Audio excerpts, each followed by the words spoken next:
Okay, hey guys, sorry for the wait. Been a while since I did a stream on YouTube. Kinda reminds me why I kinda thought Twitch was a more convenient place to stream, but I digress. Welcome. Hey, mute. And someone launched another fireworks again outside. I still don't know why. I don't know. Someone's been letting off a firework like every one firework every day. I don't know why, but anyway, yeah. So what I have planned today is I'm gonna be drawing a bunch of my DnD characters, but with their pride flags that that would apply to them.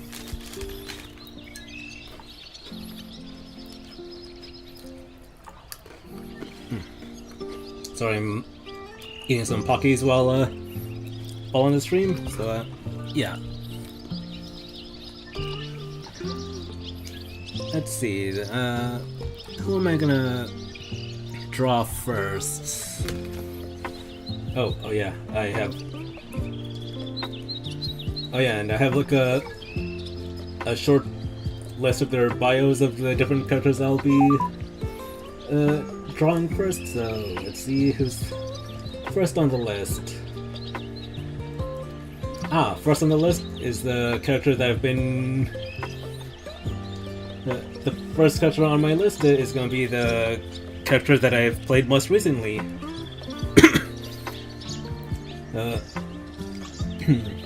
Gavin Stormgale, Griffin Barbarian, he, him, lawful neutral. Gavin Stormgale, the middle child of a House Stormgale of the Stormy Shores, a low nobility Griffin family. Had once served in the army of Prince Swiftblade before he went into exile for trying to usurp King Greybeard. Well, the prince, that is. While the knights and offers from richer and more powerful families were absorbed into Greybeard's army, Gavin and others from less influential houses were turned away and left to fend for themselves. Now, Gavin makes a living as a sellsword for various towns and settlements. In terms of being a great warrior, relegated to dealing with rowdy drunks and escorting merchant caravans. Oh, I meant to show his picture on the stream. Okay, let's see. Where's my rough pic of him?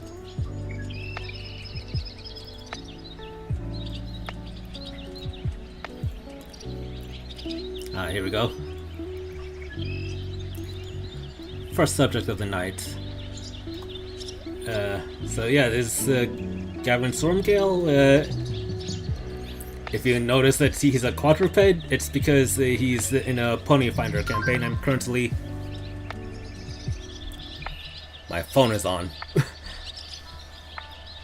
Anyway, yeah, he's the character I play in a Pony Finder campaign that I am in with some friends. So, yeah, that's fun.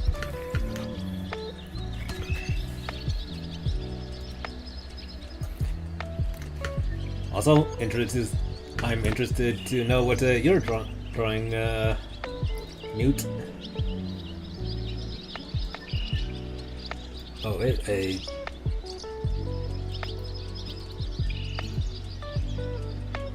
okay, it's like none of the things that was supposed to be there was appearing.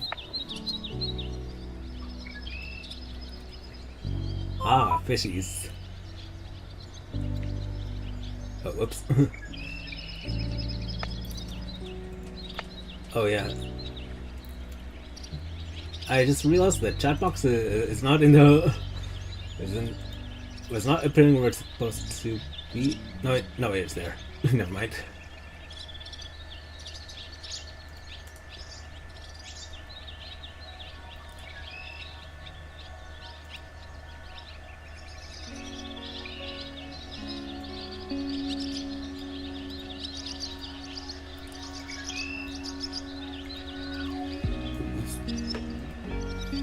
Oh wait, real quick, can you do a little test chat for me?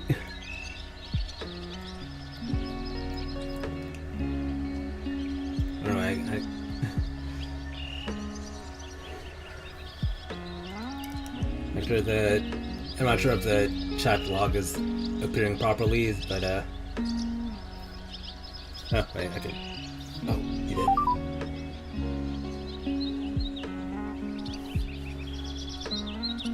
Oh, okay, yeah, it's appearing. Okay, we're good. Anyway, so yeah, here's my Griffin Barbarian that's first on the list I'll be drawing. Oh yeah, and I'll be recording the time lapse to post later as the speed draws later. So even though if only like 2 people watch the stream, at least I can probably get 100 more people to watch the speed draws later. You'll look at my art whether you like it or not. Yeah, it's like oh god, it's like that scene from SpongeBob where like I'm Patrick and then SpongeBob with my art is like, look at it! Look at it!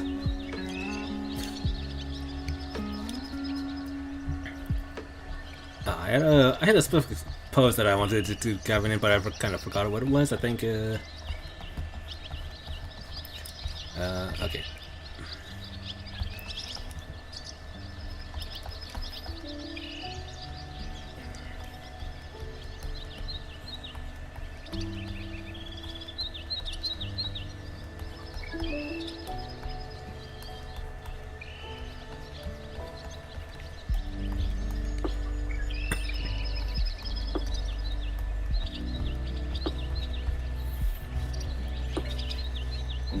Oh, and quick question, Mute, or for whoever else is in the chat, are you able to hear the music in the background?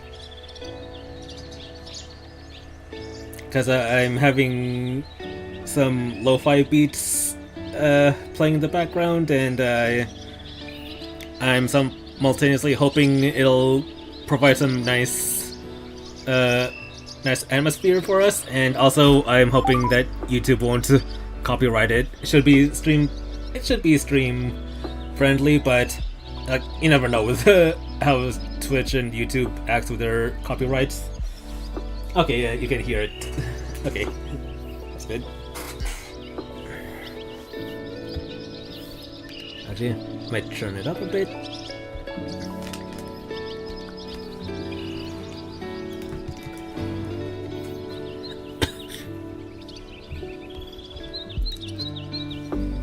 Oh, and actually, since the app I'm using for the music, it also has like a sound bite too. So, and since I'm drawing a character named Gavin Stormgale, as of it, we get rid of the bird song and add some storm sounds in the background.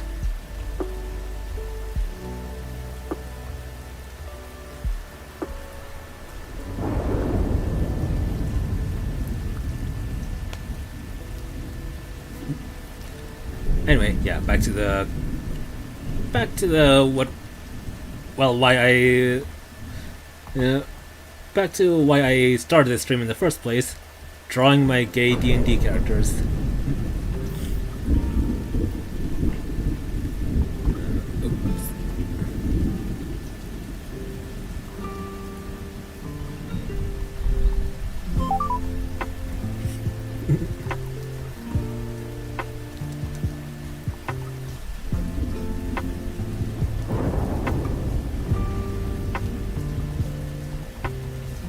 Oh yeah, and also like I know I may have said in a previous post that I want to do this stream a bit earlier than originally posted, but then the new Amazing Digital Circus episode came out, and I had to just watch that, and I had to take some time to absorb because oh boy, what an episode it was.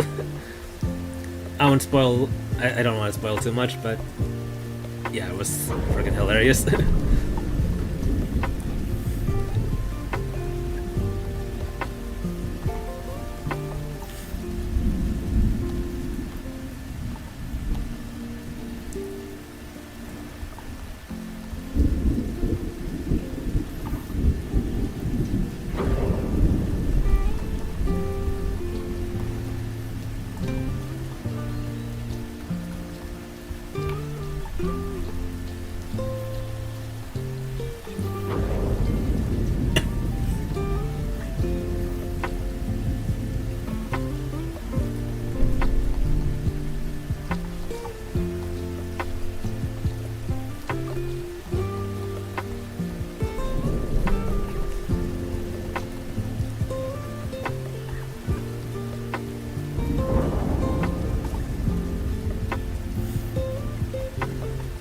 Oh yeah, and then fun fact about this character that I'm drawing right now. So like, when I first made Gavin, I didn't really like intend to. I didn't really like have the intention of him like being gay, but then you know, during one of our sessions, we met with a handsome blacksmith fellow, and well, I'm not much of a believer at love at first sight, but let's just say that seeing the blacksmith kind of actually awakened something inside of Gavin, so to speak.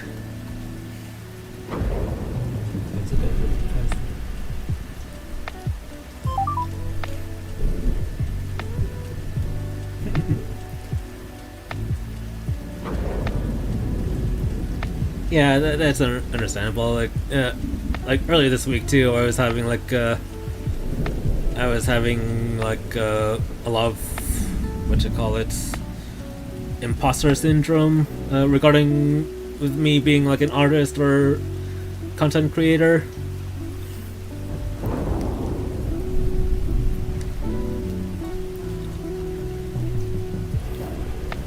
But yeah, it's like basically what I've kind of figured out was that I just don't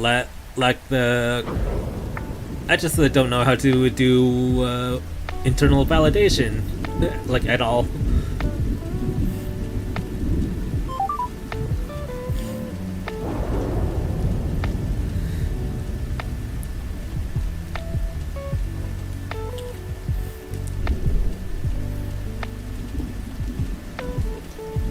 Yeah, it's like I think the problem that I have for myself is that like I have trouble like telling myself that like if I tell myself that my art is good or my videos are funny or whatever, like I always kind of think of it like, oh, I'm just being stuck up and like tooting my own horn and stuff like that, and then but then like, you know, no one else really tells me that, so I kind of always like took that as, oh, these stuff must be very that terrible then.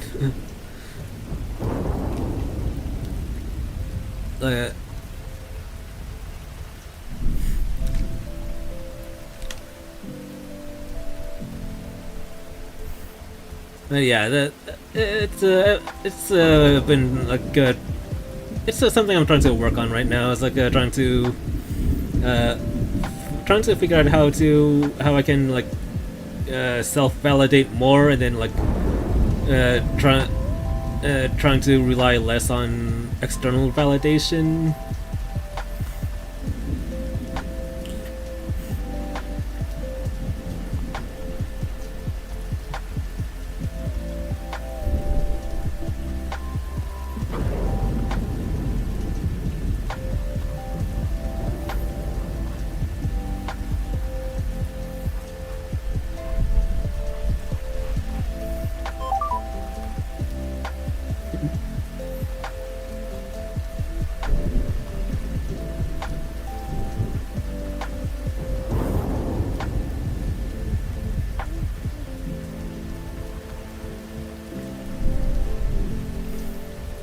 Yeah, I've actually found some pretty good like a DIY building internal validation tips online. Like I can probably send some of that to you if you want. I can probably DM those to you, Mute.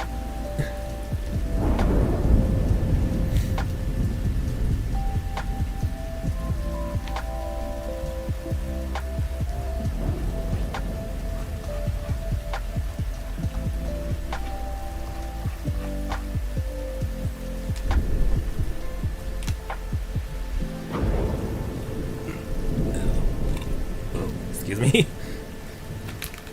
Not sure if you heard that.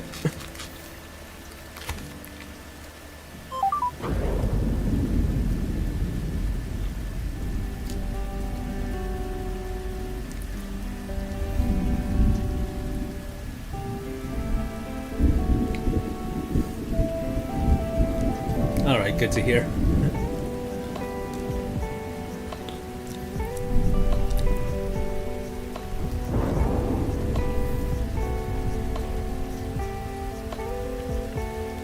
Oh damn, I should have probably started working on his eyes first.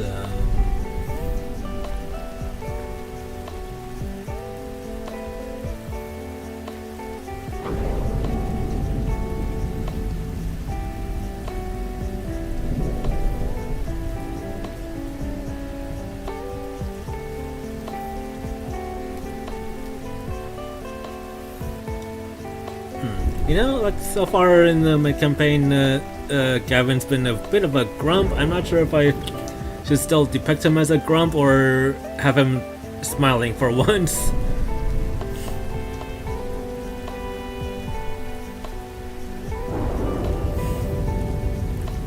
What do y'all in the chat think? All y'all, all one of you, what do you think?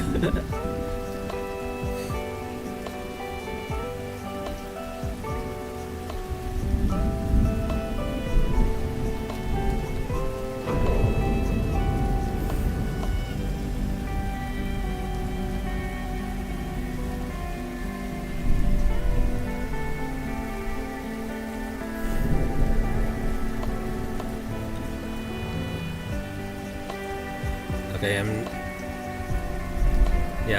I'm working on the ridge line of his helmet here.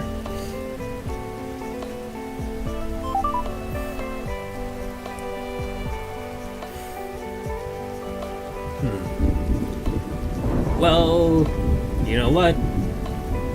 Pride is an important moment, so it's an important event, so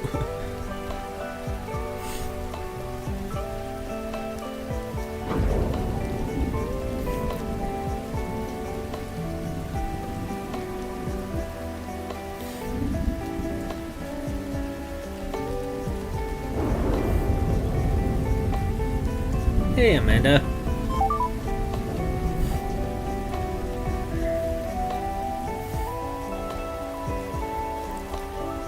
Anyway, you're in time to watch me be drawing my first gay character, Gavin Stormgale, and he is also the most recent D&D character that I've played.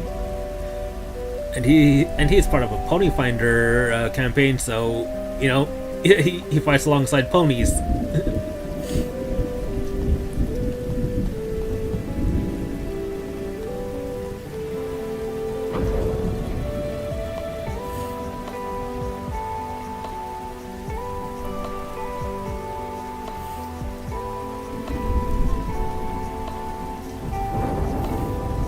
Oh, and kind of a fun fact about this character's design. The helmet he wears, it's kind of based off an old sketch I did of a Griffin warrior, kind of like a.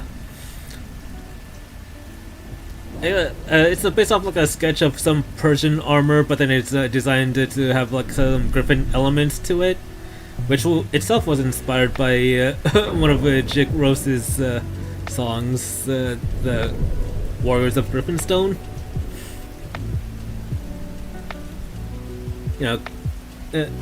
If you have the time, I do highly recommend looking up Jig Rowe Warriors of Griffinstone. Because whenever I'm doing anything Griffin related, I always have to give that song at least one listen through.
Yeah, and then you know what? I think that's the one thing I enjoy about doing tabletop RPGs. Like you know, I have like a lot of not just character OC ideas that I want to try out, but also like things regarding settings, magic rules, organizations, religions, gods, demons, crossover ideas. I feel like you know, like writing a whole fan comic or fanfic about all those stuff can be a little intimidating. But then you know, just sitting down with a bunch of friends and saying like, okay, let's play a game, and here's like the story behind the setting and stuff like that. It's like, you know, it's like if you have like a lot of story ideas, like tabletop RPGs is a pretty good way to express them and try them out instead of just having them just stick in your personal notes or sketchbooks.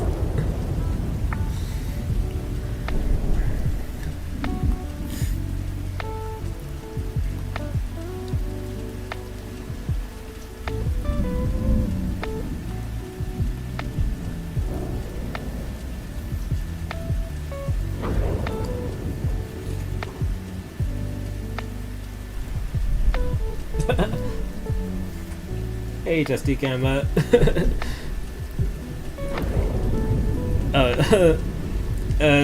Sorry if the music makes you fall asleep, but I think it's the only streamer-friendly audio I can get on short notice. like, I would probably put on like the soundtrack for Dragon Age. Considering the topic the topics I'm going over, which is D&D characters, but yeah, I might get copyrighted if I do that.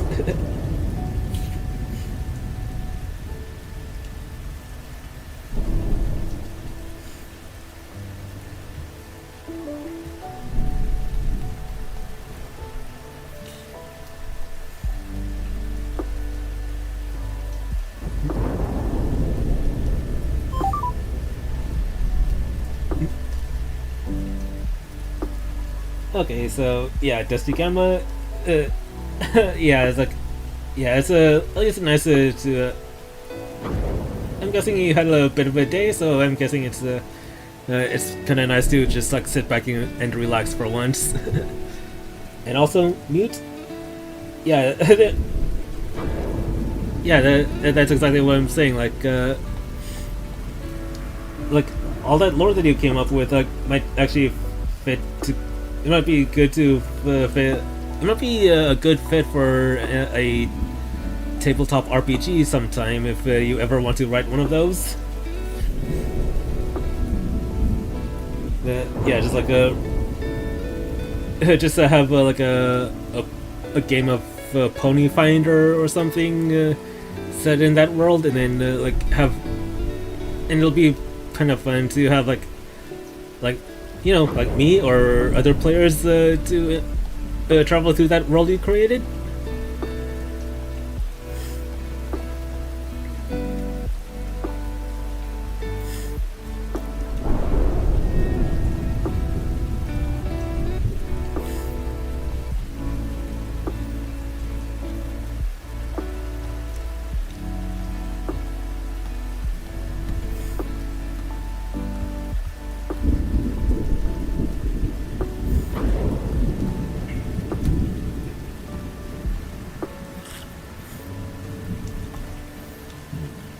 Okay, and let's see. Okay, yeah, he has like a. Okay, Gavin has some fur patch over here, and he has a chest plate here.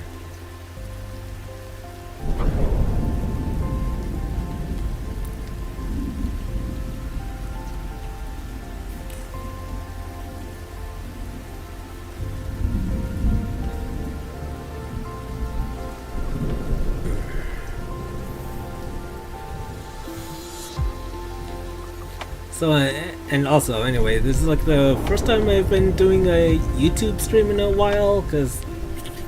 So, what I've been noticing is that, for me at least, it's well, Twitch is more convenient to set up streams, but then I'm kind of noticing that YouTube I seem appear to get more interaction on here, so.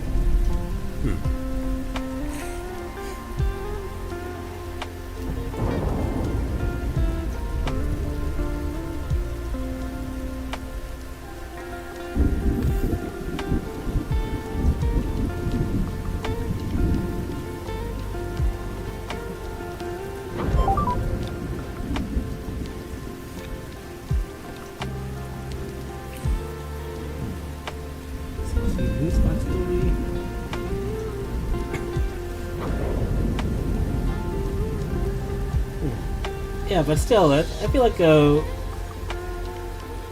whatever lore you have for you have set up, like, if you have like a whole world with countries, religions, and histories and stuff, like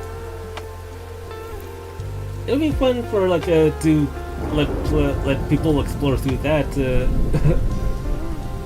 I'm not just saying that you need to do that, but you know, I'm just saying if you ever like, if for whatever reason if for whatever reason you want to make a tabletop RPG campaign or one-shot setting,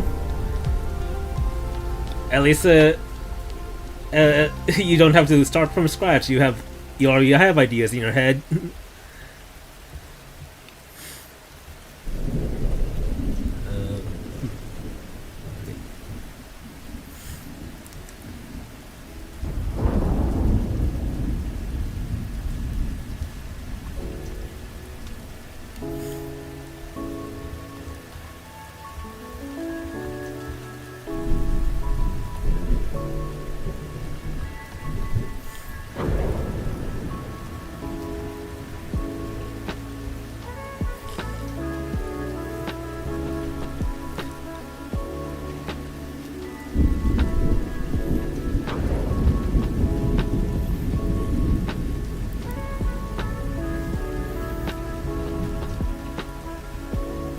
Okay, I don't like how the flag will be covering up his tail tuft, and also I'm kind of not liking how kind of stiff the flag is looking here, so I'm gonna be like,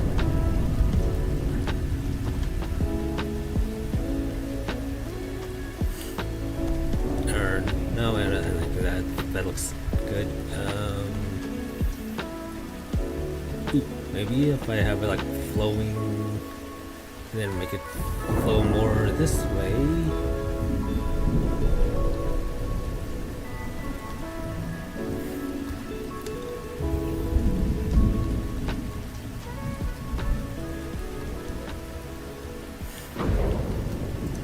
Yeah, and then that way his tail tuft doesn't get covered. Yeah, I think that looks a bit better.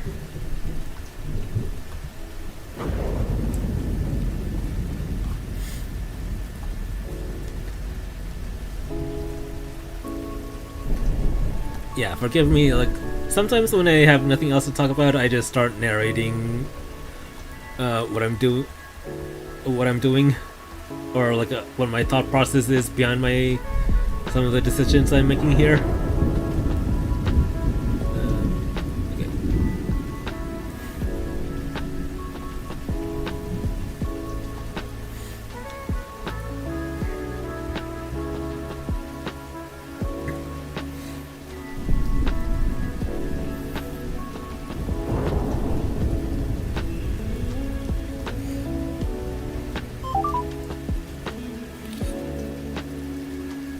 Oh yeah, I remember what you're talking about.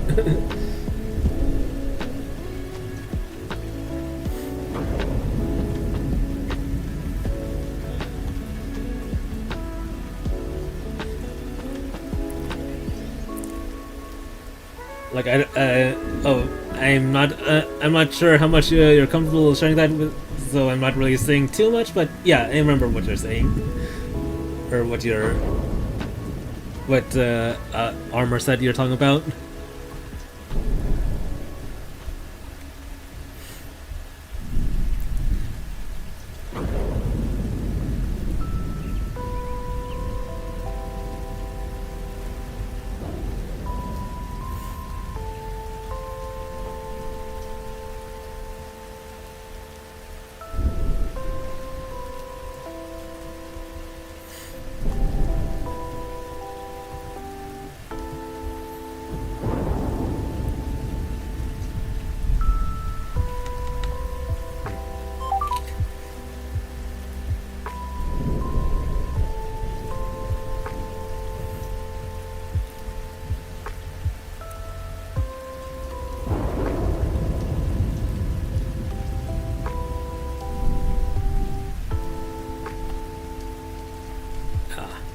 I always get lightning bolt designs backwards.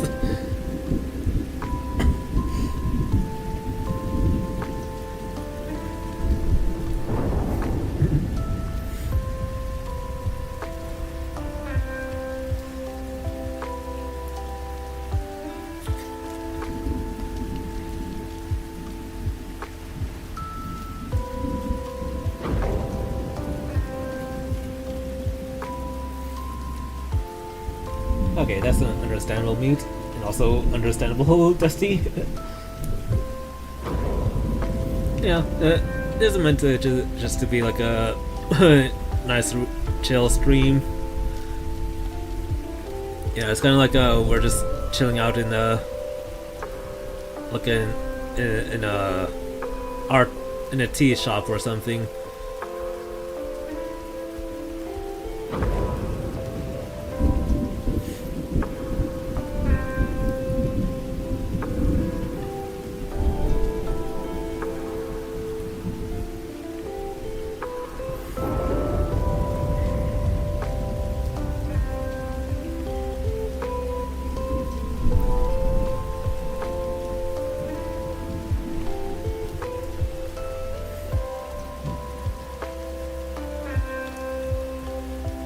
I think that's alright.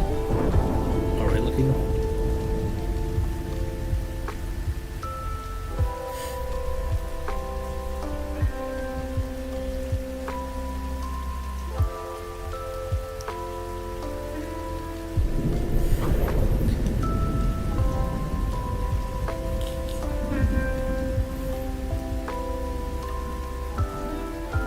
Okay, how many stripes do I need? 1, 2, 3, 4, 5, 6, 7. Okay, 7 stripes on the flag.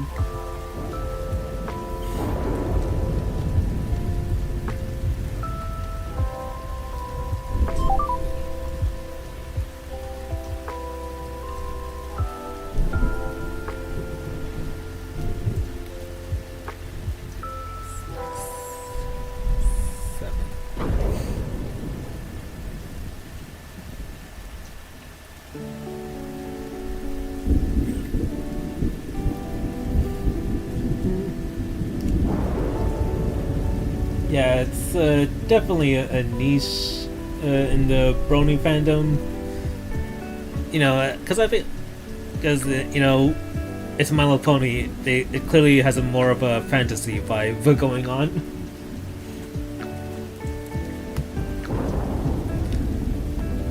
So yeah, it's yeah, I can imagine why it'll be a bit difficult for a lot of Bronies and Pegasisters to get into the sci-fi if they're more into like a fantasy ponies.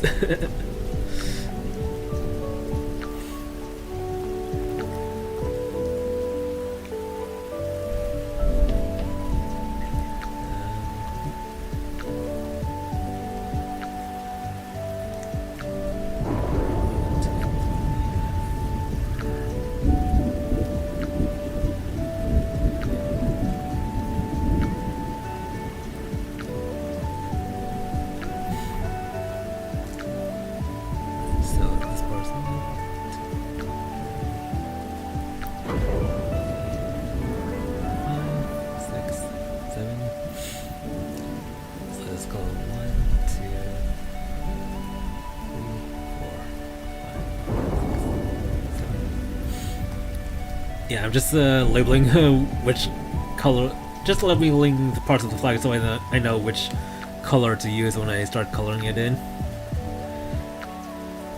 for each stripe.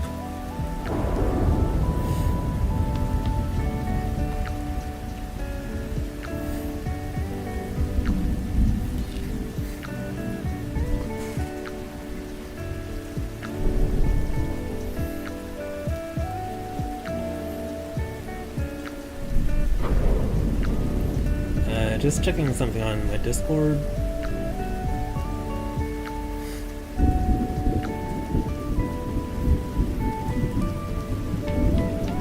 Okay, it was just I just sent some amazing digital circus memes on one of my in one of the servers that I'm in, and yeah, someone's just responding to it.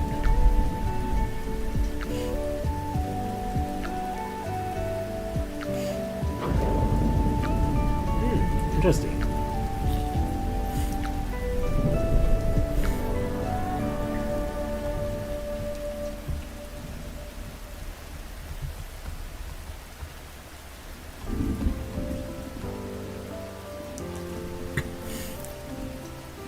Alright, looks like we're ready to start coloring in Gavin here. Good old Gavin.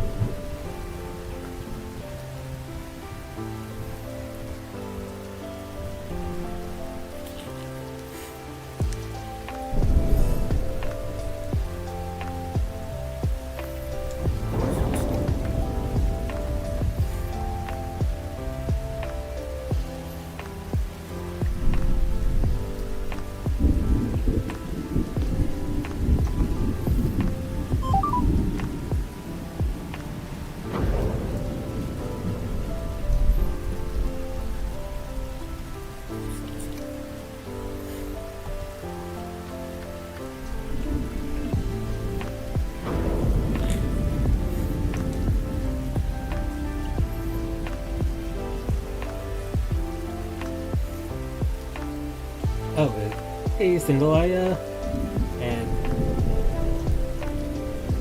that's all about being fancy.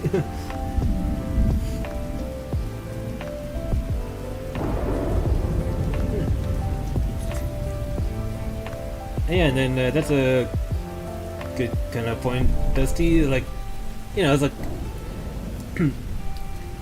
when, yeah, it's like it's a bit of a common trope that when like a society has magic, they're stuck in like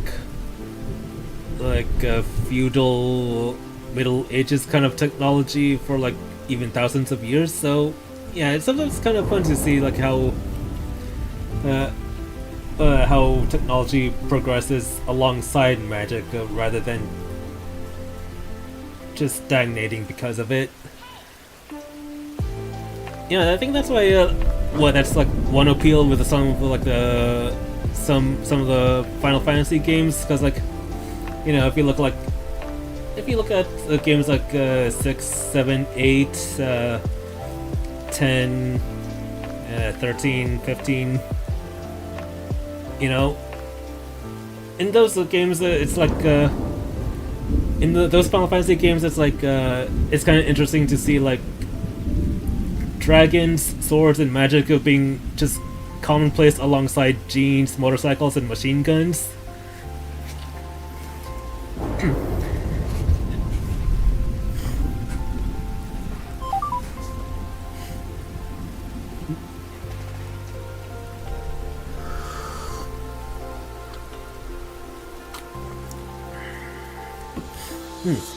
Oh yeah, and also like that is kind of like how the He-Man and She-Ra series is basically like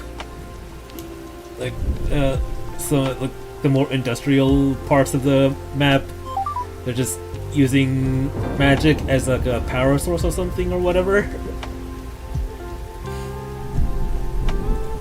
Oh, that would be Final Fantasy VI, Dusty Gamma.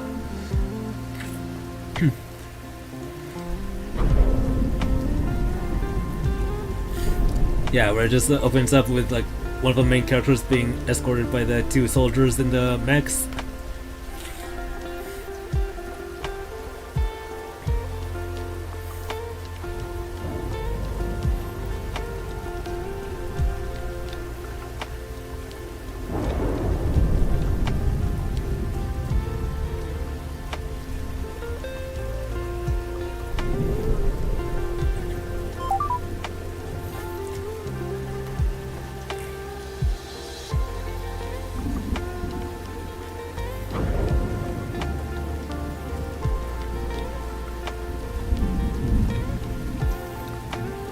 Ooh, I just figured out a pretty good background for Gavin.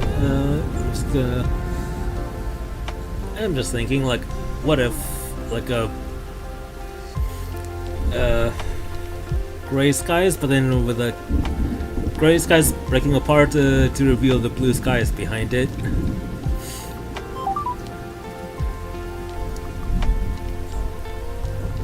Alright, well, which brush do I use for clouds?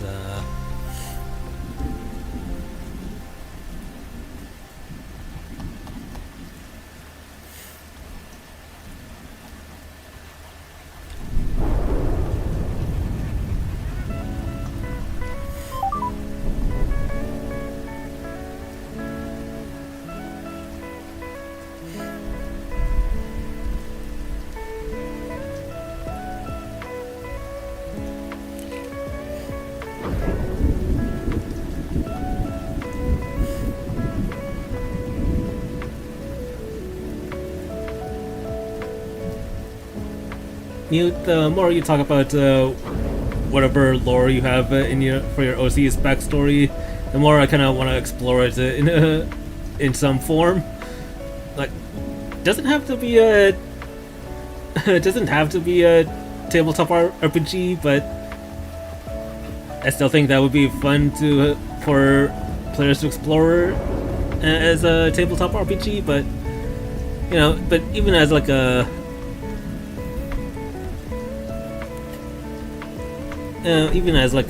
maybe a fanfic or something, that would still be fun.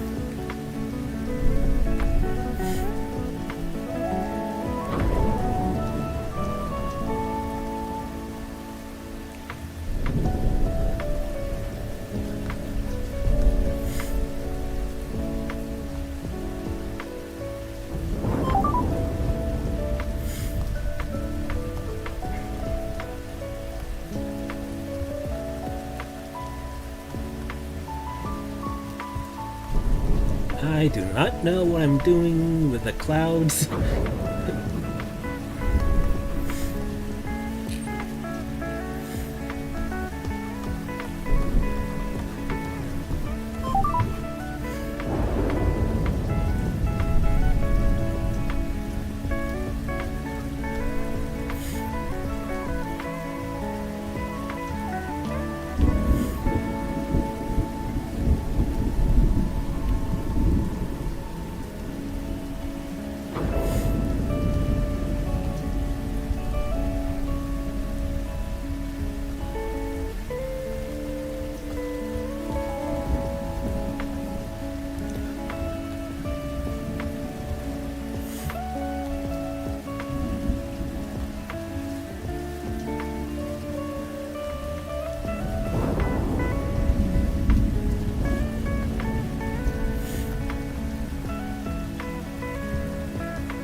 So yeah, Mute. I really do think that maybe a tabletop RPG might be a great way to like explore other parts of that fantasy world you have. It's like so if there's more to the world than Mute, then I feel like a tabletop RPG would be a great way to like explore more of the world.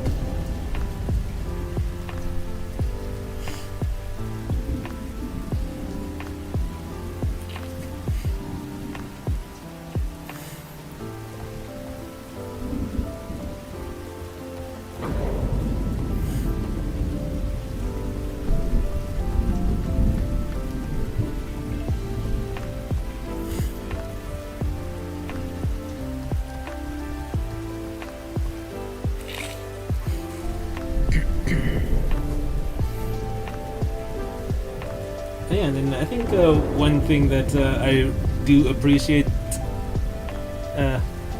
one issue that I have in fantasy settings in general is that you have people that have magic. If it's widespread enough, what are people doing to counteract magic?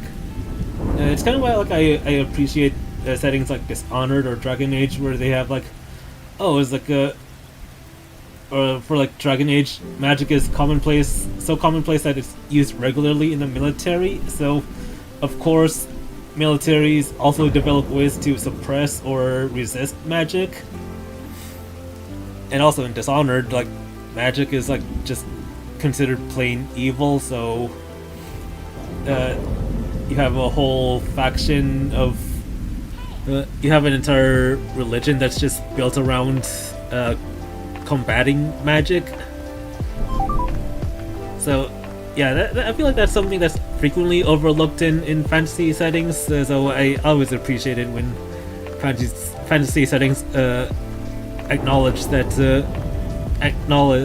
when fantasy settings acknowledge that if magic exists, then if magic is commonplace enough that less than savory people use it alongside the good magic, then of course there's gonna be people who need to have anti-magic as well, if any of that made sense.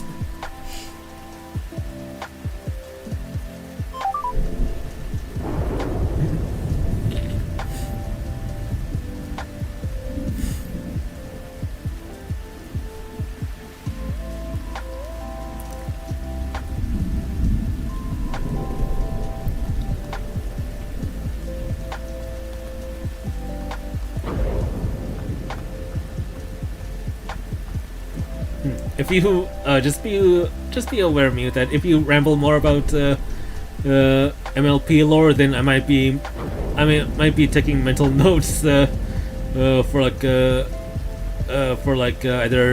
DnD settings or fanfic settings. Of course, I'll never use your ideas without your permission, though. Just to clarify.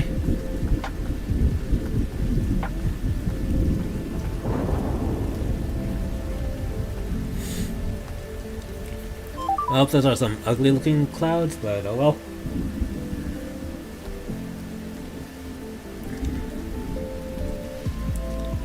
Let's just hope my drawing of Gavin is more than enough to make up for those ugly looking clouds.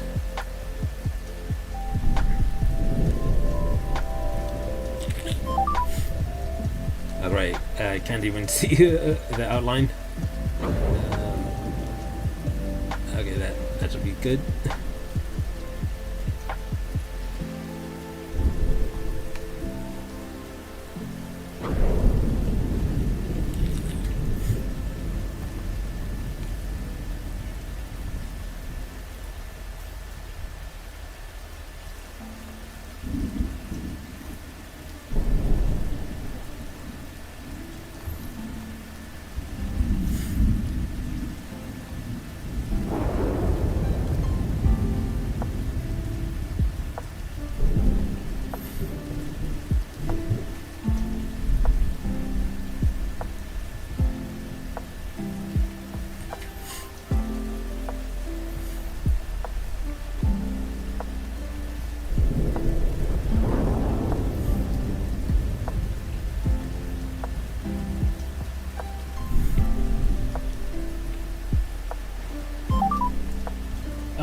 Oh, hey Robo, and here you come in.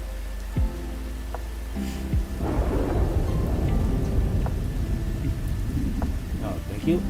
Oh, and Mute, I am on the streaming PC on my server if you're willing to hop in.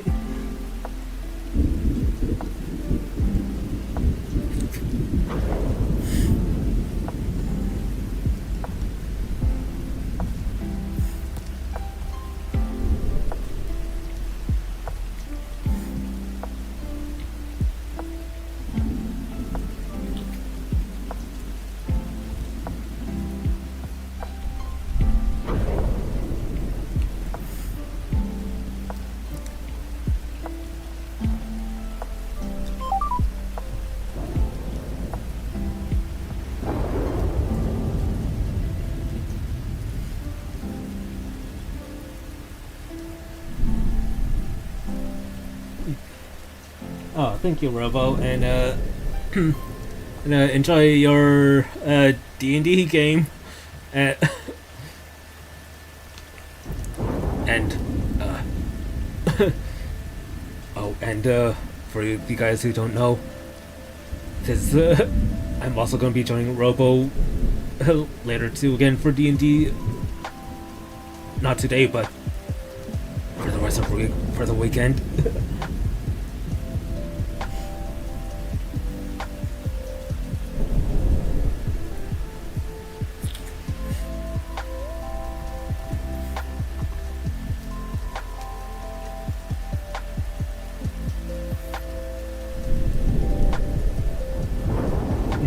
Alright, later, Robo.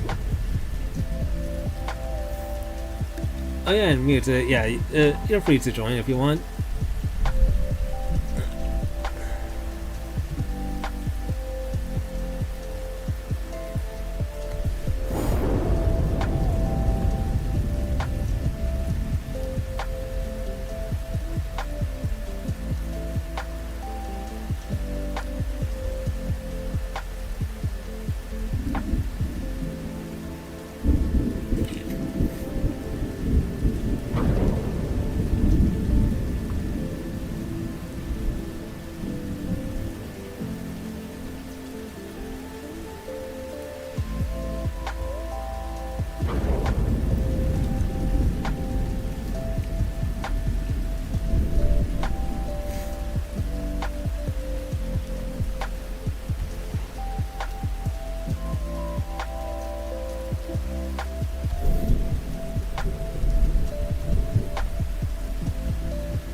Okay, it's always hard to do this when there's like overlap. Oh, when there's some like the body parts like overlap each other.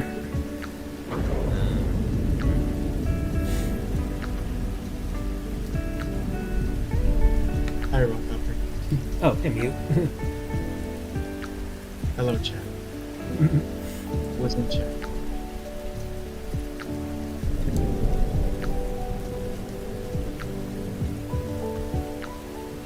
Honestly, I don't even want to start talking, because if I start talking, I'm not going to stop.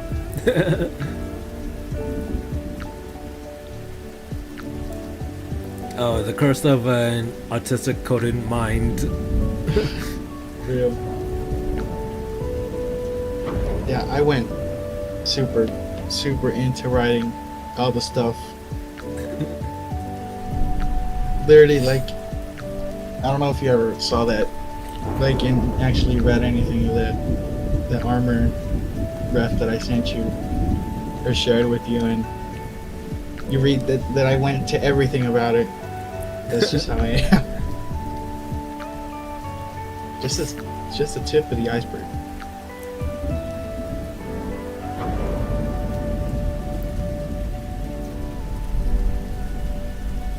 Yeah, I opened it up on my phone right now. I'm like, oh yeah, my document that I've written pretty much everything, or most of what I want to write. Of course, there's still gaps in it, but like, I literally have the years, the mission names, the what happens.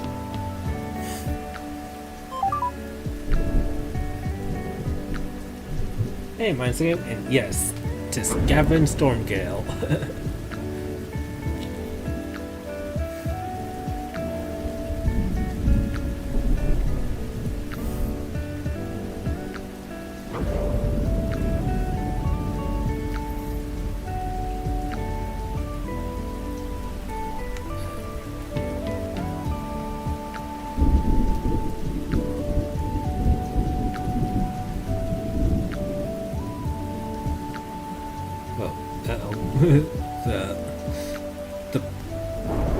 Okay, that was a bit of a problem. The background is like almost the same color as his leg or his hind Oh. body.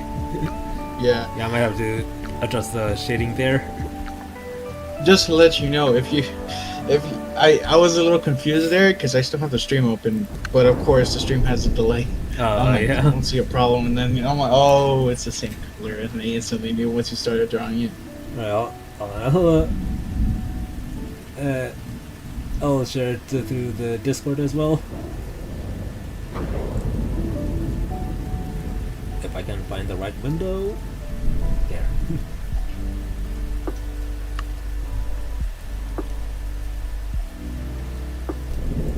Hey Mindscape, how have you been doing?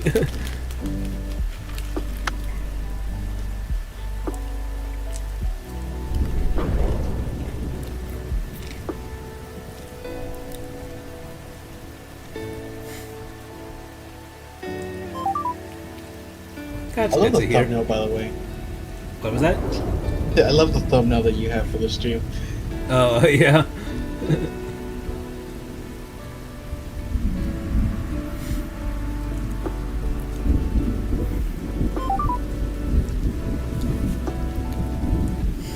Ooh, got a pretty chill day. That's good. Nice to relax once in a while.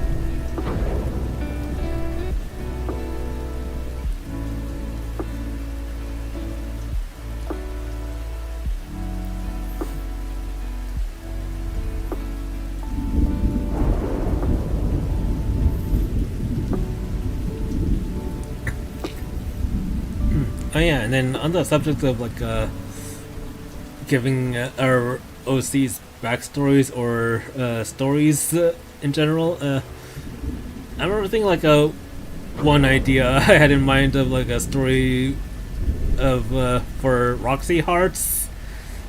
You know, like I'm listening. you know, she like gets taken in by she starts off as a street racer, but then like some rich guys kind of bet like, oh, I bet you can't take this scrappy street racer into make her like a proper lady in like Formula One or Endurance GT or something, and then it's like, and then yeah, it's basically gonna be like My Fair Lady, but with motorsports. Yeah. And she drives a fair lady. Seems about right.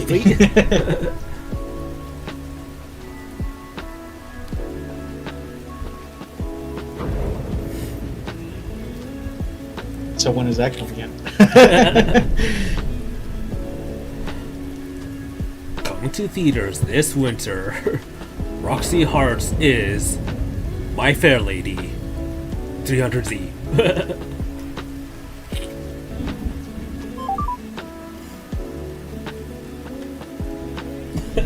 Imagine these. I mean, can you imagine like some rich dudes talking, or like rich, I'm saying rich voices, 'cause, you know. Who's the one loss? This funny. She only lost once to this funny looking other driver, like the Snoop. It was kind of cuboid in shape. I'm joking. Oh yeah, in Mindscape, like, yeah, Roxy was most definitely not, what you would call a proper lady. She's most definitely not.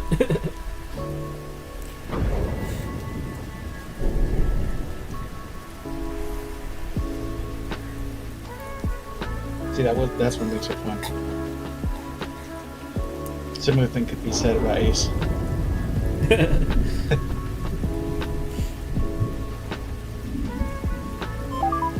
You know, that's funny.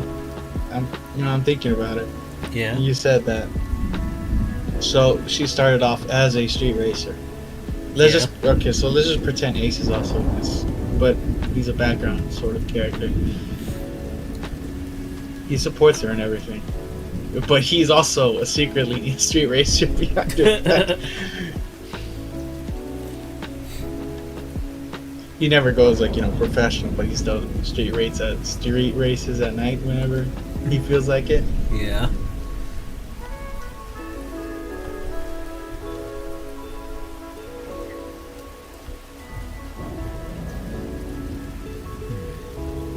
Okay. Mappo. Not only do they run their own tuning setup thing in their house, they also do professional racing and the occasional street racing. It's secret. Don't want to tarnish your reputation. You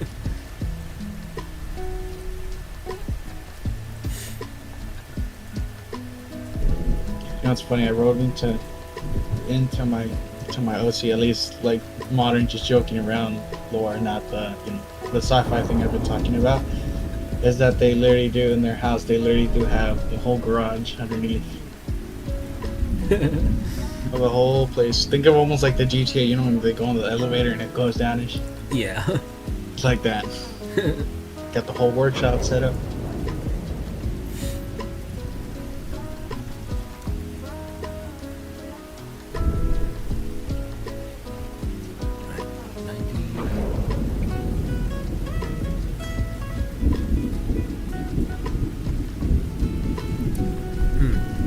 You know what I just realized that, like, oh shit.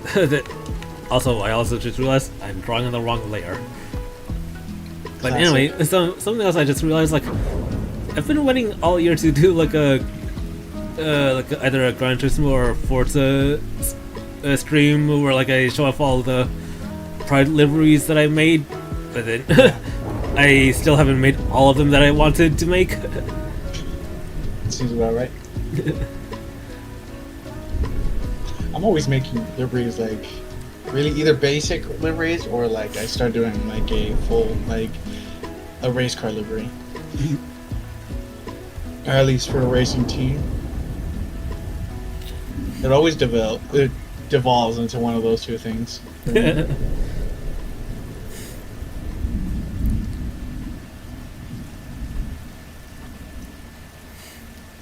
then it's like a Sega just revealed that they have like a livery for like the WRC, I think, one of the rally racing leagues. Then they had like a but then it's also apparently a callback to when they had a similar livery for Formula 1 back in the 80s, I believe. Yeah, then now I'm kind of tempted to like make one for one of my friends because he's a big Sonic fan, but I don't know if he has either Gran Turismo or Forza, so I'm just gonna say, oh look, I made this Sonic themed livery in your honor. Also, hi Steve. Steve is in chat? Yep. Huh.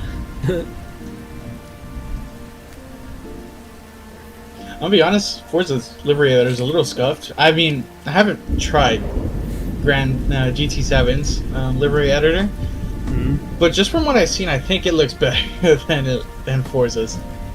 Forza's is a little scuffed, in my opinion. Yeah. When I started using Forza's livery editors, like, I was like, oh man, it's like, well, why does it have to be worse than GT7's? Yeah. It's such a bummer you can't put any like decals or anything on the windows. Yeah.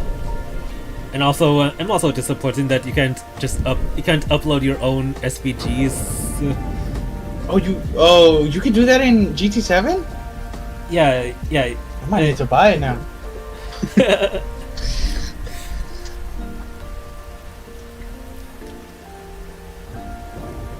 Yeah, that was like a one thing that GT7's the liver editor that had one leg up over Forza's.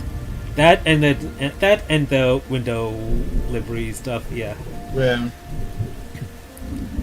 Still, at least Forza is better than the Cruise, I think.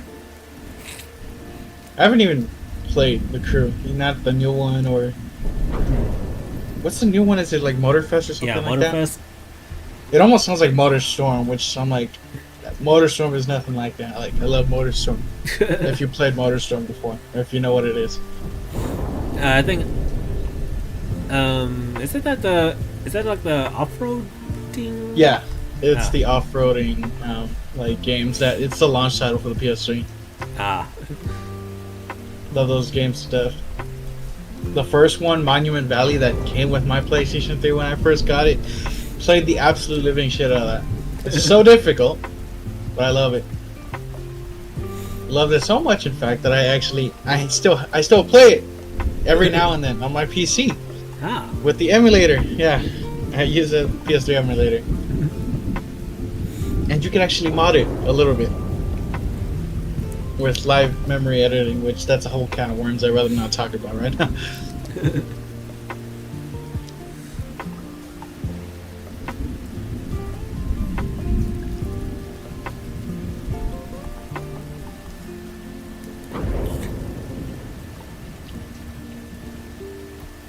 I don't even have that much energy to draw anymore. I started drawing and I got some stuff done, but like now I'm getting pooped out again. Low energy. It's unfortunate. Yeah, sometimes that happens. Well, yeah, this week kind of makes sense though. I've been going to work for the past couple of days with my uncle, construction job. Okay. A lot of hard labor. We put up a new fence, so we had to tear the old fence down, break up the foundation that it was on because it was fucked up apparently, and then we put more concrete down, and then we started building the fence, and then at the end we started painting. We had to paint the fence. So for like 4 or 5 hours we were just standing up, working, moving around, paint.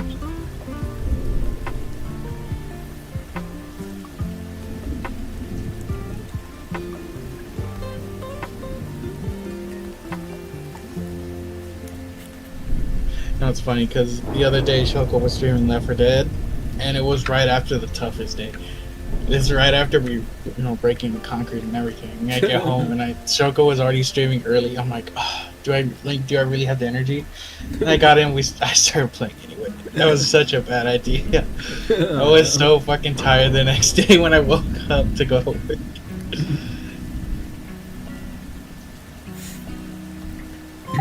Alright, and gonna color in Gavin's steely blue eyes.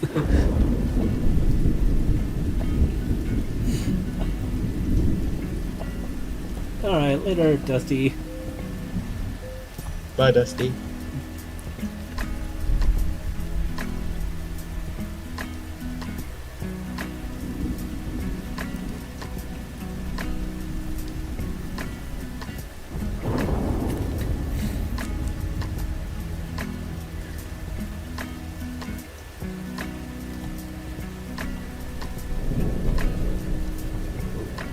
Took off. Whoops. Whoops. Is that hungry?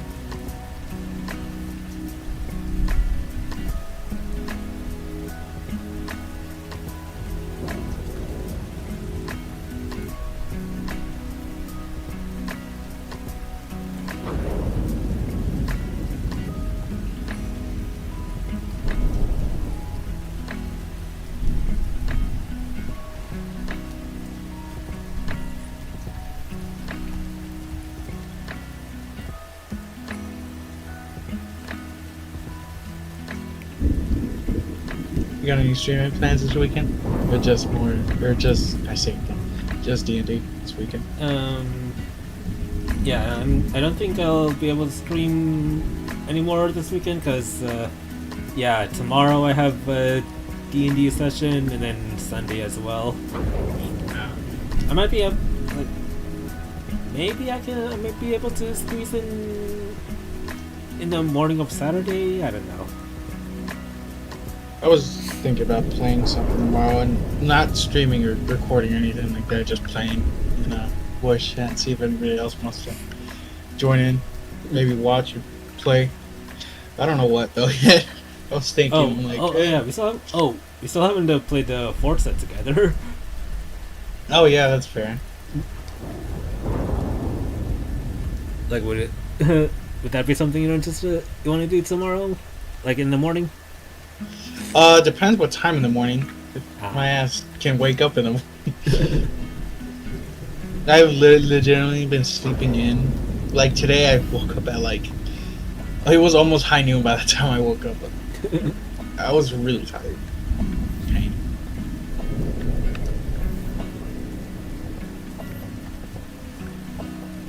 But yeah, I would be down to play Forza.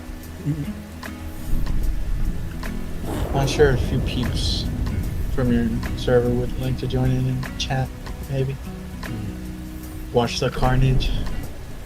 You know, I need to send you that meme. I found a meme earlier today. On like the average Forza lobby. It's Forza Motorsport, but it's still Forza. Look for it.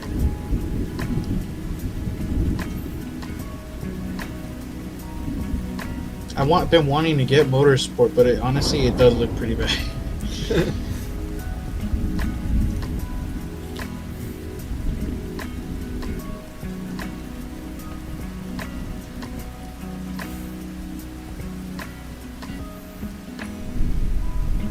I remember seeing videos of Motorsport 7, and they would always compare it to like GT Sport and GT7. I'm like, nah, they're completely different games. Can't even compare them anymore.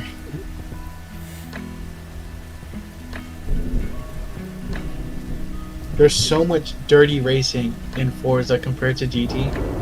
Like, yeah, don't get me wrong, I've seen like some dirty races on GT, you know, the Gran Turismo games, but like not as many as Forza.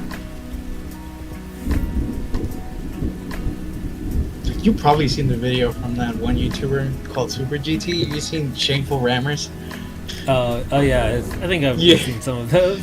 I'm pretty sure that video has like close to 10 million views.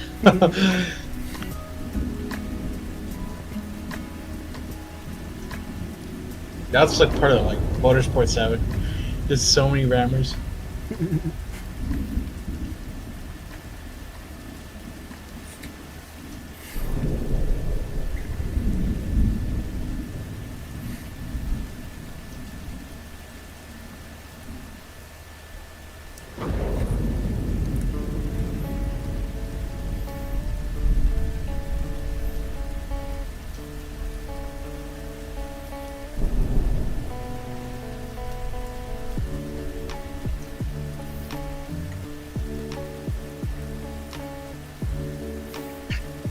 But you know, a game that that was great, but also it encouraged dirty driving, but in a great way. Burnout. I was literally about to say, I'm like, Burnout. I'm like, that's the whole point of the game. I love Burnout. So goddamn much. 3, Revenge, Paradise. Oh, my childhood. I would get home from school just to play Burnout 3. Then Revenge came out. Got Revenge. Played it non-stop. Then I got a PS3. My PS3 came with MotorStorm. But then eventually somebody else in my family got another PS3, and theirs came with Paradise, but they don't like racing games, so they just gave me the game. They bought it to play Call of Duty, which that's also how I got into Call of Duty. Because eventually they just stopped playing games altogether. And they gave me their copy of Black Ops 1. Because at that point I already had gotten NW 1 and 2. And then Black Ops came out around the same time. Gaming is what I'm trying to say. With the Y in between the A and the M.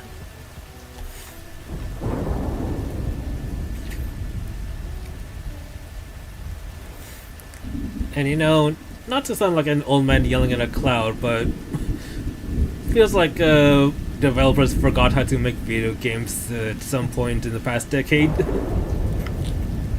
Most of them. Most of them. There's a few rare exceptions, Yeah. but most of them. Arrowhead. Helldivers 2. Doom. Like, Dead Space, I guess.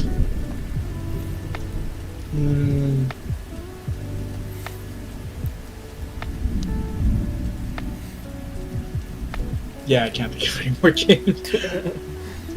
I think the most modern game I bought has literally been like either Doom or Helldivers 2. I haven't bought any AAA modern games, which is kind of sad, actually. I was thinking about saying Forza, but then I realized Forza 5 came out like, what? I don't know how many years ago now is it? Yeah, that was a minute ago.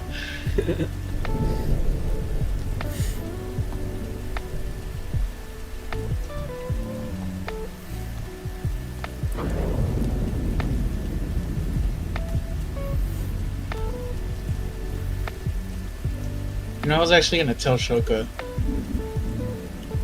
if I was gonna recommend her Cry of Fear. Well,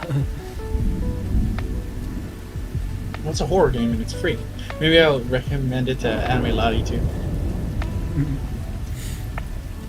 Again, it's free. It's not like anything you're losing anything out of it. So maybe except your sanity.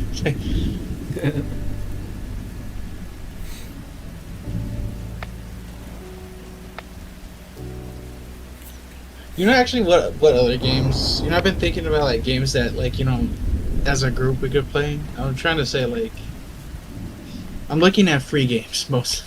Oh yeah. Maybe we could play Halo Infinite. Halo Infinite's multiplayer is free.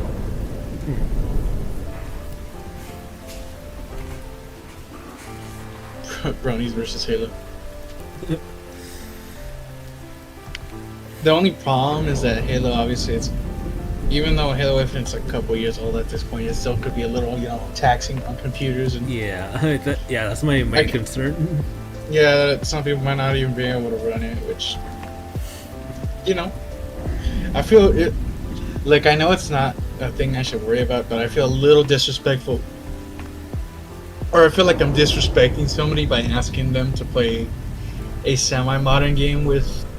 With higher system requirements.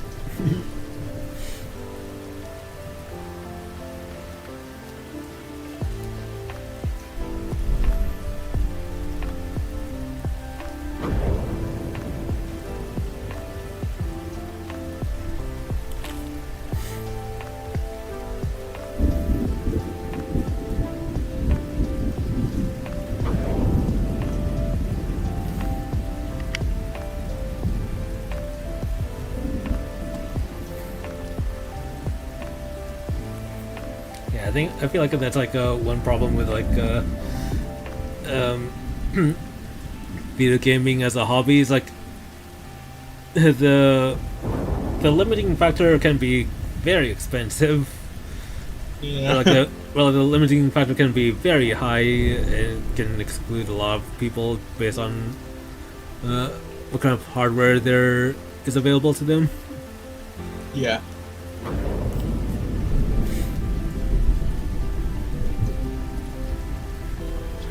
Also, another game that I think is free, horror game that's free, that I think is cool, but it's not as good as Cry of Fear in my opinion, but still cool. Of course, it's based off another Valve game. This one's Half-Life 2. The other one is Half-Life 1. Nightmare House. Nightmare House Source. Oh, I don't think I ever heard of that one. Yeah. It used to be a mod for Half-Life 2, so you actually had to own Half-Life 2, but then eventually it came to Steam as a standalone release, which is really cool. Oh, okay.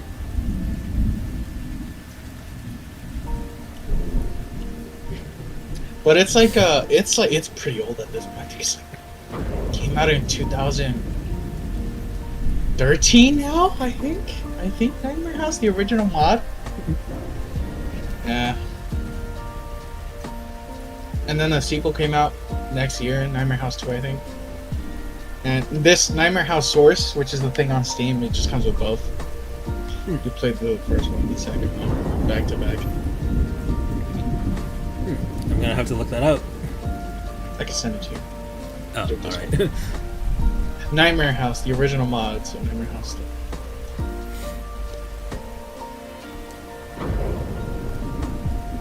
Play Nightmare House, the original mod, free. Play game.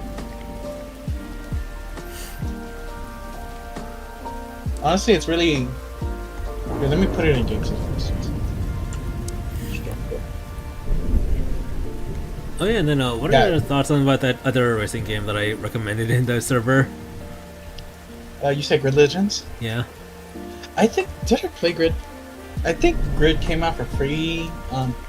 A Grid game came out for free on PS Plus. I played it for a little bit, but unfortunately I ran out of space on my my PlayStation, so I had to delete it and a bunch of other games to get another game that's really big. Oh yeah, actually, that's yeah. That when it came out on PS Plus, I think that's where I actually got it from. I just fell victim to poorly optimized and poorly compressed video game culture. Yeah. So yeah, the games that I have really been playing, I had to get rid of them. Not to say that it was bad or anything, that I thought it was bad. It was just literally I just got overtaken by other games. So I don't really have too much to say on it. Yeah, that's why I kind of had to buy like a 4 terabyte SSD for my PS5 because like I got tired of like having to uninstall and reinstall various games every few weeks. Yeah, it's the worst when you have like you want to play something specific. You have that urge to play this one specific game, but you don't have it downloaded. Yeah. So you have to wait, and then by the time you're like, I kind of want to play more. Either that, or it's too late already. It's like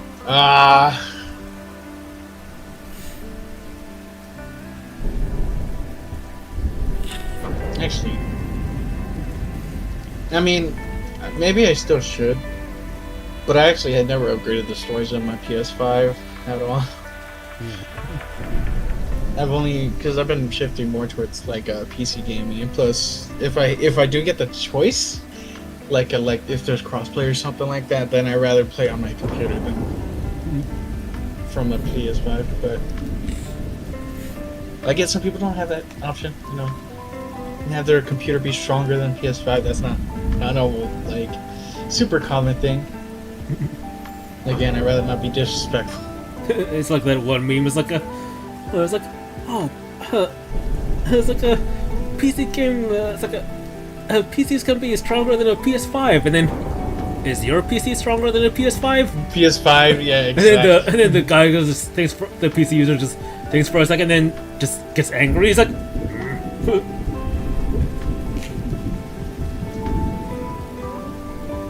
Also, like, it's almost like a double. Like I don't think you would call it a double standard, but like when the PC gamer's $1,500 computer performs better than a $500 console,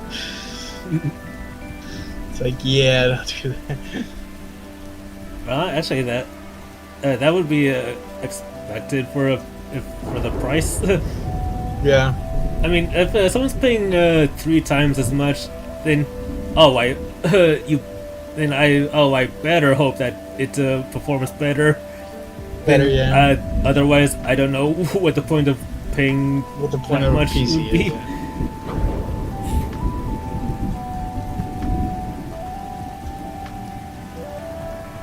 Yeah, another thing that draws me towards PC gaming more is just the fact that I can play old games that you just can't play anymore on the console. Like, there's so many games that are on the PS3 that I want to play, like Motorstorm, which I can't play on a console anymore because they don't sell it for the PS5, or there's no way to play it through a PS5. It's whack. Thankfully, emulation exists. Yeah. But honestly, I think what would convince me, the main reason why I would try to get a better PC. It's more so that I can actually like render videos faster without without having the fan sounding like it's about to take off or turn into an IED. Seems about right.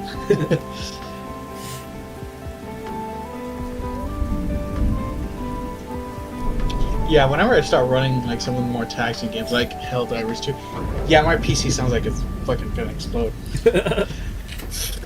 It's like the graphics card fans are spinning at max speed. Like, I should probably get that the MSI like hub just to see how powerful or how much the fans are throttling on it.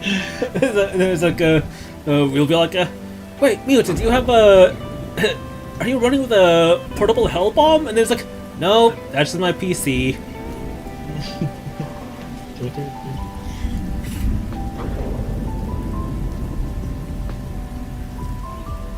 Okay, where was I? I was getting quite distracted with the. Oh yeah, John's Winks.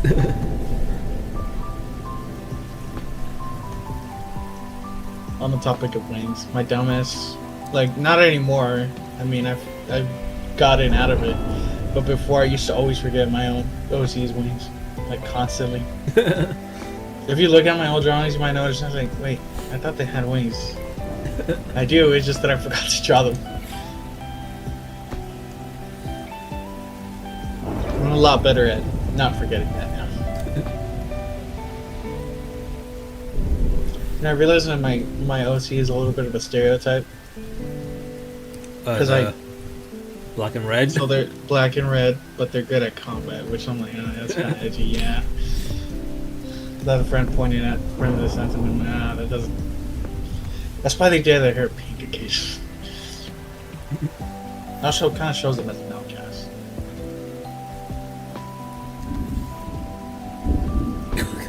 The claws, I mean, the claws are, you know, whatever. Okay, I feel like wait, black, red, and outcast, good at combat. Are you sure you're not talking about Shadow? You know what's funny? It What? sounds like Shadow. I've never watched any type of, or I've never like been into any type of Sonic media at all. Like at all. I've never liked the games. I've never liked the shows. It's just like make that comparison. And I'm like, I guess yeah, but like I don't really know because I'm not into Sonic. Yeah, I was like, until I met my friend who's like really into Sonic, like most of my experience with Sonic is like it's just like pop culture. What I knew through pop culture is like, oh, Blue Hedgehog, and then he has an evil counterpart for some reason. Who loves guns. I don't know. You know, that's where I break the stereotype. I'm like every other black and red character. Like they're when they're actually like being normal, they're normal, and they're a goofball. They don't actually go crazy. They just want to be seen as. No, I don't know where I was going with that.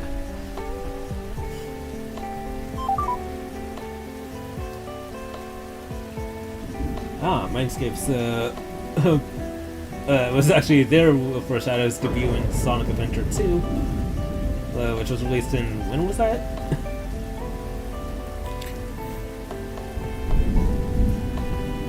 Why am I thinking? I don't know why. This is not. I'm not saying this definitively, but for some reason, the first year or date that popped up in my head was 07 for some reason. I'm like, ah yes, Linkin Park. It's gotta be. I'm perfect fit for Shadow. Yeah, I'm pretty sure. Like I remember more than a couple fan videos of like Shadow set to like numb or crawling or what? Wake Me Up Inside. Yeah. I'm like, got Evanescence playing in the background. Ah, it was in 01 actually. Oh, it was 01, yeah. I don't know why 07 popped up in my head. It's just maybe it's because my brain robbed me. Put what I done on everything. the ending credits, directed by Michael Bay.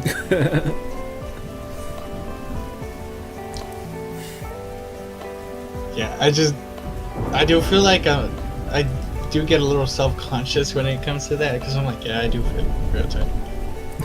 But at the same time, it's not a stereotype. Actually, one big thing is that you see that I draw mutant pride feminine a good chunk of the time. Where, as the most, seen thing is it's a masculine character. If they're black and red and edgy like that, Or they're like hyper masculine, I will say. Shadow is the first thing that comes to mind again.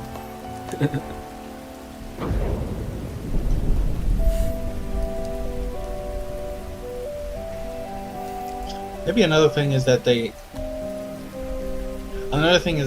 they're like, they always act cool. You never tries to act cool. They're just socially aged. Oh yeah.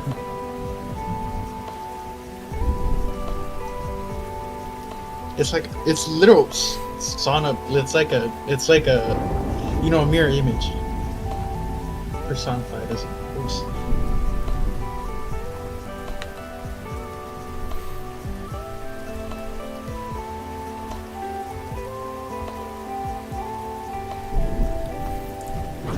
Outside of combat, like the few things that they're good at, driving. They're not really good at much else. How this is another bit of like a little bit stereotyping, is that they have wings, so Pegasus, they can fly, right? Yeah. But they also have magic in their claws. Thing is, they're not really good at using either. Asked if Mupon has any magic tricks up their sleeve.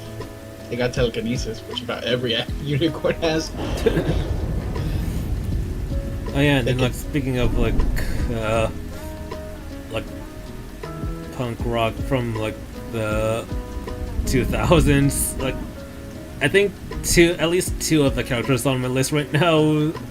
It's like for inspiration, I listen to like stuff like The Offspring and Green Day for inspiration for them, because they have like a punk rock vibe going for them. No, yeah.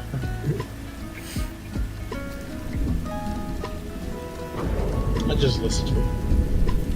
I say I listen to it. Probably this counts for, I guess, me, because it's literally just me. My song, after all, I just listen to a bunch of genres, whatever I'm feeling at the time. So they're just it's almost like being gender fluid, Changes. I feel different. Some days I wake up feeling like this, some days I wake up feeling like that. It's weird. Also, I was saying about them having wings. Yeah, they're not very good flyer. They can fly, it's just they're average at best. You know what's funny is I actually wrote that they use their wings less so for flying, but because they live in the woods, they actually climb up onto the trees and they jump from tree top to tree top using their wings and legs as a booster, so they can move through the forest faster. So they don't even bother flying. They just go through the trees. It's also hot. But I didn't hear that from me.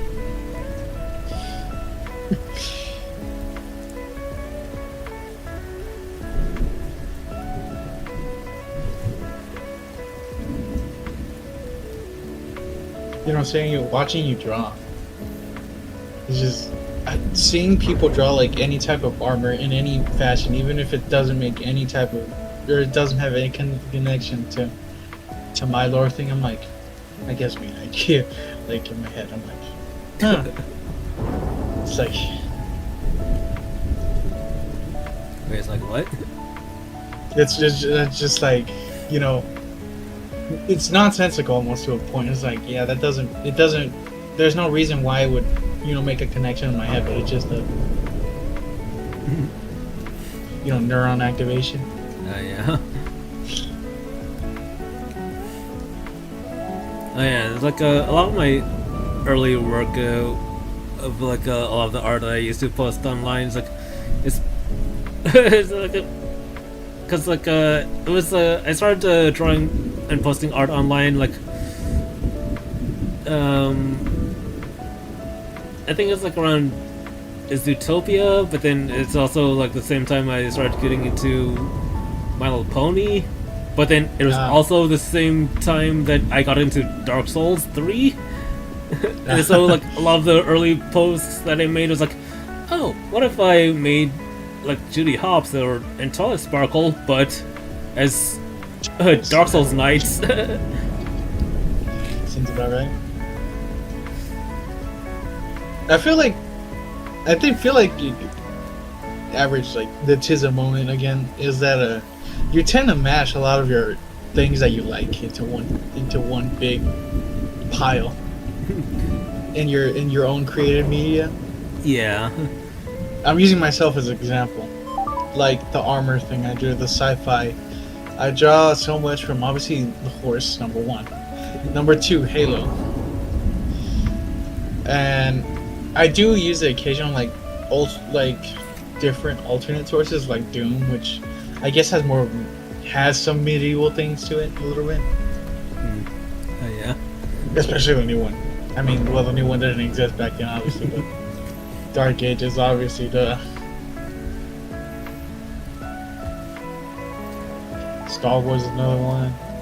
Yeah, it's like back in like what the late 2010s. So like the best way to like the way I could tell that I'm getting addicted to a certain franchise is if I start either drawing the characters in either A in like a Dark Souls AU or B in an XCOM AU.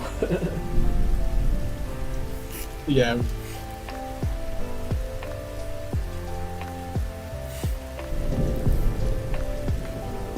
Yeah, I don't think I started drawing in high school, which is about start of 2017, or towards the latter half of 2017. I didn't start posting anything until 2020. Yeah, until it's like 2020, like a little bit after COVID. This is literally a whole story of why I started even sharing my work and how I started even like having a presence of any sort of presence online at all, especially in the horse fandom. Like, when I joined the horse fandom, I was still kind of in denial about it. Maybe that's because of outside sources, but I'm not talk about that. But yeah, it's just it like you know Sonny, right? Yeah. Oh yeah. Started first art piece was one of him, his poem, Yellow Horse poem. By the way, at this point, Mew poem did not exist. So it wasn't that long ago, but it felt like it was that long ago. And when I first sent them that, or like I sent them the piece in DMs.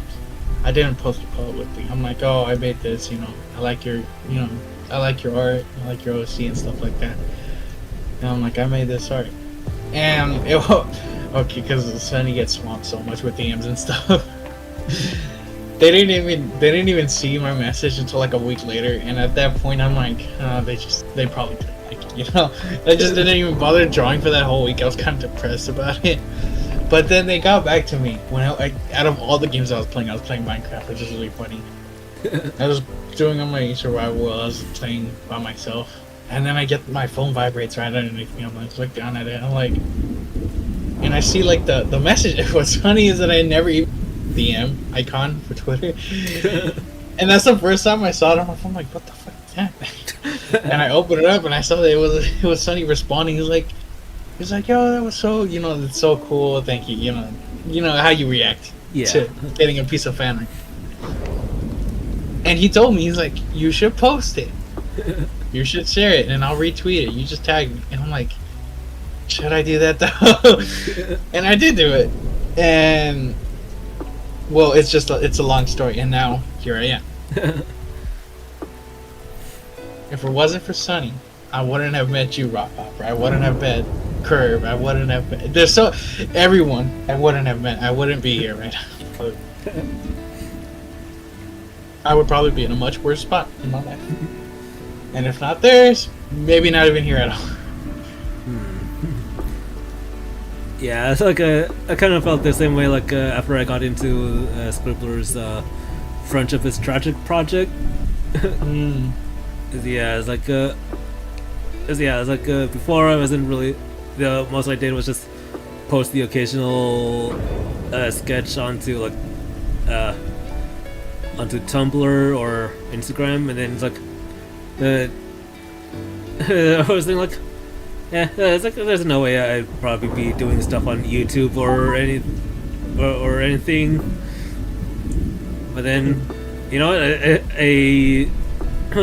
I threw the dice when I saw that Scribbler was doing like casting calls for artists for Friendship is Tragic, and yeah, now here I am. It's like I now have like a whole network of like-minded friends on the Brony fandom, and beyond that as well.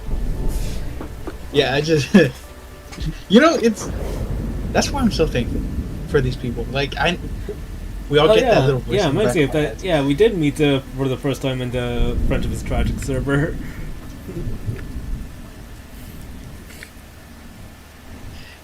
They're saying it's just like it's a snowball effect. It really is. Like, Yeah. you get that one good vibe, and then it just kind of cascades into more good vibes, and then you just get to end up in a better place. And these people, maybe they won't see it. I'm saying these people, you know, the people who inspire us to do things, you know, accept us into the place. Maybe they won't see it like as the big deal, like, oh, you know, it's cool now, but like I know some people will see it as a big deal, but like just being real thankful about it. Like, Yeah. you know, I made that whole joke, and then eventually me and Sonny became friends after. But like, yeah, she's pretty busy nowadays. I try not to bother her, obviously, as I am, my social anxiety and everything like that. But like, I always say thank you, and like, seriously, thank you. I sort of consider this is a joke here. I sort of consider myself an artist now because of you. I have friends because of you. I do think because of you. People know me because of you. Well, not in that way. I mean, like, I push myself out, and now people know me. Not that they know me through you. Yeah.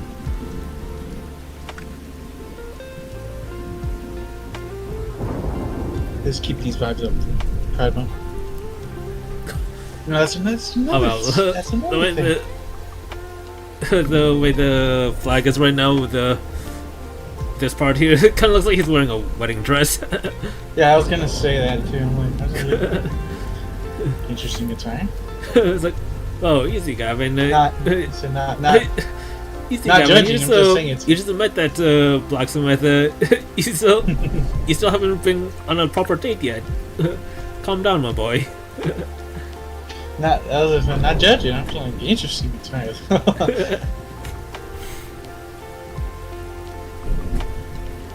I was saying about Pride Month, I'm like, that's a whole nother ass can of worms. I came out online, not IRL. Just throwing that out there. Unfortunately, it's just things IRL are a little bit different, so you know. Yeah. But yeah, it's all good.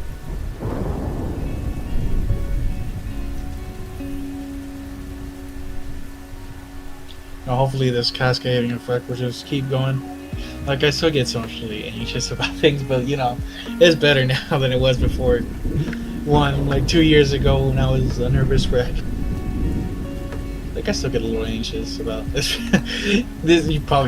You can see this in, I don't know if Shoka posts or VODs or anything, but yesterday they were asking me to voice act this character. I'm like, yeah, my voice acting sucks. I still did a little bit of lines, but anxiety got to me in the end. I did let somebody else voice it. Oh yeah, That's another great thing about doing tabletop RPGs. It's like great practice for voice acting.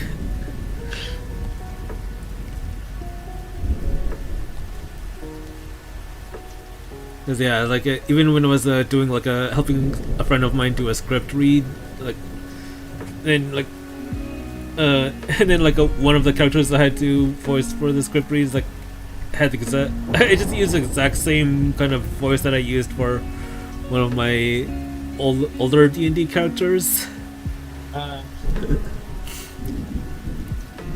You know, it's like, hey, the script is in the script reading, the character was just basically like a chaotic creature, and hey, my old D&D character is a chaotic creature, so yeah, why not? lined up perfectly. Yeah. You know, on the topic of like D&D and like story making and stuff like that, when it comes to the fandom, I've always been drawn to the more OC and other type of works rather than like works based off like don't get me wrong, I still like works based off like canon ponies and stuff like that, but I've always liked more of, you know, just people's OCs and what they come up with, like Ace and Rockshard. But yeah, like I've always been drawn more to that side of the fandom rather than, you know, canonical works. Like, yeah, don't get me wrong. There's some canonical works that they're based off canonical works that I absolutely love to death. Friendship is tragic. Yeah, I get what you're saying. Yeah, but like, I think the biggest one is Aprilverse. Scribbler's Aprilverse. Also, where I first saw Sunny's, like, that's why I guess I have Scribbler thing to why, like, she's like the starting point of why I joined the fandom at all. Yeah, and then or actually, oh, you go ahead. Oh, yeah, I was about to say like yeah, there's like one main reason why I tried auditioning in the art editions is because it's like yeah, like when I started I think it started because like I was started listening to like creepypastas while doing like projects for art class, and then so that became like almost like a tradition of mine. It's like, all right, I'm just gonna play like an hour or so worth of creepypastas, and then while I'm drawing, and then that's how I'm gonna relax for the weekend. But then like I started listening to more creepypastas, and that's how I got into like that's how I came across like Scribbler and Lost Narrators. Like I was listening to their creepypastas, then I got into their MLP Grimdarks, and then like years later when Scribbler was holding the art editions for Friendship is Tragic, I was like, you know what? I've been listening to her stuff for like for a couple of years already. Might as well see if I can actually participate in making some of those. Yeah. You know, I don't even think that the first time I saw your art was in Friendship is Tragic. I think it was before that. Oh. I honestly think I'm probably might be misremembering, but maybe I saw your art in a reading of Life on Cloud Cloud9. You just want to call them that. Yeah, I think because I think I did some art for them as well.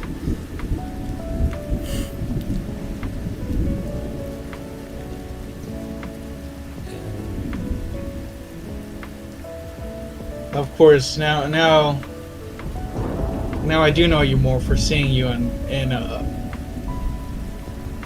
I saw you in Friendship is Tragic, your works and stuff like that. Now it's just seeing your works. It's not even just about Friendship is Tragic anymore. I'm not saying that as a bad thing. It's a very good thing.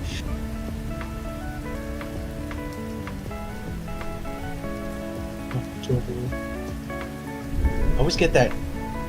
It's just like when Sonny posts art, although he hasn't posted art in a hot minute, which is fine. But I always get that giddy feeling whenever I see someone post like they have a new art piece. I'm like,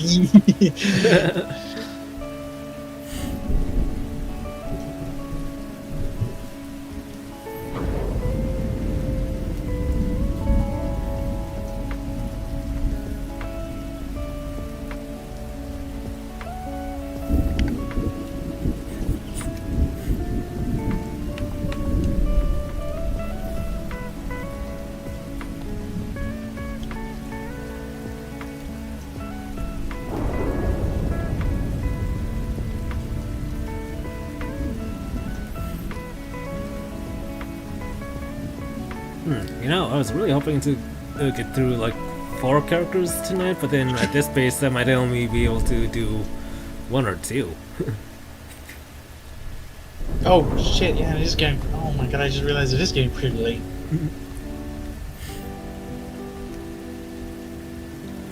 Man, time flies when you're enjoying yourself.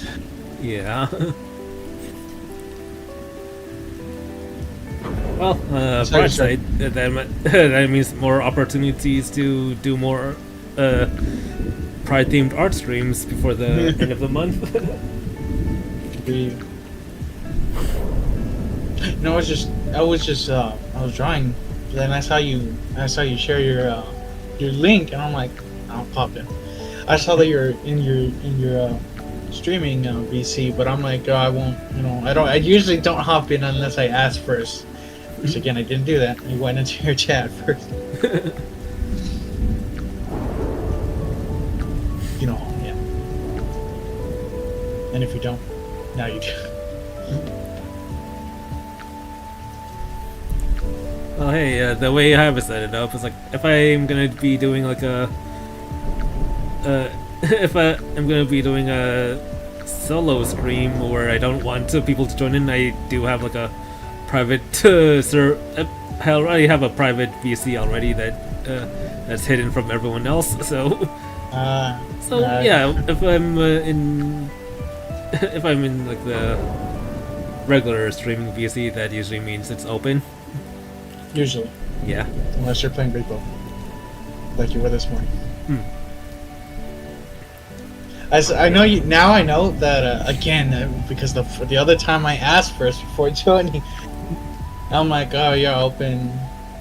See if I could just join in the chat a little bit before I think before right there I was gonna go with my mom to the cemetery to go visit my grandmother, and I had a little bit of time to kill, so I'm like, oh, I saw y'all playing, you know, I'm like, I'll hop in. But then I'm like, you know what, I'll ask first, and then you said, oh, you're doing a game chat, so. Or like the in-game microphone, right? I don't know. Yeah, yeah. Sometimes like it kind of gets weird if it kind of. Yeah, it's like when I play games, I'm really into the immersion aspect of stuff. So like, yeah, sometimes I I just want to use the in-game chat sometimes. For the immersion aspect, is like, yeah. If that makes sense. Yeah, I saw yeah, I saw y'all playing Repo this morning. I was thinking about joining because today I actually had a really calm day. So, but I saw you were playing again. I saw y'all playing Repo. Y'all were playing Repo, so I didn't even ask. I was just, what did I do this morning? Sleep and more sleep. Actually, like sometime this weekend, I'm definitely gonna need to like either sleep early or sleep in the morning, because like, yeah, for the past week I've been kind of, my sleeping schedule's been out of whack. Seems about right.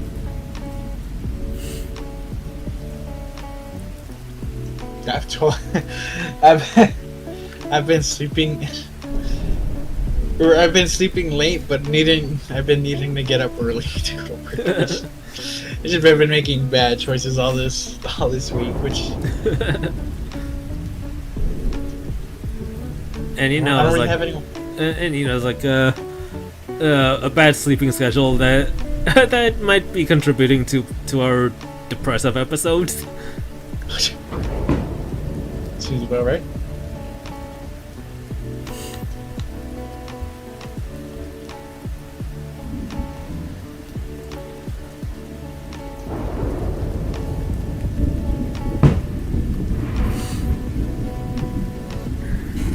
Man, someone keeps letting off the fireworks outside. I don't know what's the occasion. Yeah, I'm getting a lot of fireworks here too.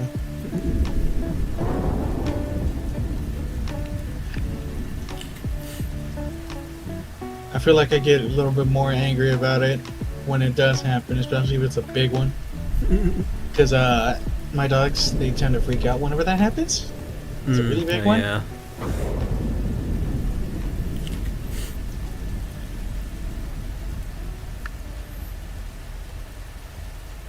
Not only that, they like to do it in the middle of the fucking night when we're all sleeping. Everyone wakes up like, what the hell?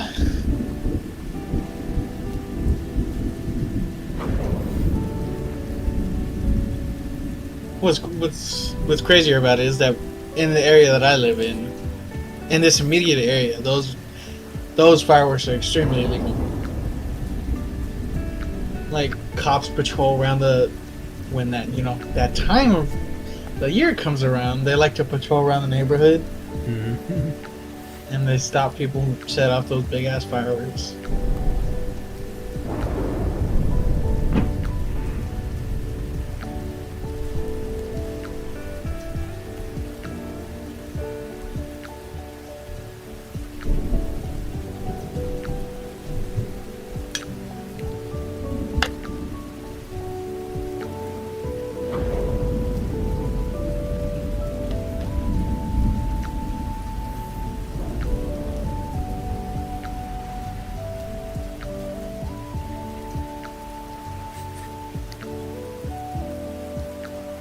I was telling you earlier when I was in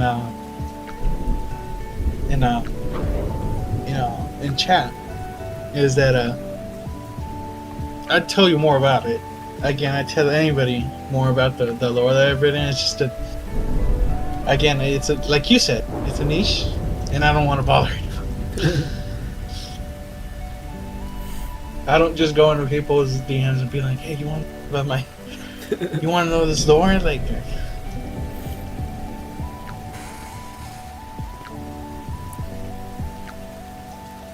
It takes me quite a while to like even do the bare minimum of contacting somebody through DMs. People just get so anxious about it. Yeah, that's understandable. You see, I've gotten a lot further with you, Rockhopper, than a lot of people. If you start getting memes from me, then you're in a good spot with me. That's what I'm gonna say. I've discovered a niche something that we both like, a common interest.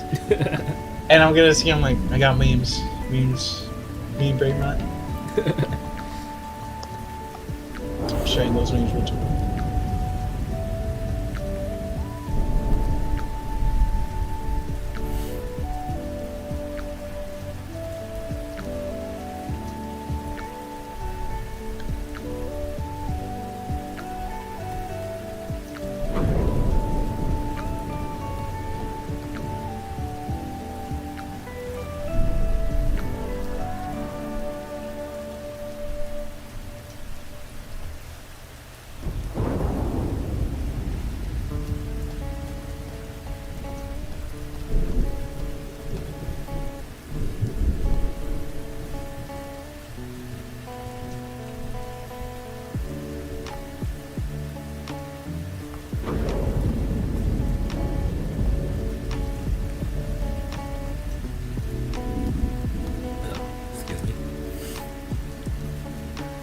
You've been excused.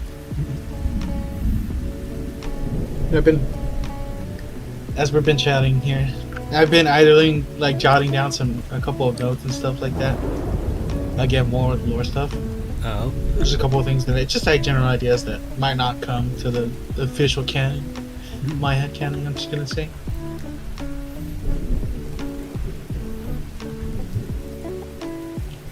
Like when I don't know what is it with me, but I tend to follow like a rule set that I set for myself in the universe. But I tend to also try to get around those rules in universe. I think the biggest one for me is, like I said earlier in chat, one of the biggest things that, in my opinion, went completely underused in the show of the MLP at all, is the energy crystal, or the magical crystals. Yeah. For example, you know, like the hippogriffs, they turn from hippogriffs into the sea. Yeah. Creature things. Sea creature things. Yeah, because they're not sea ponies, right? The sea ponies are a different thing, unless they turn into sea ponies. Sea griffs. That's what I'm gonna call them. But yeah, you know how it's basically, so the hippogriffs, they don't have magic, right? Yeah. But they have this crystal that lets them perform a spell to change. So in my head, I'm like, what if you could make crystals that have spells in them for other things? Use them as technology. Thus was born half of the technology that exists in my little universe. Magical energy shields. The magical swords. I don't know if I don't think I've drawn it in a long ass time, but the swords that Yupun uses, the way the ammo is generated. So like, okay, so I made the grounds that foot soldiers are too, like the device that they use to generate ammo is too large for soldiers to carry around with them. But vehicles like helicopters, tanks, and other aircraft, things like that, they could just carry around like this device that basically generates ammo. But so think of it as almost like a video game mechanic. Like, you know how turrets magically have infinite ammo in video games? Yeah. Something like that. But I did do it also to have a setback, you know, it has a flaw. The crystals are very unstable. So if you shoot the crystal, or like something comes bad to the crystal, they blow up.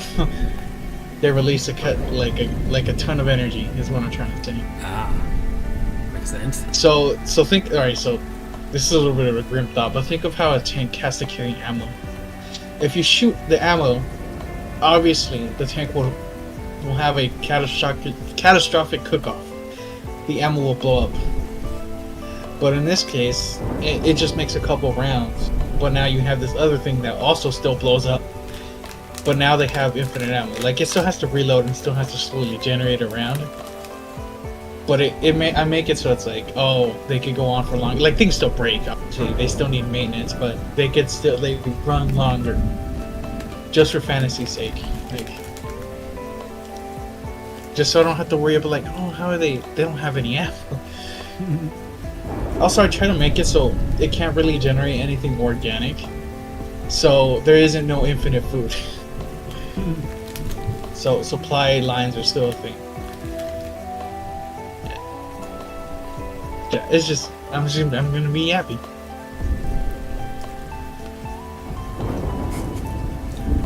Just poured so much of my soul into this funny little horse universe.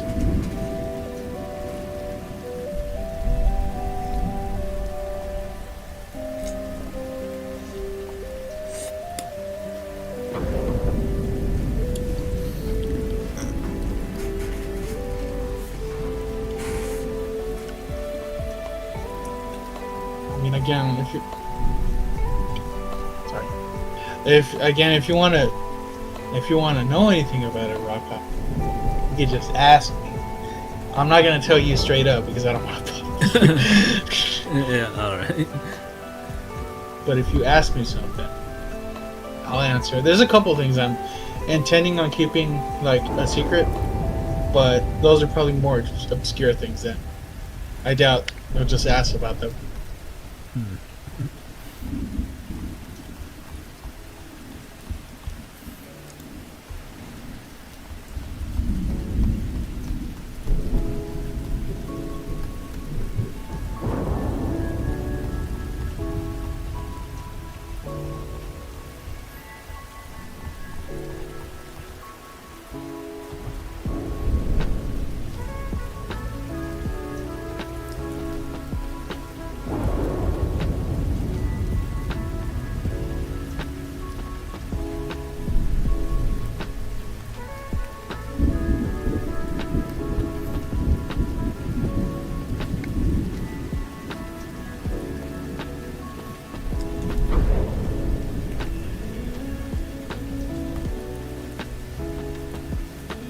Alright, so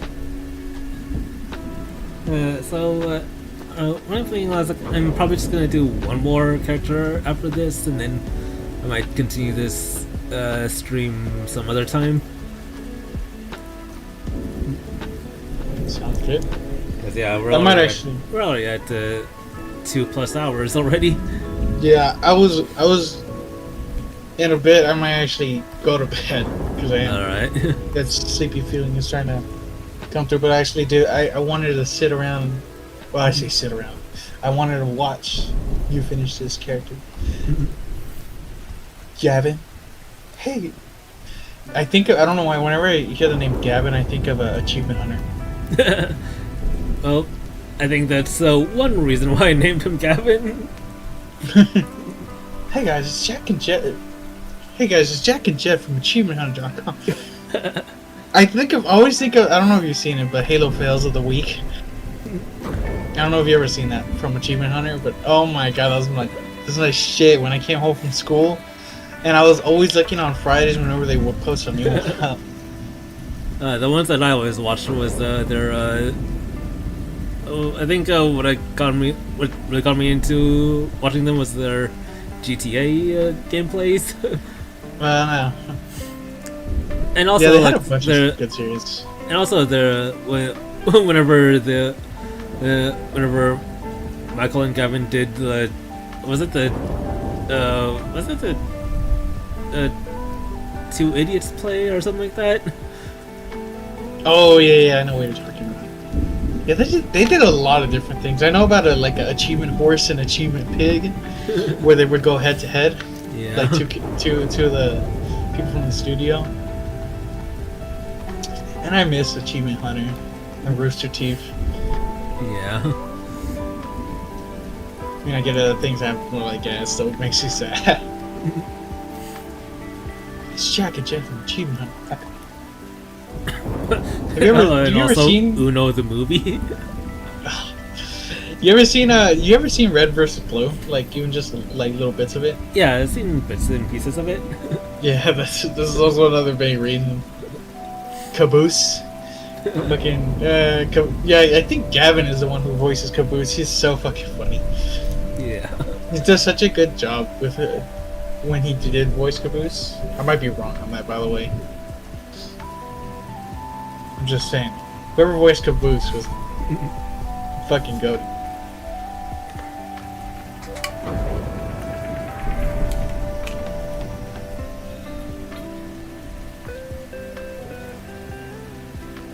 That'll make a good name for a character, actually, in MLP. Or maybe a reference character, Caboose. You know what? Yeah. Caboose juice. New OC right there. I'm drawing it tomorrow. Caboose juice. He's gonna be blue just like Caboose. That dark blue. Actually, funny enough, almost like that dark blue right there. Oh.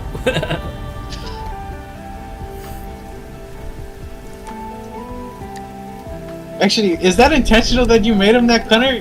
Yeah, because that's almost what Caboose's armor color is. No. It's like, I think it was just...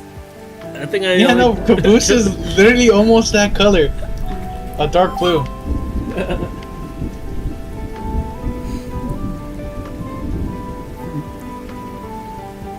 Oh yeah, Mindscape 2 is like remembers red and blue as well.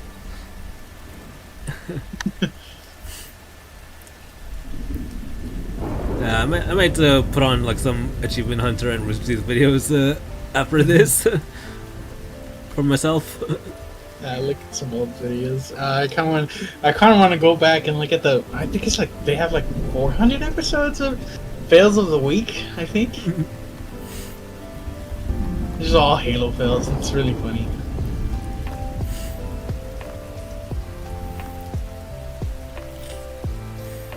Oh, yeah, and then like earlier this week, I was like watching. I was watching like this one video like talking about like shared dreams or something, like you know, this phenomena that like people will fall asleep and then the dream of like some sort of back rooms liminal space kind of world, and then then one of the people commentating was like Alfredo, like one of the achievement hunters who joined later in its lifetime, and I was like, wait, is that Alfredo?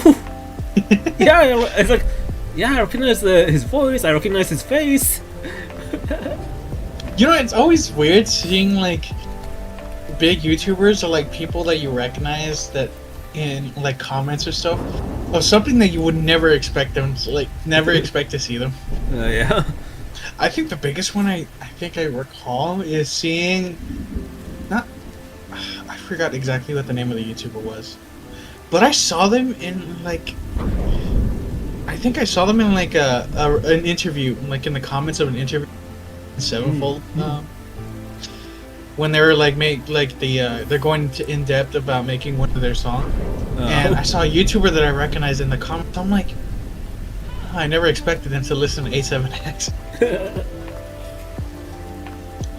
Oh yeah, and then Gavin Free himself was like, I remember he has another YouTube channel for the slow-mo guys, I believe. And then, and then he's actually the smart one of the duo there. Yeah.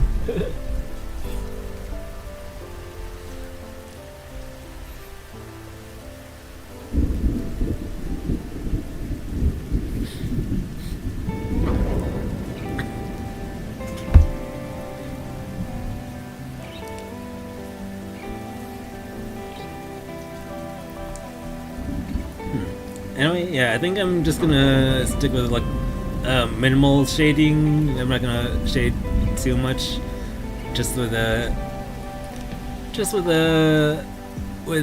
hair and fur textures, and also just to like here with the wings to show where the overlap is. But yeah, I think that's all the shading I'll do, and I'm gonna call this drawing done.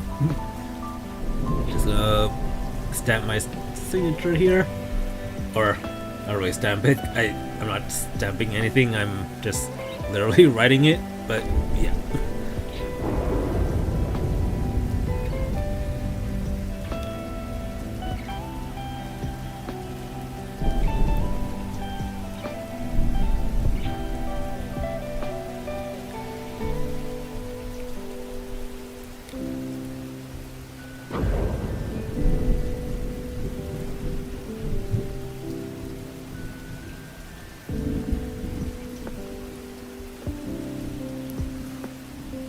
Today is the 20th.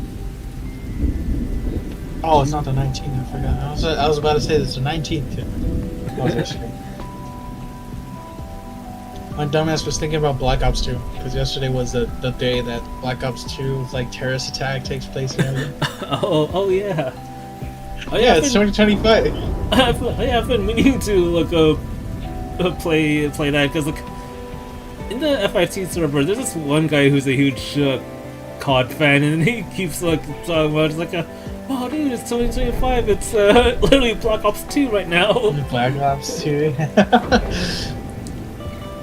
Yeah, I've been kind of meaning to like maybe stream that too, because I remember like thinking like I was like, play zombies. Because I remember like thinking when I was doing like the first quote unquote future mission. It's like, yes, we definitely. It's like, yes, the U.S. military definitely has like magnetic gloves and oh yeah, right at the start of Solarium. is so commonplace that some random terrorist organization fuels them regularly. I remember seeing a meme the other day about they were saying that Black Ops 2 is literally a mod. It's literally a what? It's a Modern Warfare now. Yeah. You know, it's crazy how much they got wrong, because like we literally have, in terms of that kind of technology and that look, we haven't even advanced like 10 years from last 10 years. Yeah. Because like I have because my sister and her husband are in the Air Force. They served in the Air Force and the Space Force, and then like from hearing them, it's like the biggest leaps in technology was like, the bombers that we replaced the windows with TV screens. That's the biggest advancement for the bombers. Yeah, biggest jump. Yeah, it's like, yeah, they got a little bit wrong. Just a little bit. It's crazy when I was thinking back when it first came out. I'm like, damn, this is what the future's gonna look like. This is what I'm like. It's not. You know, I was thinking, I'm like, it's not even that far away. 2025 is not that far away when it first came out. And now here we are, and not much has changed.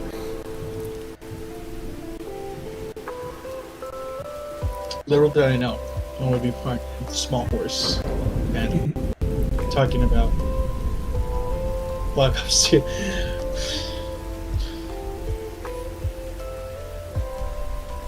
It is what it is, though. Not that I'm complaining. I'm having fun. Yeah. There's a smile on my face right now. You can't see it. There is a smile on my face.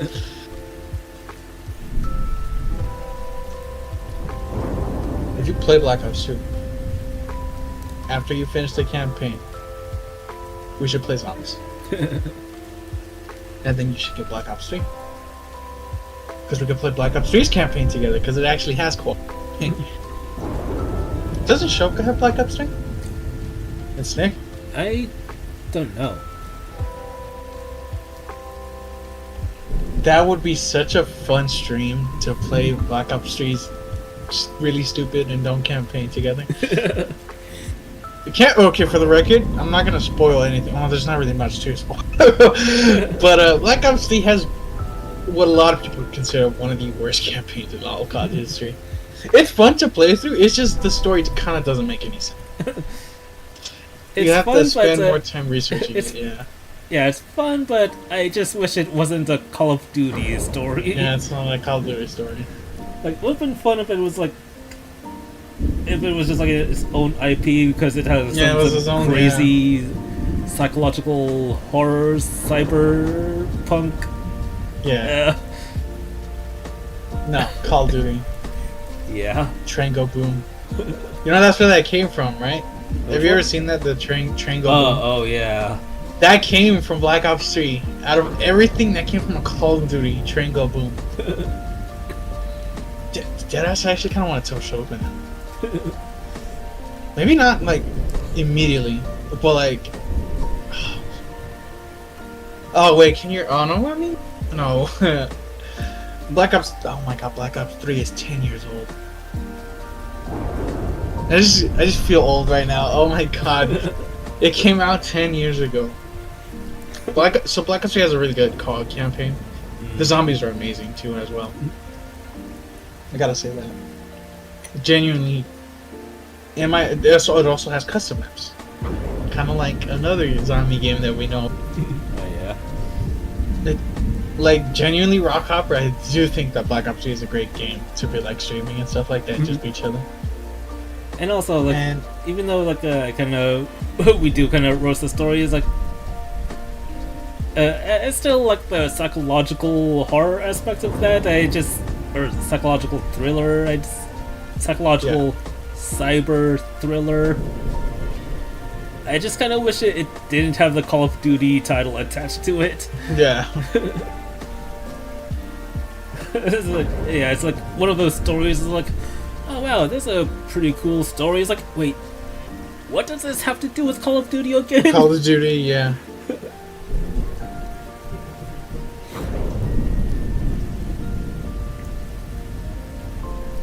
You know, I really want to tell. I don't know if you want, because greedy ass Activision sells the game for so much. Mm-hmm. If you do ever end up getting like Black Ops 2 or Black Ops 3 or both, 100%, I think we should play. Stream it or record it, doesn't matter. It's fun enough as it is. Both campaign. It will campaign for Black Ops 3. BO2 is single player only. But zombies. Oh, and then it was before when crossplay became commonplace because I think I think I had it on my PS4 as well because of the PS Plus.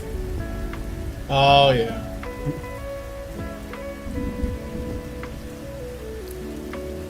Yeah, I only own Black Ops 2 ever on my PS3, and I can't play it. Well, I still can play it. I own it on PC, but I'm like I can't play it on the console anymore. My old PSN account is lost to time.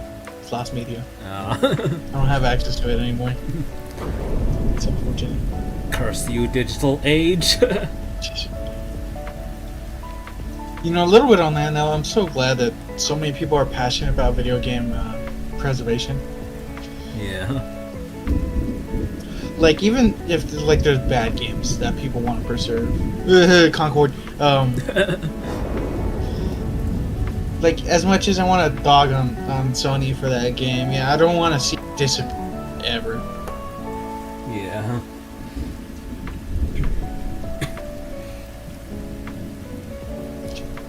You know what worries me is like, so Helldivers 2 is online only, right? Yeah. Game we both play. You do realize eventually that the servers are gonna have to close down, and then how are we gonna be able to play it? Yeah, and then I'm kind of considering like. Also, another consideration is like what happens if they want to end the ongoing stories? Like, what are they gonna do? They're like, did they just make it like a indefinitely? Can it? Yeah. Like either we're gonna beat the bug spots and squids, or we're gonna get tired of constantly fighting them and move on to something else eventually.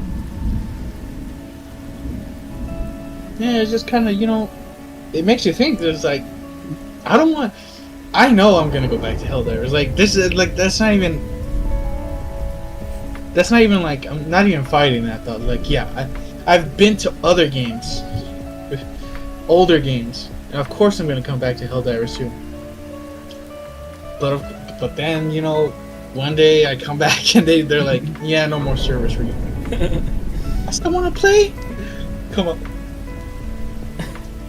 on. And also, it's like with the live service things, like you know, it's like recently I went back to play GTA Online, which has already been online for more than 10 years at this point, and then the game engine is clearly showing its age.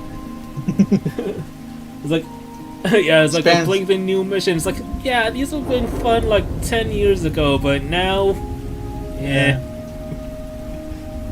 You know, you have that thought. There's like, oh yeah, GTA has been across 3 generations of consoles. Yeah. It came out on the PS3, and we still have it on the PS5. Yeah, so it was like a. Yeah, I remember coming across this one joke saying, it's like the PS2 had 3 GTAs, the GTA 5 had 3 PlayStations. 3 PlayStation, yeah, 3 console generations.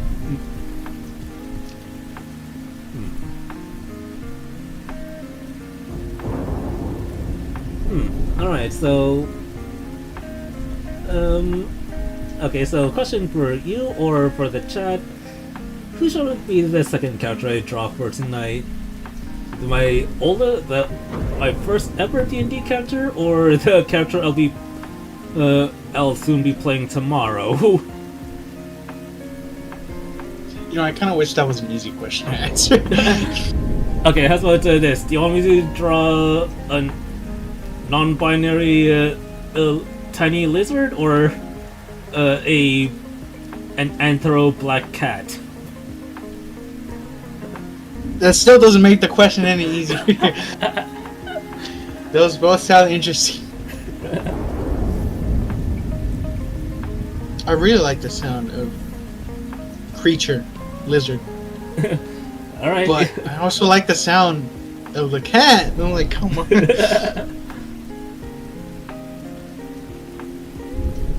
Maybe I'm just doing a little bit of bias here, but I'll put my money on the lizard right now for now.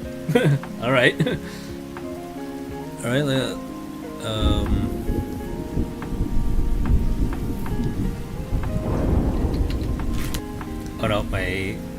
Oh no, my screen's frozen. Oh, at least I already saved my... Oh. My arrow is frozen. Gonna be going to bed real soon. Okay, okay, it's just taking a while to load. Yeah.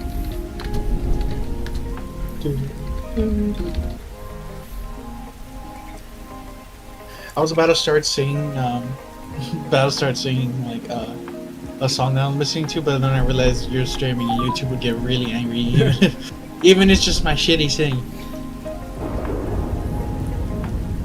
Oh, you know, I realized that. Later, Mindscape. See you, Mindscape. Oh yeah, so yeah, and then before you go, it's like, let me just do my introduction for like my tiny lizard guy. Yeah. Art credit to Speed VA. Anyway, later, Mindscape. Oh yeah, and check out Mindscape. Here's my first ever D&D character. Art credit to Speed VA, as I said. And then, yeah, this here is Newbie. Literally named because I was a noob in D&D when I made them. And a kobold fighter, pronouns they them. Alignment chaotic neutral, and non-binary, and then flags non-binary and gender fluid. A tribal kobold that was conscripted into the Voluminous Mercenary Company, a company that the tribe was indebted to for their protection. Famous for their use of goblins and kobolds as scouts and expendable shot troops, the Voluminous Company was always in need of more bodies to fill their ranks. Despite their small size, kobolds like Newbie prove invaluable on the battlefield, whether they act as unseen scouts or hard-to-hit targets who can squeeze into small locations and crevices. However, Voluminous Company does not take kindly to perceived slights against them, regardless of their rank, whether they be an honored knight or a lowly grunt. If they're declared guilty by the company, they will be sent alone on what may as well have been a suicide mission. Arbiter. Halo joke. If you know, you know.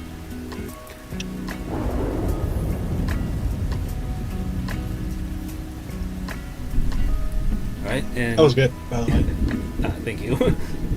Spent all night trying to wrap up short bios I can recite so that I can, so that at least the whoever's watching can have at least some context on the characters I'm talking about. Yeah. And I heard you. I got real giddy when I heard you talk like this unit and everything. I'm like, yeah, that's how I do it. I did that too. Welcome to the 66. Best pig. Hand pig. Wait a second, they don't have hands? I just realized I wrote that into the thing, the best hand picked group of warriors on the planet. They don't have hands. I gotta go back and change that now. Gotta look through my document for them.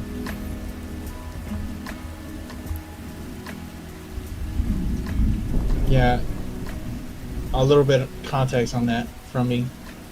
My Sana, the unit they're part of is the 66, or not the 66, 61st shock corps. That's what I called them, and they're basically the frontline shock troopers. So basically, they're the ones that get shot first. Is what I'm trying to say. Also, they're seen as highly respected because of how many missions they do, and they usually do dangerous mission. Try not to say too much, because if I start saying too much, I'm not gonna stop. Oh, excuse me. You're good. So, lesson learned: Pocky plus green tea makes me burp a lot. Surprisingly so.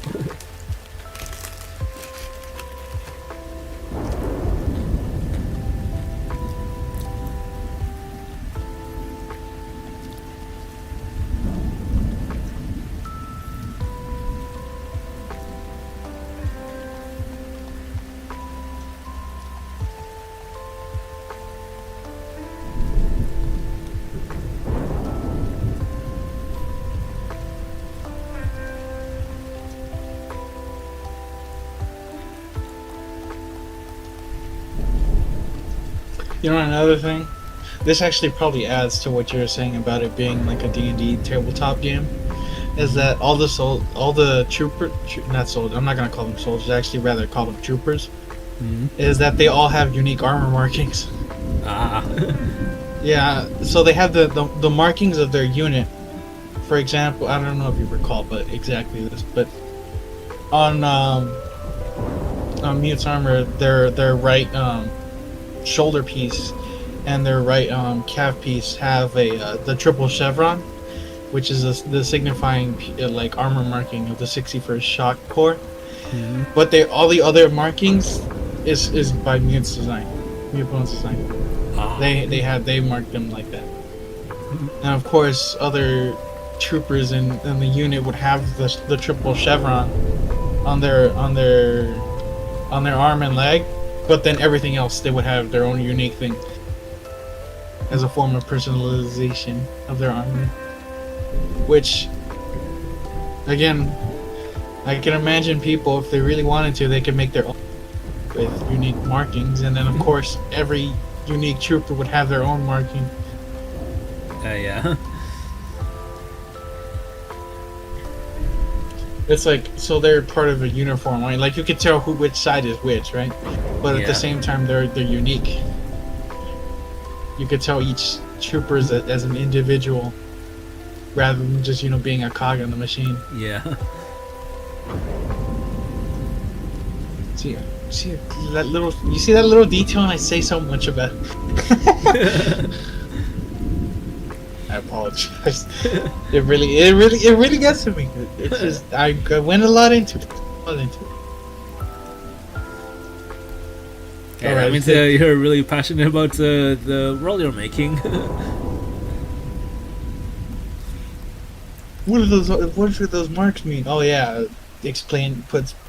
It's like a three word question, and I respond with the whole ass paragraph. But yeah, it's getting complicated for me. I'm probably gonna head out right now. All right. Yeah. Yeah. You have a good night, Rock. Oh, fuck, I just. Alright. Whoops. I accidentally closed Discord. Oh. And I didn't mean to do that, and I can't leave the call. Of course, if I close Discord. Your brain did? Alrighty then. Alright. You have a good night and a good stream, Rock. Alright. Good night. Thanks for letting me join the call. Yeah, no problem. Alright, I'll see you whenever we talk next. Alright. Also, look at that thing I sent her once you're done. Okay. Average Forza lobby. Alright, bye then. Good night. Good night. Bye stream. Or bye chat.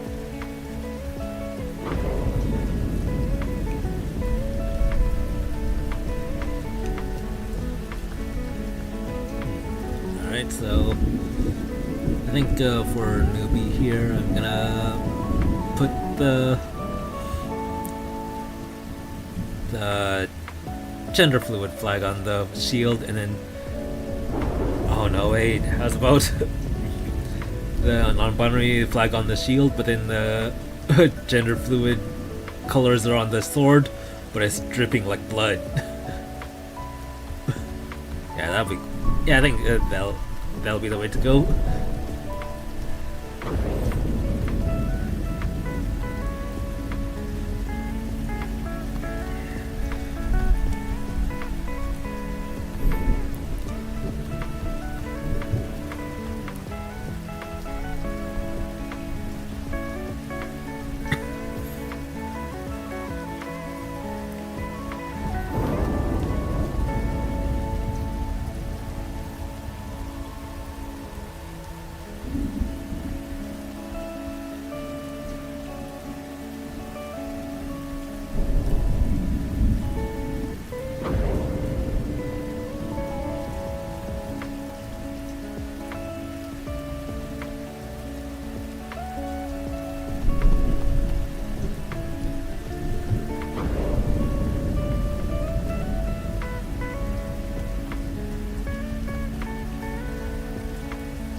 Actually, it's like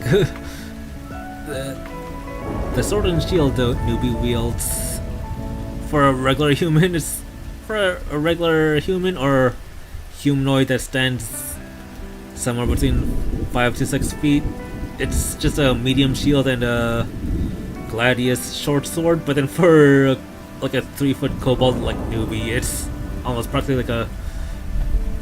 I think it's almost practically like a great shield and a long sword for them.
Also, a bit of an in joke about newbie. Like whenever like someone draws them, it's like it appears that their pants keep getting shorter and shorter with each rendition of them. Because like in the first concept sketches, like he had pants that went down all the way down to their ankles, but then like with the next reiteration of them, the pants were like slightly torn a bit, going down to their shins. Then another drawing had their pants become shorts that are like above the knee, and then this is probably the latest reiteration of them, and then like it's probably just their pants literally just became modesty shorts at this point.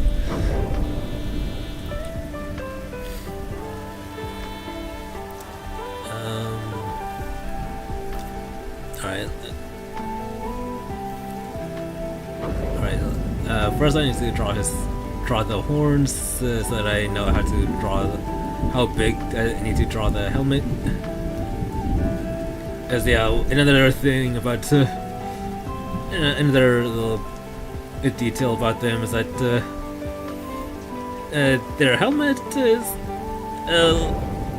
fits a little too large on them. It's like it was the helmet so clearly was made for someone of a larger stature, but then It was probably the only thing that they they were willing to give newbie when they joined the Volumes company.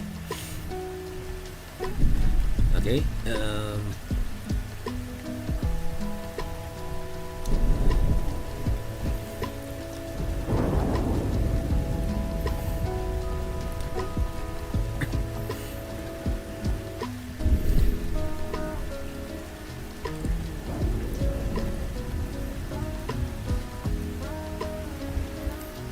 Oh yeah, and it's probably very hard to design helmets for horned creatures. So yeah.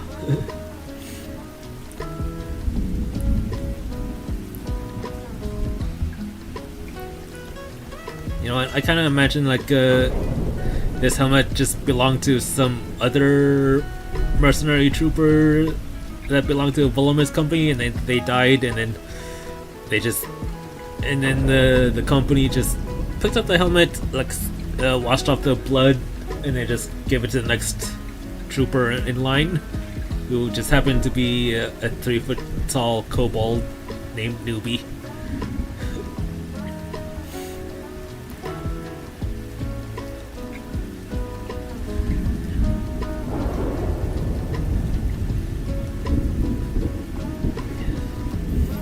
And for any history buffs out there that might be watching, the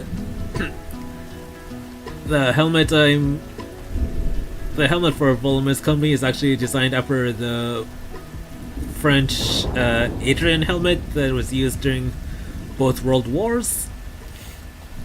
I would say that that is meant to be as like a commentary about the hellish situation of war, and then like maybe like a Volumes company is more industrial, takes a more industrial stance to war compared to their rivals. So they're more they're leading like advancements in like in like siege and technological warfare in a fantasy, relatively speaking, in a fantasy sense, much the same way how World War One was like probably the first widespread industrialized warfare. But in reality, I just saw the Adrian helmet in like one of the Battlefield trailers, and I thought like, oh, that looked cool.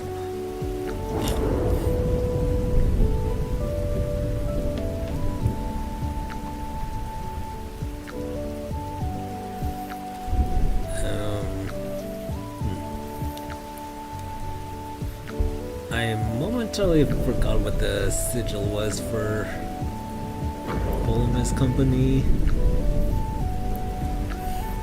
Okay, I know it incorporates like wings. I forgot what was in the center. Was it like a dragon egg or a sword? And if it was a sword, was it pointing up? Did it have the blade up or blade down? Yeah, I'll just have a generic circle and then with the wings attached.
he has like little smaller horn thingies around his cheek area.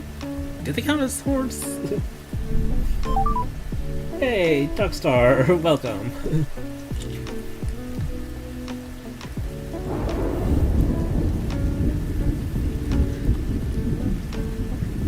Glad you could make it. Oh. Yeah. Yeah, super annoying having to work all day and night, but hey, hope you can kick your feet up and relax here. I even got chill music playing this time so that we have nice mood music to set the mood.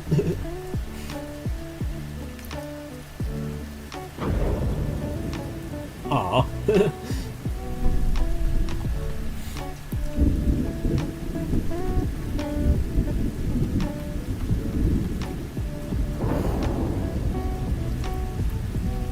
Well, at least the possum gets to be free.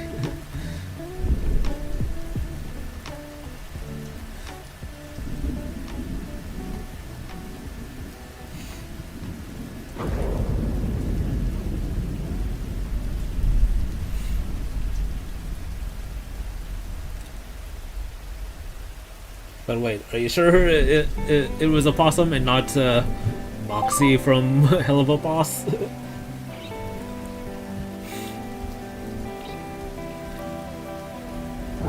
A human called me a possum. I'm not a possum.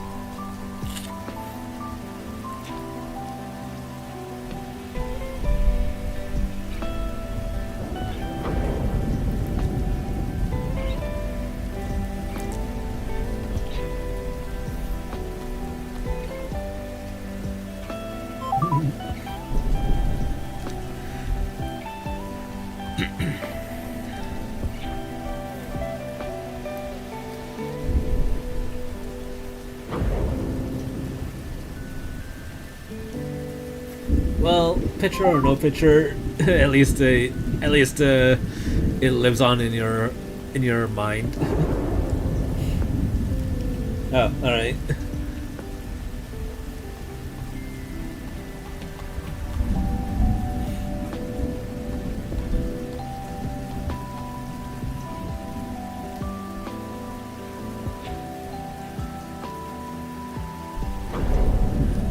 Actually, I don't really like how the shield will be covering up most of his body. I mean, I'm gonna have to change that a bit. So let's have... Actually, then that means that I can't really have his sword. Their sword just pointing off to the side. I'm gonna have to angle it a bit. This way.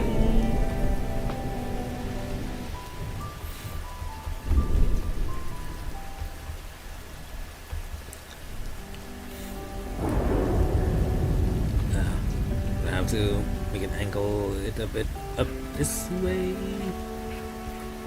Okay, I think that's better.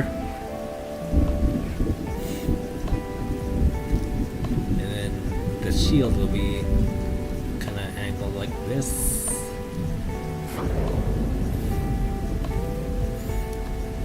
Oh damn, it's already 10 o'clock. I'm always promising myself that I'll start my sleeping routine at 10, but then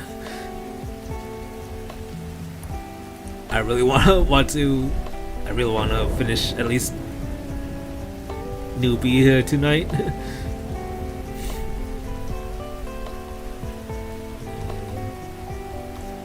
Okay, I think kobolds only have 3 fingers, I think.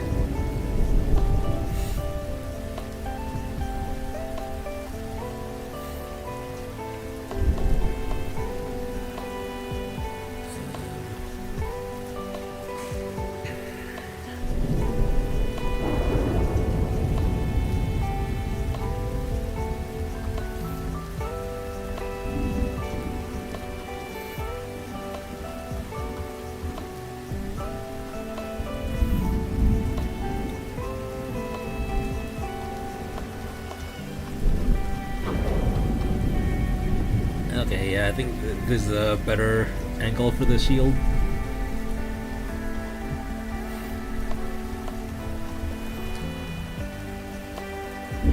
Yeah.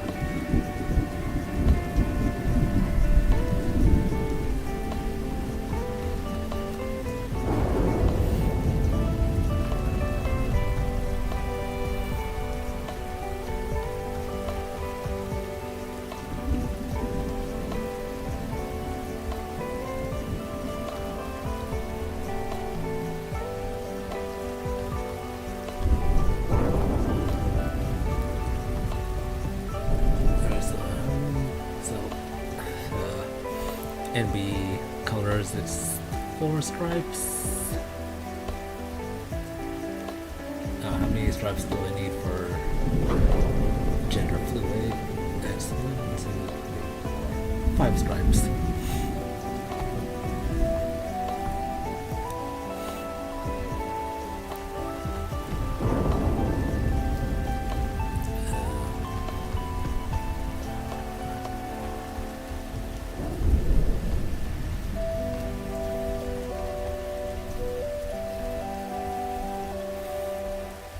It's a lot harder to draw like swords and shields. That's like either 3/4 or 1/4. I don't know which ones. I keep forgetting which one's which. Anyway, like yeah, sometimes it's kind of harder to angle the swords at a 3/4 or 1/4 angle to the camera, but you know, it looks a lot more natural looking than rather being having something just facing straight on or straight to the side of the camera. If that makes sense.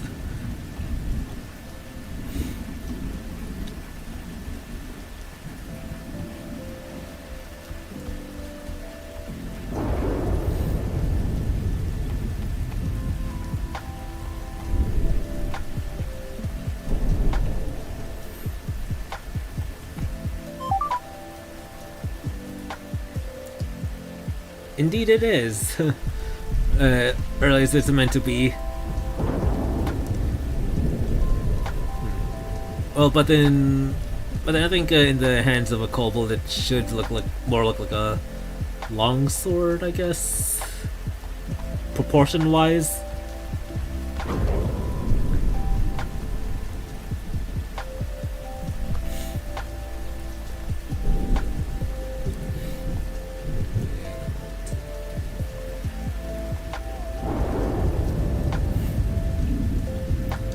Oh yeah, and then there's like, my plan for the Gladiasaur is like, it'll be dripping in the colors of the gender fluid flag, but like dripping kind of like blood.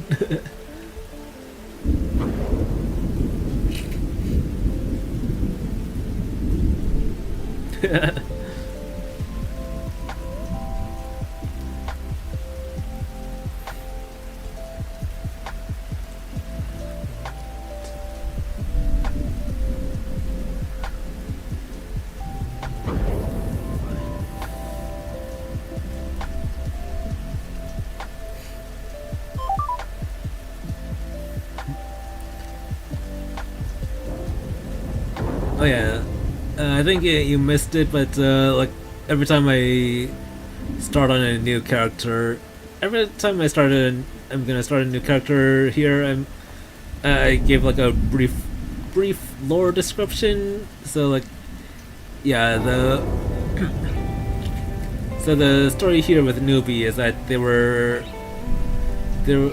like, you know, they were just chilling like as a part of their kobold tribe, as kobolds do, but then they got conscripted by a mercenary company that kind of has like a deal with the tribe, saying like, okay, we'll protect your tribe, but you're gonna have to provide us with like kobolds to serve within our army.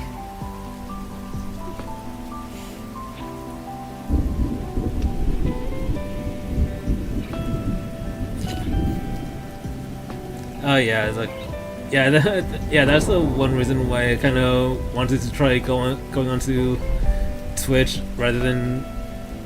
That's why one reason why I wanted to do more streams on Twitch than YouTube, because like, yeah, one thing I did notice like the lag between what goes the lag between what goes on this and in the stream, and then when it actually catches up to the viewers, it's like a lot more noticeable than on Twitch. Because like yeah, my friends and I were doing some experiments with it. It's like, yeah, on YouTube we noticed like they can be like an 8 to 10 second lag versus Twitch it can be as few as like 2 or 3 seconds.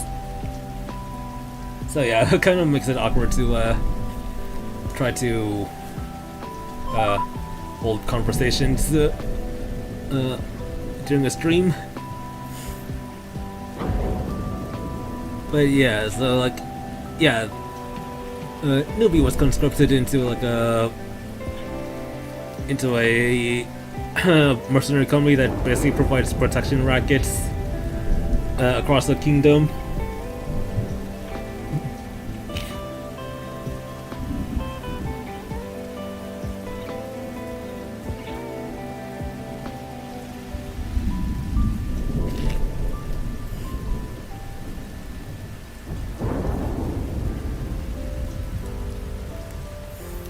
And then, so, yeah, Newbie is part of a... Yeah, so, basically, Newbie gets conscripted into a morally ambiguous mercenary company, and things happen, and they get sent to on a solo suicide mission to a very dangerous place, and that's where the D&D game actually picks up.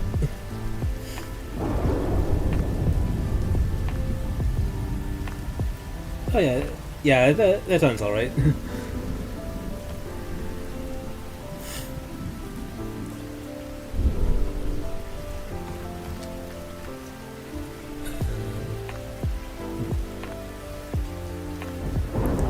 Oh yeah, they had a belt here.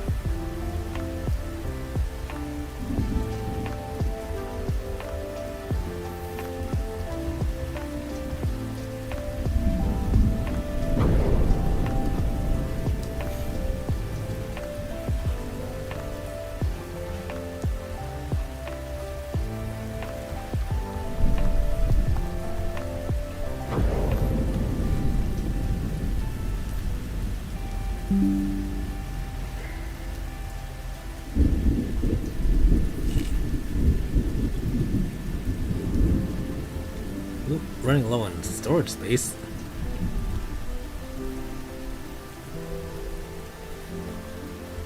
Oh shoot, how much? Alright, I'm gonna need to move some of the OBS.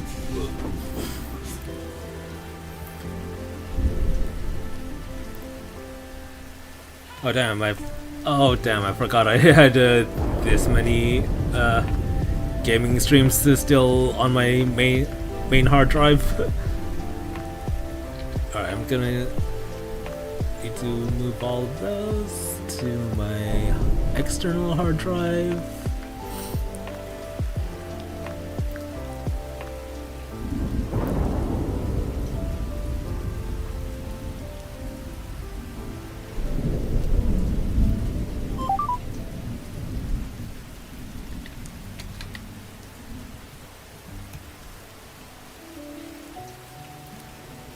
Actually, no, not even my RAM. It's still literally my storage space.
hopefully the hopefully the files can manage to transfer to my external hard drive before my space runs out, or else I'm gonna have to download the YouTube pod for archival purposes.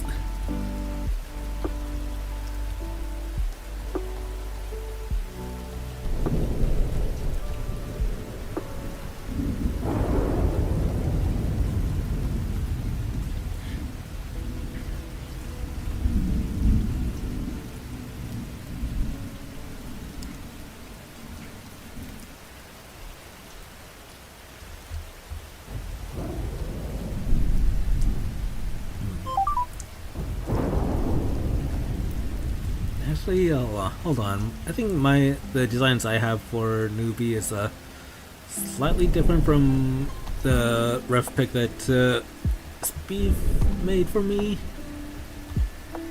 Oh, whoops.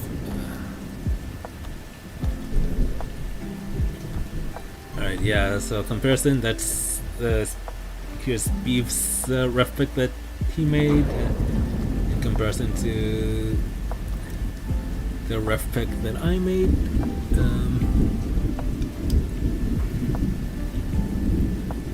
Okay, yeah, so like, yeah, one noticeable difference is that Speeve's ref pick gave newbie like a longish tunic that goes down the legs, but then I just for my ref pick the tunic didn't go all the way, didn't even poke out from underneath the gamson. Oh yeah, here's the belt.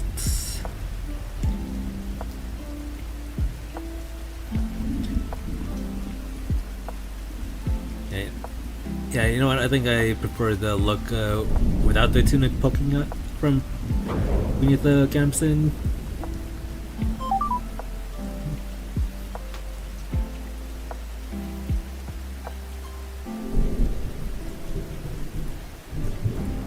Shield needs more grip with metal to the handle.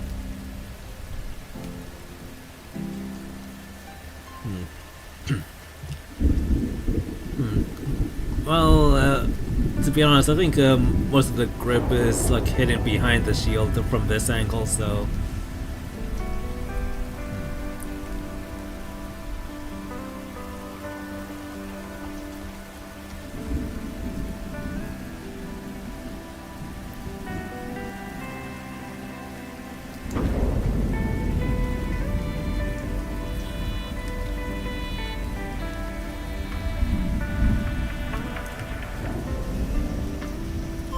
And also, like, I think most wooden shields have like a middle, like that middle, I don't know what to call it, that little bump in the center. I might just add that.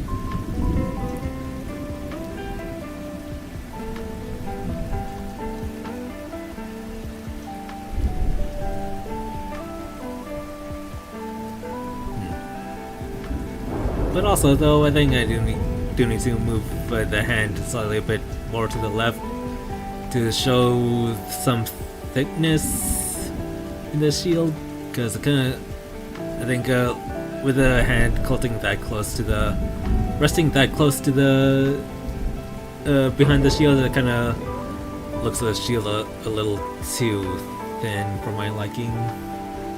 So yeah, I'm gonna pull this hand a little to the left.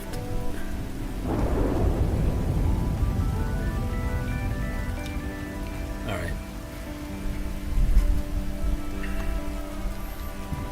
Yeah.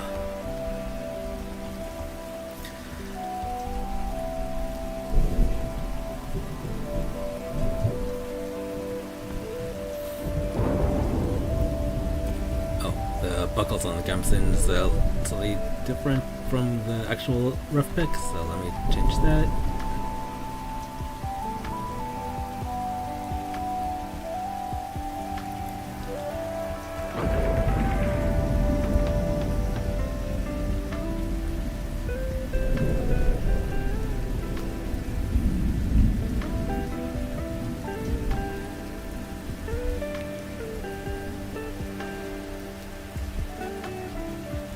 yeah,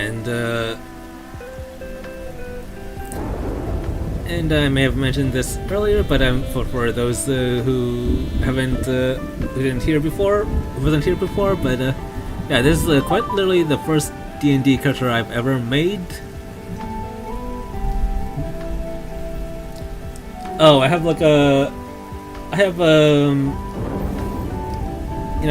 one of those lo-fi music apps playing in the background. It also comes with like some sound effects to set the mood. So like, yeah, I can have it set to have like rain and thunder while it's playing lo-fi music. So yeah.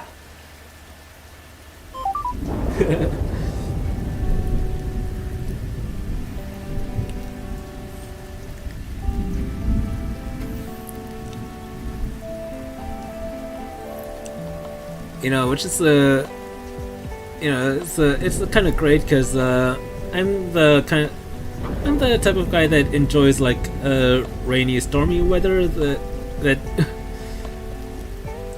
it's like when I used to go to college, like whenever it's rainy and stormy, it's like I'm always like by the window in the library, just listening to the rain and storm while either like reading or taking my notes or like sketching in my sketchbook. I just like sit my ass down next to the window and then just like listen to the rain pitter pattering on the window or like the thunder in the distance. Yeah, I'm one of those guys that finds like rain and thunder relaxing.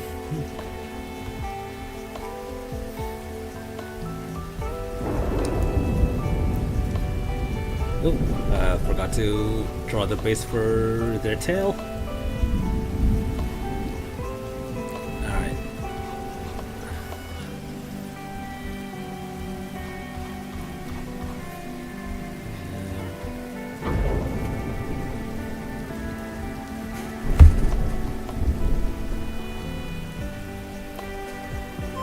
Okay, not enough space to show their knees. Oh, you okay? You okay, Darkstar?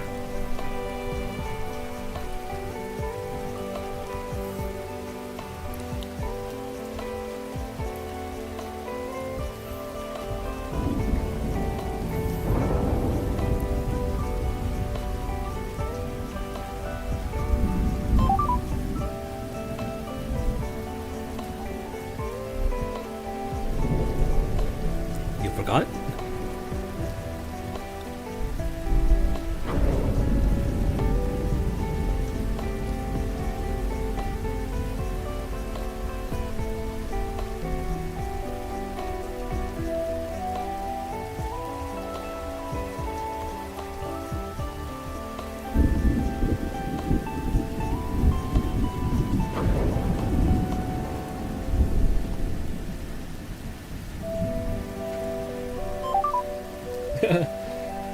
Ah, thank you. Happy Pride Month to you too.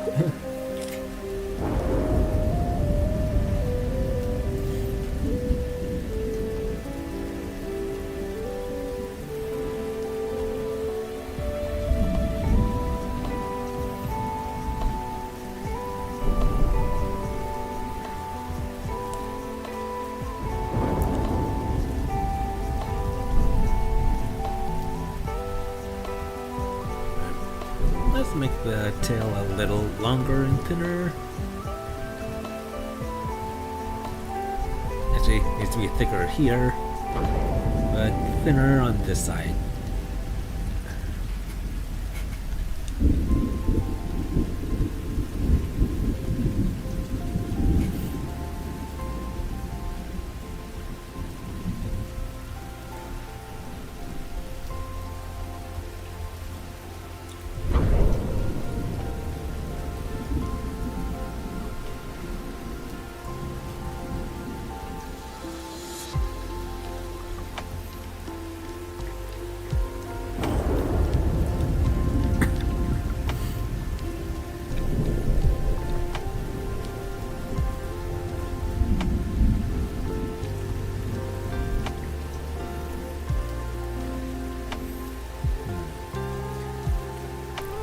Ooh, and of course, Newbie Newbie needs a background filled with an orchid of orange trees.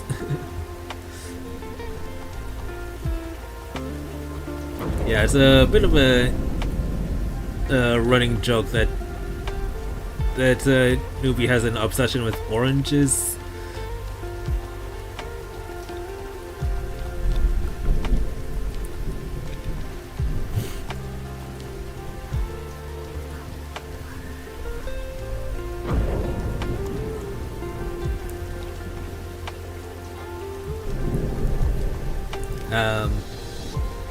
Don't tell Applejack that Newbie is addicted to oranges. She might be upset.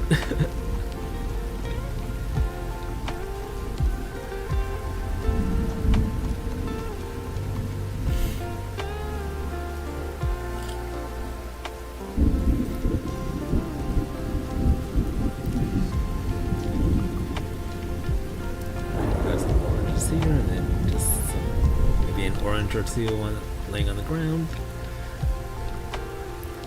Alright, and I think we're ready for the coloring stage.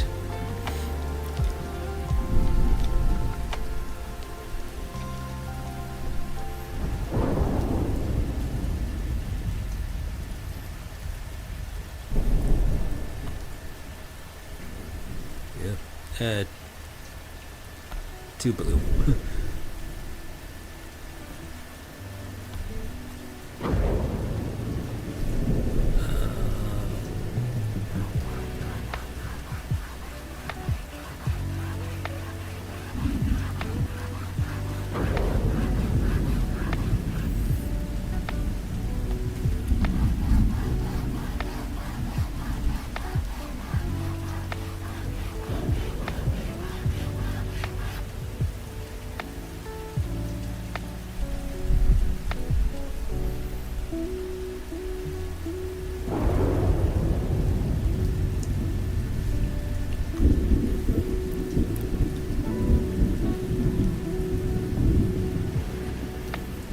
Let's focus on the trunks of the trees first.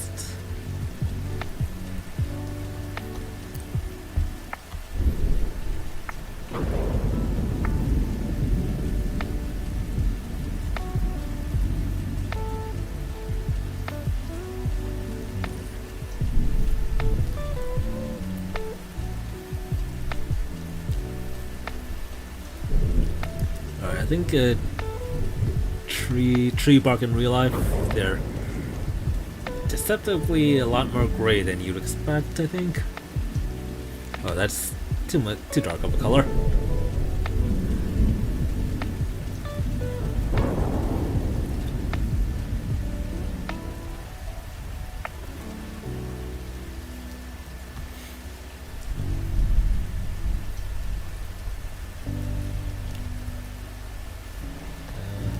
Actually, I think that's a little too light of a color.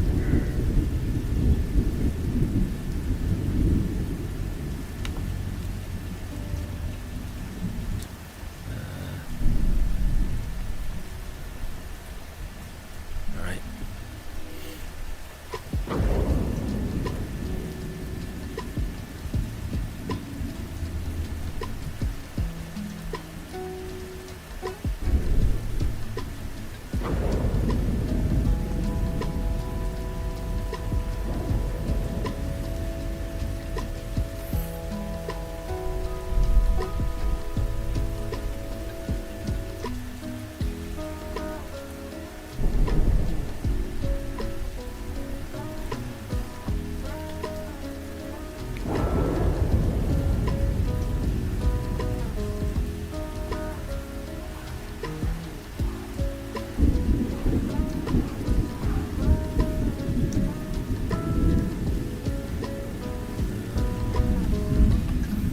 I want to keep this trees a bit forward of the grassy background.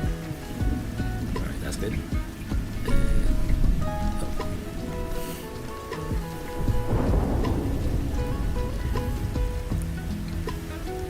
Yeah, grass. I think, one of the more challenging things to draw.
Okay, I have about 80 gigabytes free in my on my hard drive now.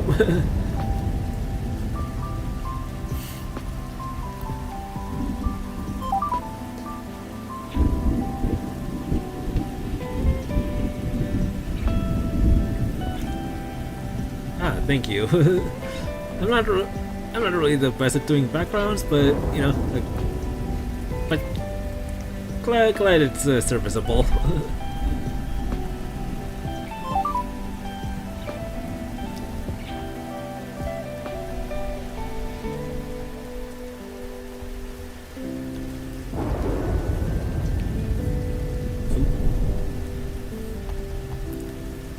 But I had the whole top part of the frame out of view. The trees were literally topless.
Those leaves are on the same layer as the trunk.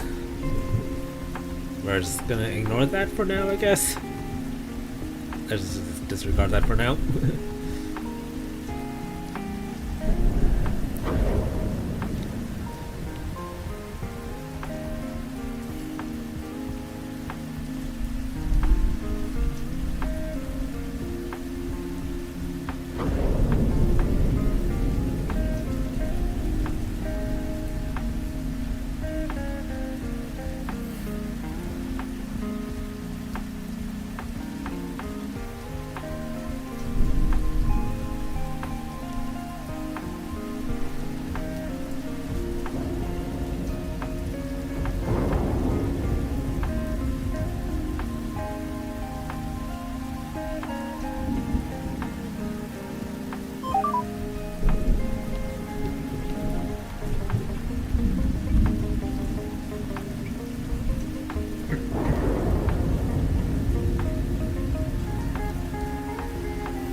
Yeah, please don't say anything inappropriate on while in the chat.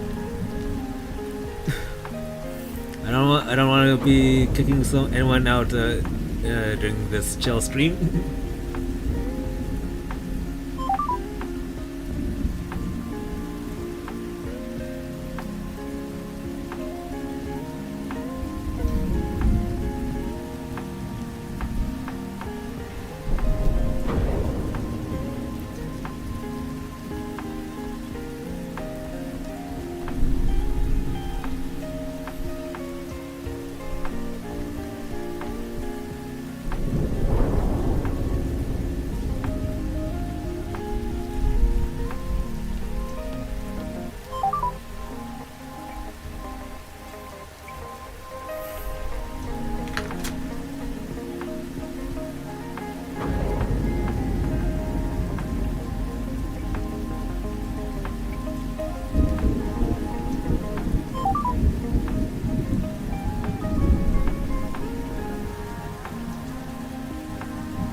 Sebastian, if you say anything inappropriate, I'm putting you on timeout.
You know what? I'm putting you on timeout.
what's the coloration look like?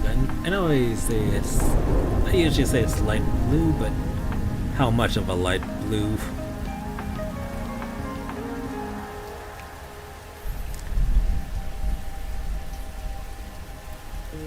Nah, that's too similar to the sky background.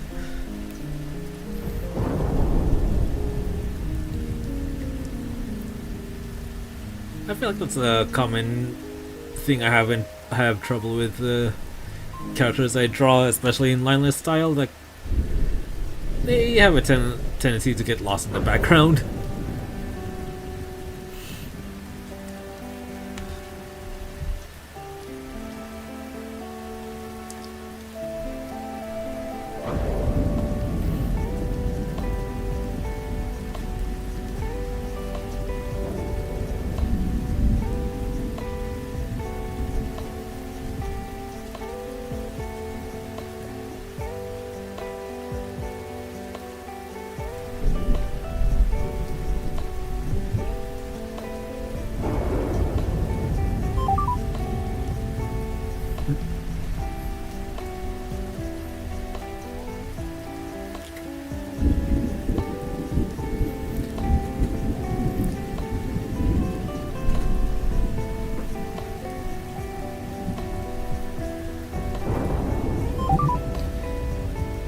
Yeah, I'm honestly don't know what the deal was.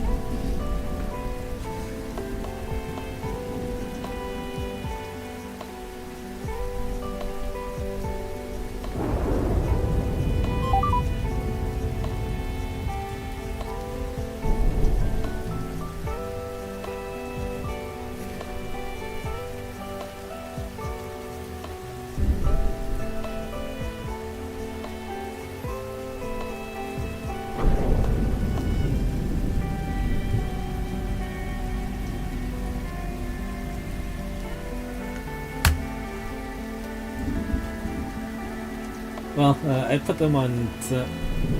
Actually, I just put them on timeout for like.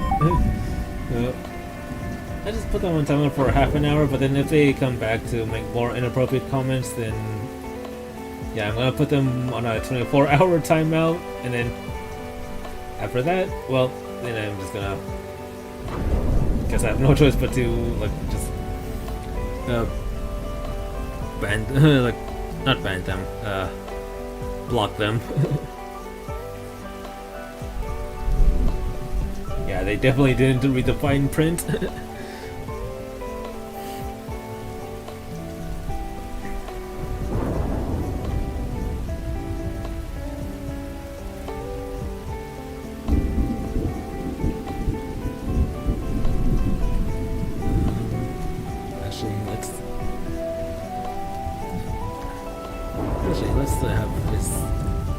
Let's have their neck be a separate layer from the rest of their mouth.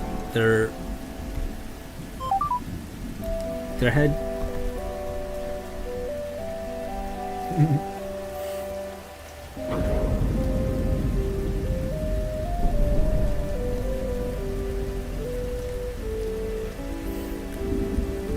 Well, I'm glad you at least find the art entertaining.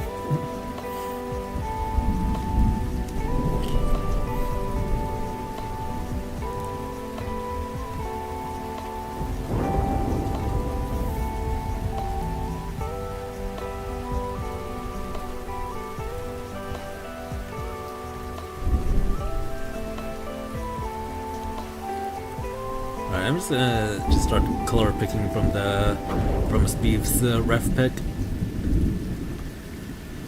Oops.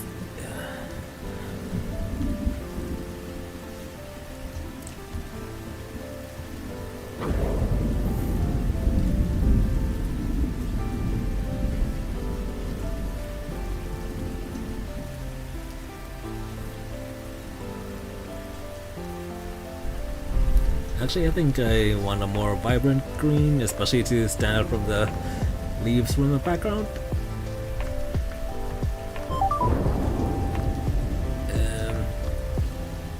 Okay, yeah, that should stand out just enough.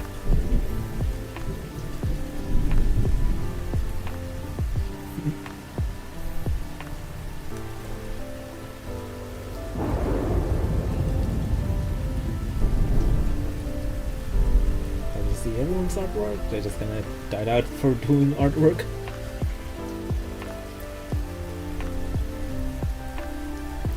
Yeah, sometimes it's like hard to be constantly creating all the time. Sometimes it's like sometimes you just gotta feel like yeah. All right, I'm not really enjoying this. I might come back to it later. I might not, but I just gotta take a step back. Yeah.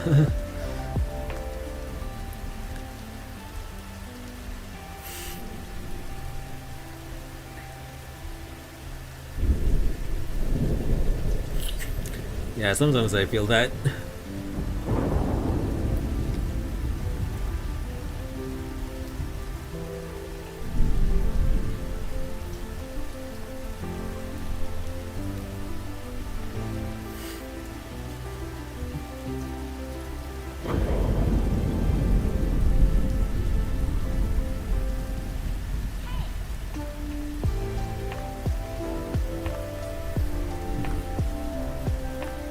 Yeah, I don't really need to focus on how nicely shaped the arms are behind the shield, because there's gonna be hidden behind the shield, but you know, sometimes like I just can't resist trying to make sure everything is perfect, even the parts that are not visible to the viewer.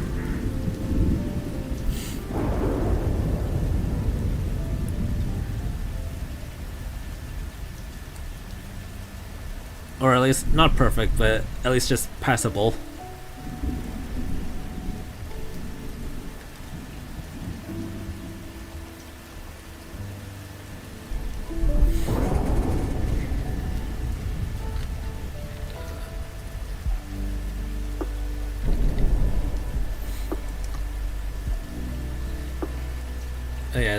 Yeah, another trick I think I learned somewhere is that if you're worried, like if colors are blending in together, it's like to the point that you can't tell what's going on. It's like one good tip I read somewhere was like to hit Control Windows sign or whatever that is and C together, and then like it'll turn your screen black and white, and then yeah, it really helps to see it in black and white to see if whether or not the colors are getting too mixed up with each other, or if they're still distinct from each other.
Actually, and I think that's too much of vibrant brown. I kinda want the brown to be a bit more subdued.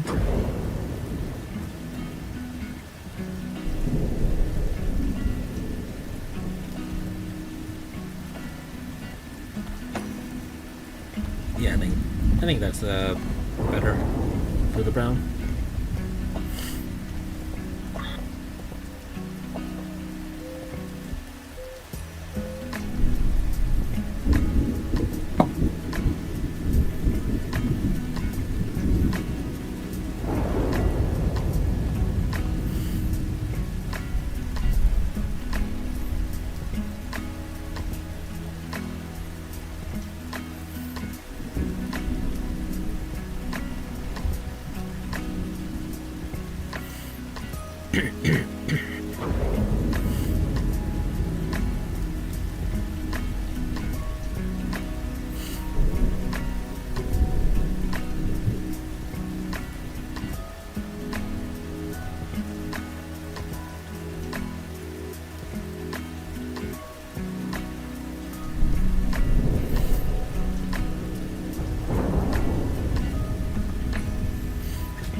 Yeah, oranges.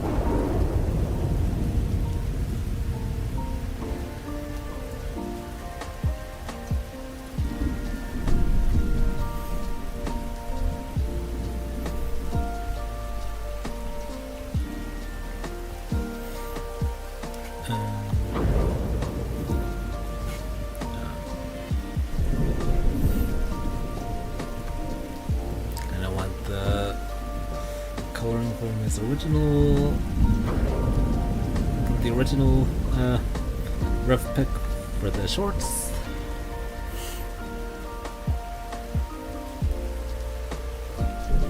Hello. Oh. Hail. Oh, hey. I am not Opal.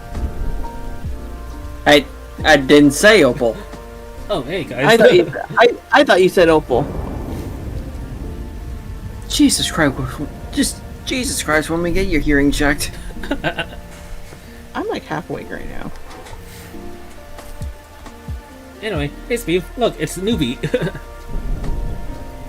God, I miss them.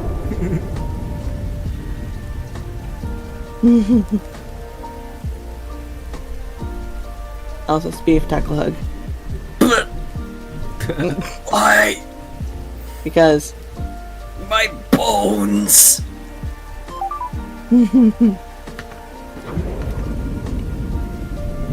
considering oh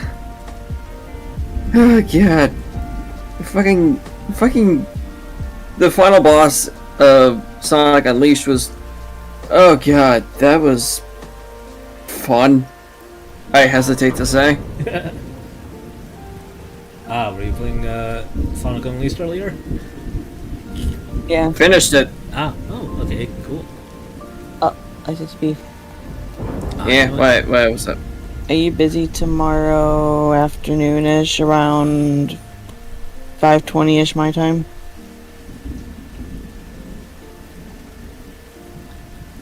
Oh god! Old art! Old art! Old art from me! Oh god! Yep, the guy who did this ref pick of newbie. Yep, he just joined the call just now. Oh yeah. Oh god! Oh yeah, Doug. Sorry if you were wondering what server we're on. Yeah, I have my own server. I made my own server for like streams and stuff.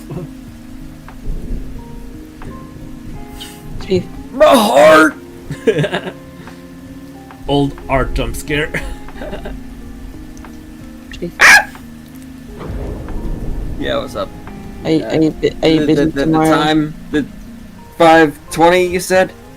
5:20 my time.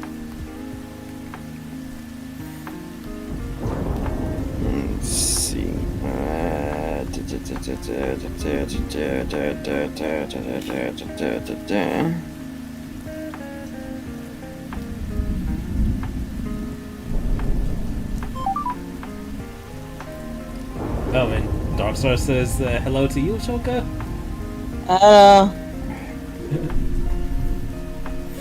Orca Pony is half awake. I should be. Why? Okay, I wanted to know if you wanted to play Portal 2 when I get home tomorrow. Okay, yeah. Yeah. I was gonna play a game of Toxic, but then I remembered that Snake also has community night tomorrow, and I don't want to bother him. And also, I can't play Craftopia with him on my computer where I am because it's very laggy and it doesn't want to work with me. Yeah. It's kind of forcing me to be like, oh, you have to be in the same house to play this game properly. It's like, how dare you? Yeah. But yeah. We can continue Portal 2 tomorrow, yeah. Okay. Hopefully the game did save progress. I'm pretty sure it's dependent on the host. I hope so. I'm gonna be so upset if we have to start from the beginning again. That being said, oh god, I miss you, newbie! Speaking of God, I really want to get myself to a point where I can be, like, independent, so that we can, like, actually pick up Fireblight from when we left off. Yeah. Cause, God, it's been too long. Yeah, and there's still so many untold stories. Just God. I the only reason I've been scared to pick it back up is because I've oh God, guilt from fucking it up in the past.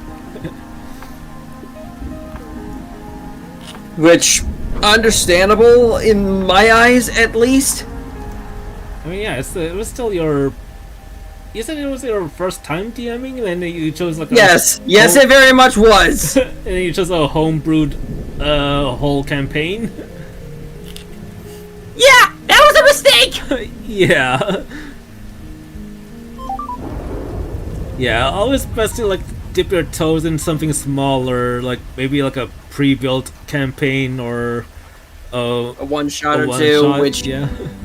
Which thankfully now I have an entire book of them. Which, by the way, if you want to pick up one shot wonders, I highly recommend it. It's a Oh yeah, I think well, I recommend it. If I got it recommended to me by One Critical Role. Yeah, one shot wonders. I think I picked that up too. I'm kind of using it to try to build up. I'm using that to like put like side quests in that one Filipino DnD thing that I'm still trying to write, but haven't touched in like months. Oh god, that's fair. Yeah. I feel like I want to get to a point where I can actually do stuff on my own time without having to report in anywhere, so that I can actually sit down, do the thing that I want to do, and get things prepped so I can properly DM again. Yeah.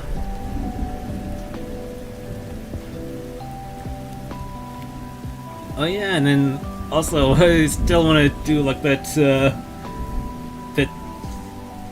three like I don't know if we were still going for a Three Caballeros or a Huey Dewey Louie theme with the Bang Oh, God. and what was the Rollins Kobold Lockwood. Yeah, Lockwood. And I have I think I have the perfect adventure that I want to run with him. It's like because it uses it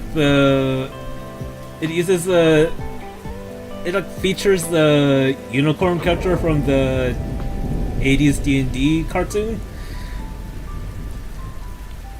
Okay. Yeah, it's like the story is like we have to like chase down a bad guy that stole Uni's horn and then like give it back to him. But then I'm kind of like want to kind of change it a little bit, like not too much, but change it so that Uni is actually a companion that travels by your side, because like the actual module itself, Uni is just like an NPC you meet in the beginning and then doesn't appear again until the end.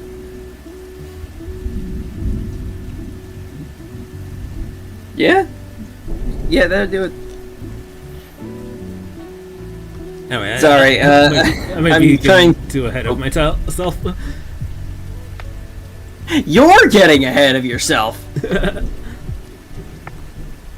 Do you remember who started that whole nonsense off?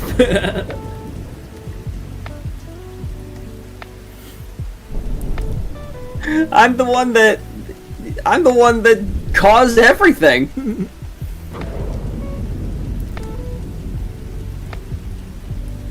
Well, I think first things first, we need to help Frolin make a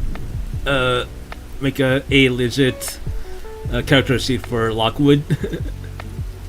Yeah, we probably do. Well, actually, first thing before that, we need to ask if Frolin even wants to do a D&D one-shot with Lockwood.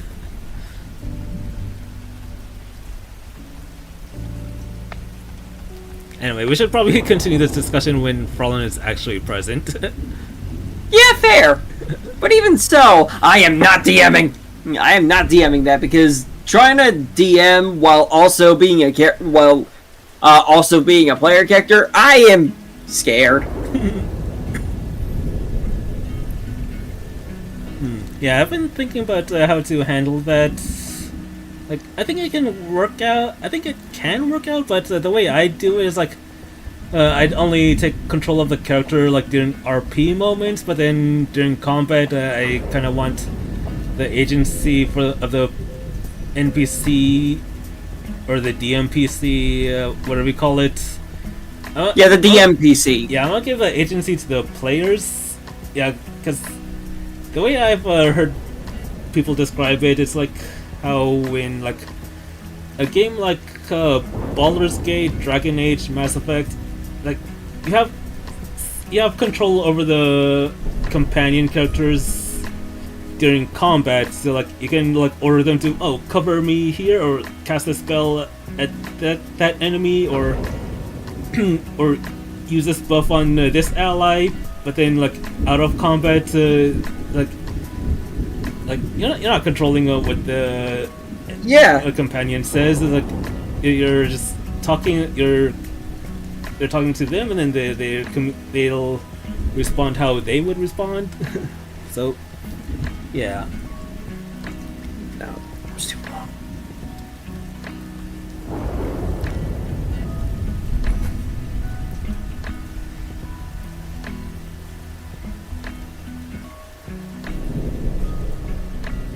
I apologize if I'm a little distracted right now. I'm working on redesigning my avatar. And by avatar, I mean specifically the human me. Ah, okay. And by human me, I do not mean my editor, who is also me.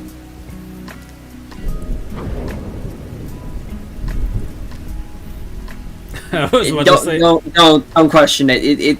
It's a whole clone situation. It's very confusing. I was about to say, it's like it's like, when do you say Avatar? You talking about James Cameron or Nickelodeon? Yes.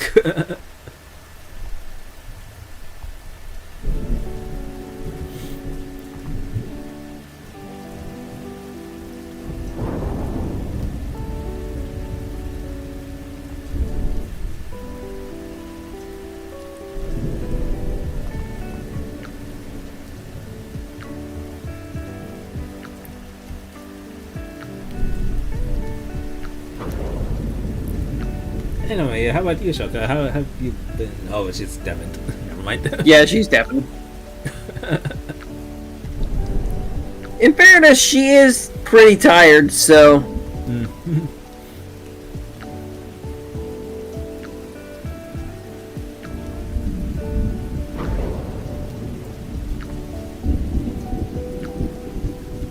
Now the arm's still too long.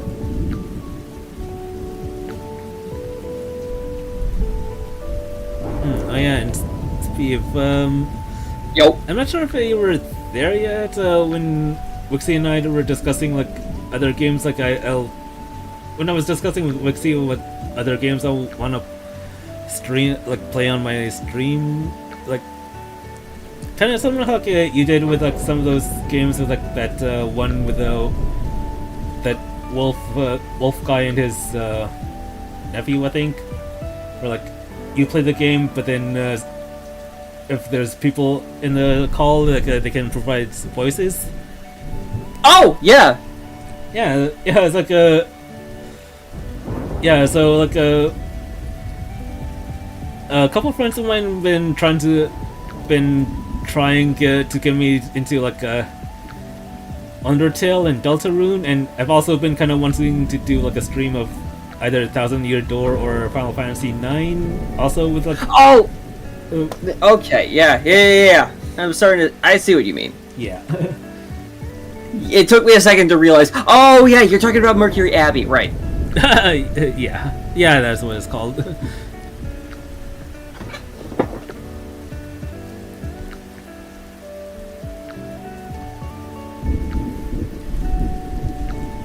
Yeah. Yeah, that sounds like fun. Oh, yeah, and another question I've been meaning to ask you, Steve. Yeah, what's up?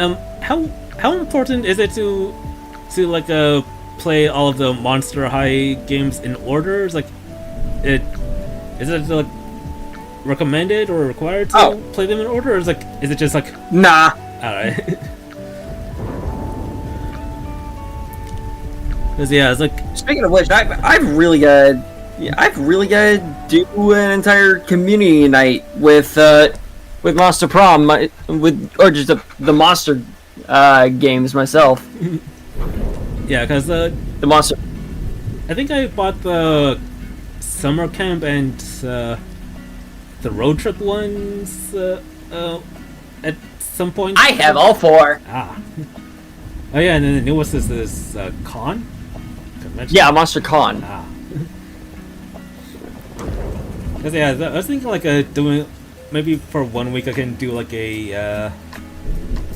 I'm thinking of doing like a road trip themed set of streams where I do streams that are kind of focused on the concept of road trips, and I was thinking like Monster High road trip that it should definitely Monster Road Trip. Yeah, Monster Road Trip should definitely be on that list.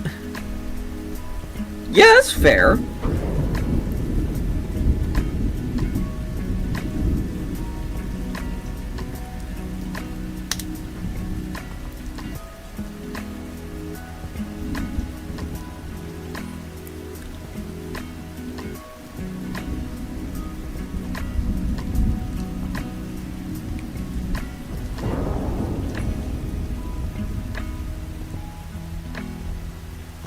Mochi, what are you doing? Are you trying to sneak around?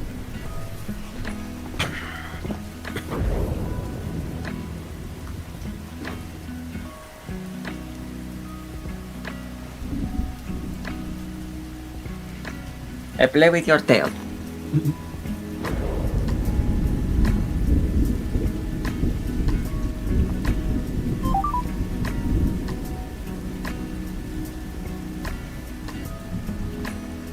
Oh, Steve, Darkstar just said, the tail is so nice. Here's the thing, when we got Mochi, her tail was slightly bent at the tip. Ah. It's like it was broken at some point or something.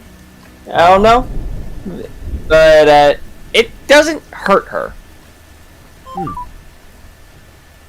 funny enough. Hey, Darkstar, glad you're still here.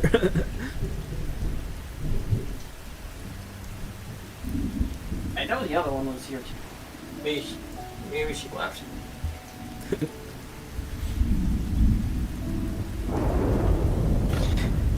Oh god.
Sorry, I had to cut the snake.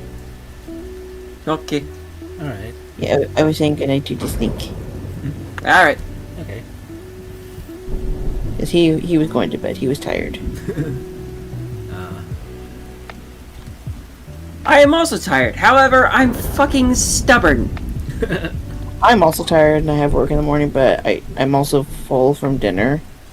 Yeah, never fall asleep on a full stomach. Yeah, we went to Olive Garden, so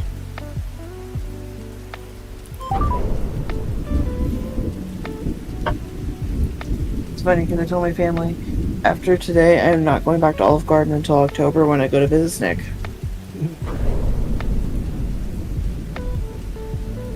Because I don't want to be tired of it by the time I go there.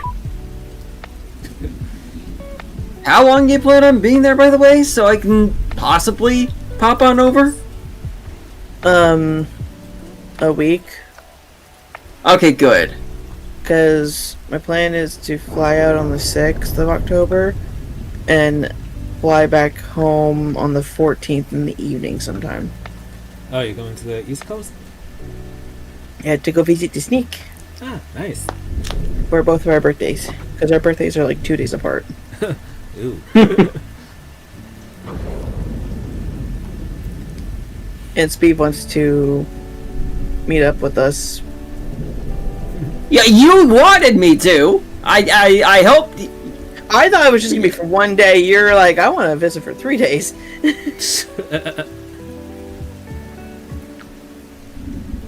If possible. I know, and we have no problem with it. We were just surprised that you want to spend that long with us. Considering how long of time I'm gonna try that again. Considering the lengths of time I spend with you two individually, and sometimes together in call, I think I can handle being around you two in public. Just wait until we go to Hot Topic and you have to drag me away from the Hot Topic store. The moment I see hotel stuff, I'm gonna be wanting to buy everything.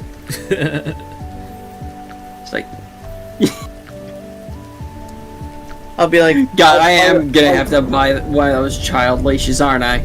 yeah, I'll legit be like I'll legit be your daughter in real life. Be like, can I get this, please, please, No, please, no. Ask your mother. But look, a Luna what mother? plushie. Yeah, like what mother? Shoka, ask your mother. What? Who is my mother in this situation?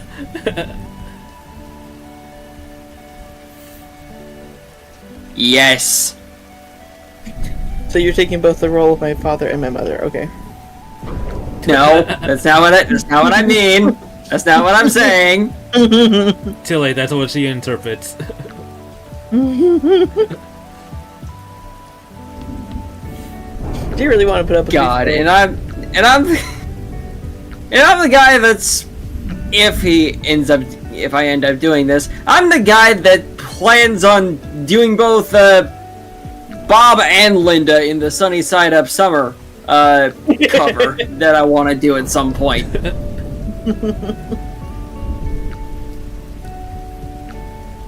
Lizzie, you also put up with me in Portal 2.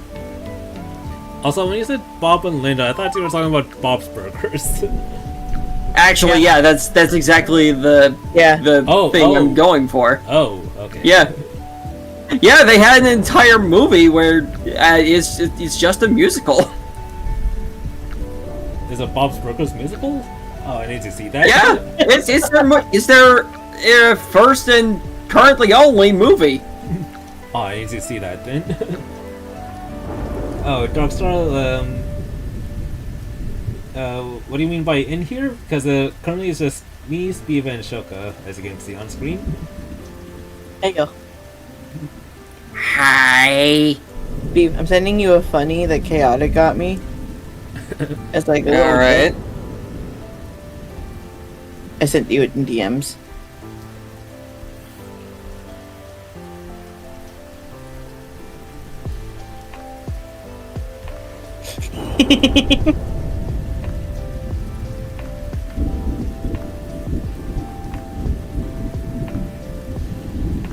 You're silent. That face makes me want to pop you. I don't know why. Why?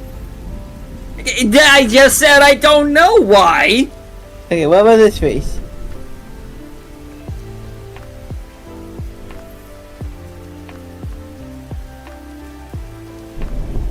I just want to flick your forehead.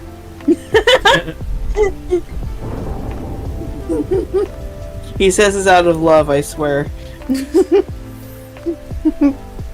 Partially love.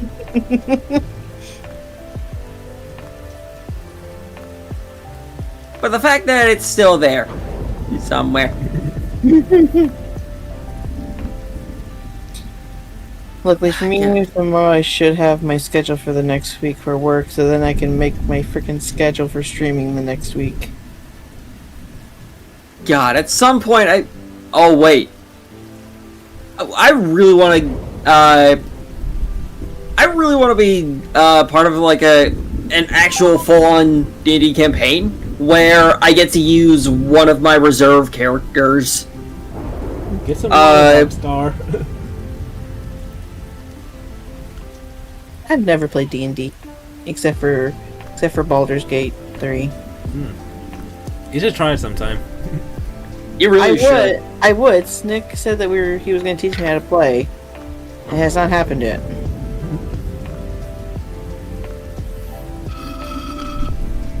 Well, I know what I must do. Oh, by the way, Shoka, the Huh? quickest way to win D&D is to make the DM go.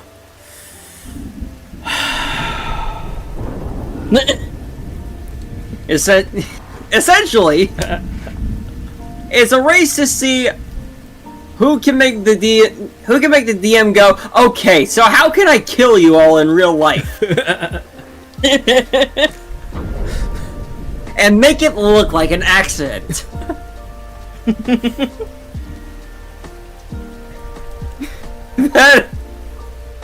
At this point, that is my brain.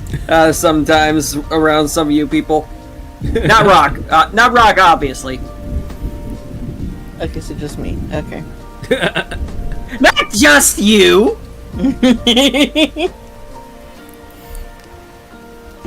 There's also Melody. What about Snake? Why would you pin him against me like that? Why would you do that?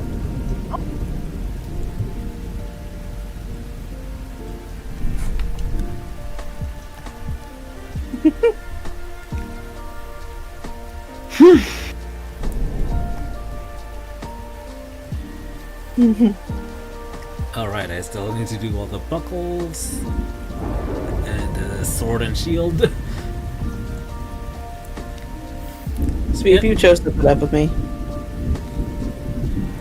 I do. However, it was you that pulled me in. I hope you know this, Shoka. You're to blame here.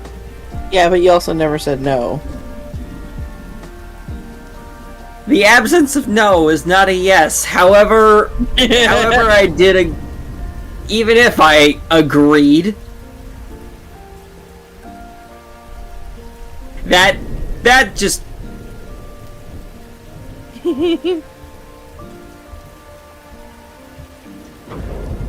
what is wrong with my brain sometimes? Sometimes it just works faster than your mouth. I get that problem all the time. In actuality, it's the problem of my mouth moving faster than my brain. Oh yeah, we watched the new episode of Amazing Digital Circus a little bit ago. I have hell not yeah. yet. Oh, But, okay, so I see But more. I'm expecting chaos. I see more fan art in my future now. oh yeah, I'm seeing more speed draws. I must do a speed draw for every adventure they did in one episode. You know the thing with cats where they get scared of like cucumbers or pickles Yeah. Yeah. and they jump for no reason. Oh yeah, I see what you're getting at. Jax had a situation similar to that in the episode. Where he's just terrified of corn for no reason. And he legit jumped like a cat in one of the scenes. That was hilarious. Ain't he a rabbit though? Yeah, but he jumped like a cat. And the best part is that it was actually sitting there for quite a while. Yeah, it sat. Someone put it next to him. He didn't notice it while he was talking to Pomni. And next thing you know, after he's done talking to her, he turns around, he sees it, and he just jumps. And the best part, he was in a maid outfit the entire time. I need to watch this episode. Watch it before we spoil too much. And that goes for everyone in the chat too. Yeah. Watch Amazing Digital Circus before we spoil the whole thing for you. Yeah. It's on YouTube. Go watch it. It's cheaper to watch it on YouTube because it's free. Yeah, that version of Jax is now my favorite. Yeah. Because it reminds me of a cat.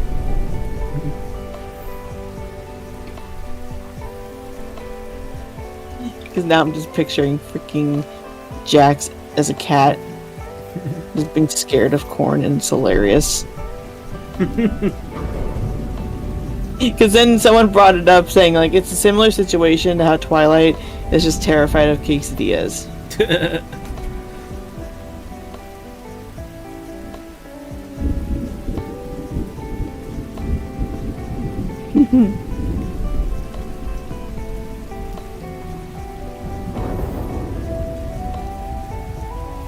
How are you this good at art? Practice. Oh yeah, by the by, Hishoka, you see that piece right there? The one that Rock's grabbing for reference? Yeah, That's mine. I figured.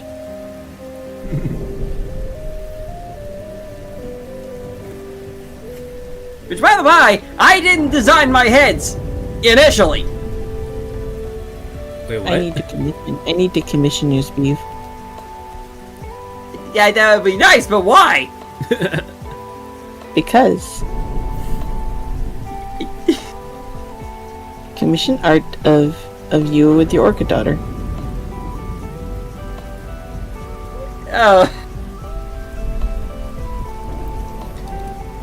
I'll have you know, I have prices. I have a price sheet. It's very rare if anyone asks for a commission from me. I have to wait till I get paid. The only exception to the rule at current has been Talon for whatever reason. Because apparently I'm worth commissioning. There's certain people I always go back to for art, and I haven't even gotten to you for art yet. So I didn't know you did art, to be honest.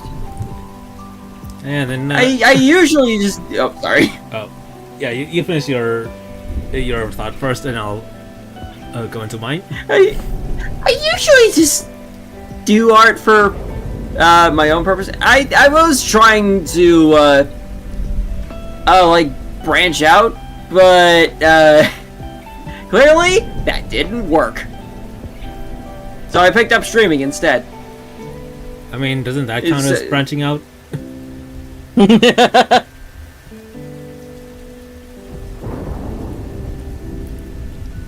yeah, Number one. It is almost 2:30 in the morning. Number two. My mouth talks faster than my brain. I mean, same. Oh yeah, then like, what was I gonna? What I was gonna say is like, I remember like one time I did like a sketch of an Anthro comet from the G5 series, and then like someone literally said that, how I'd pay you to like do like a full color art piece of it, and then I was like, okay. Okay, then okay. I think the thing that kind of kept me going with art was when Inverted Shadow commissioned me at BabsCon.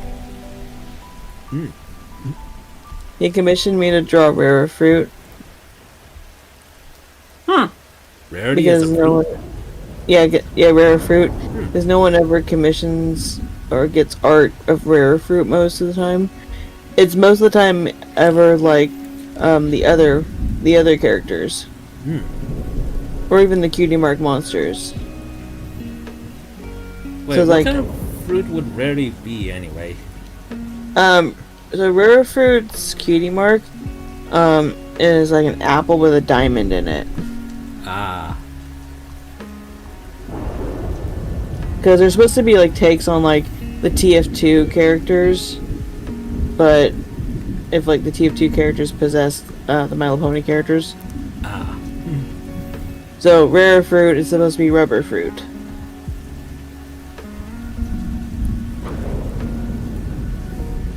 But Rare Fruit's gimmick is that she steals hats. Oh. Oh, that. Okay. For no apparent reason. Just to steal them. Yeah, definitely makes sense.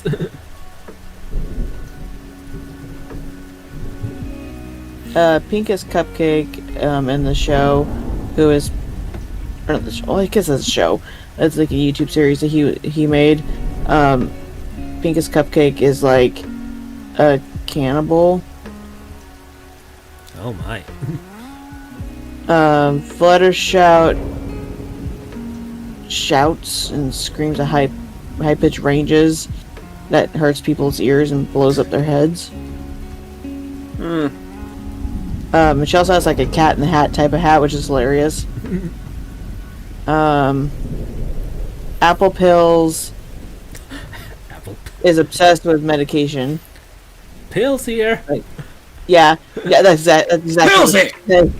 And so like she's like addicted to them. Rainbine is a mechanical version of Rainbow Dash. Has like a machine gun for an arm. Ooh. Derpicon is pretty much the same situation. Just Derpy with a machine gun arm. Brutalite Sparkcake is like, she is, so it's obviously Twilight Sparkle, but Brutalite has like two souls in her, or two demons in her. So she's got like a split personality that happens all the time, where like part of her wants to hurt people while part of her doesn't.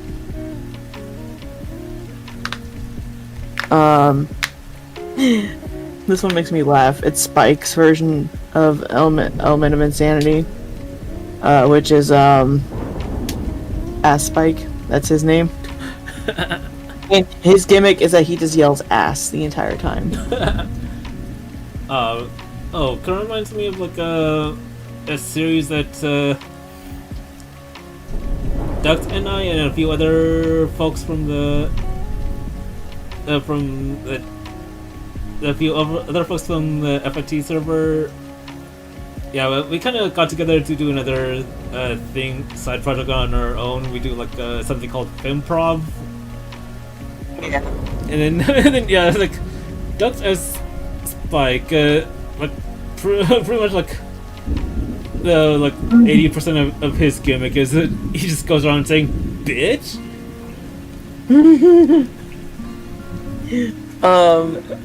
And then like there's also Magic Mare, which is Trixie, and she's literally just a magician pretty much. And then there's Pain Set Shimmer Cakes,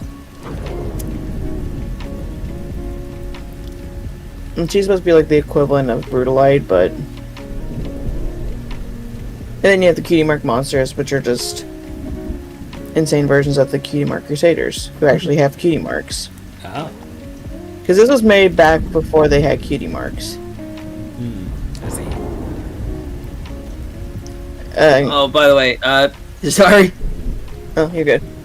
If I may, I actually did have a third thing that I had on the brain. Oh. Oh, what's on the brain? Sorry for bringing this up again, Rock. Let me tell you something about a friend of ours named Jimmy. I made the wise guy and the capo with the gambini. But when he found out that they'd be whacking Uncle Cheech, he took the boss, he threw him from the 19th floor suite. Okay. I got questions. Forget about it. Did I tell you about the thing that lives in my head rent free because of Golden now? What is it? So there's this thing from, let me see if I can find the video now, but like, oh my gosh, where is it? It's in the freaking general, I think. Let me see if I can pull it up on my thing, cause stop playing the video so I can get the thing up. Oh, by the way, that's the song I gave a clip of. Yeah. That's the actual intro for Mochi, what are you doing? Hold on. Mochi, come here. You actual little rat. Where is it? Oh, yep. Yeah, Stark. Sorry, these are the flags that are for newbie. We got the gender fluid flag on the sword, and the non-binary flag on the shield. Oh, and also the the gender fluid colors is supposed to be dripping down like blood too. That's cool. Okay, Okay, I found the thing. Okay. But yeah, let the me- song is the theme is from a show called "Forget About It." Literally, I'm not kidding. That's the actual title. Also, I have the thing pulled up. This lives in my head rent free now because of Golden. He showed this to us in a Patreon call, and it was funny. Like this specific part. Let me know when you're in screen share. Like, I can't tell if you're in screen share or not. Okay. Let me go ahead and get that. It's this part.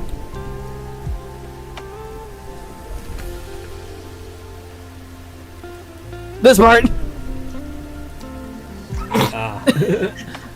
Golden showed us that part. I'm sorry. One more time. One more time.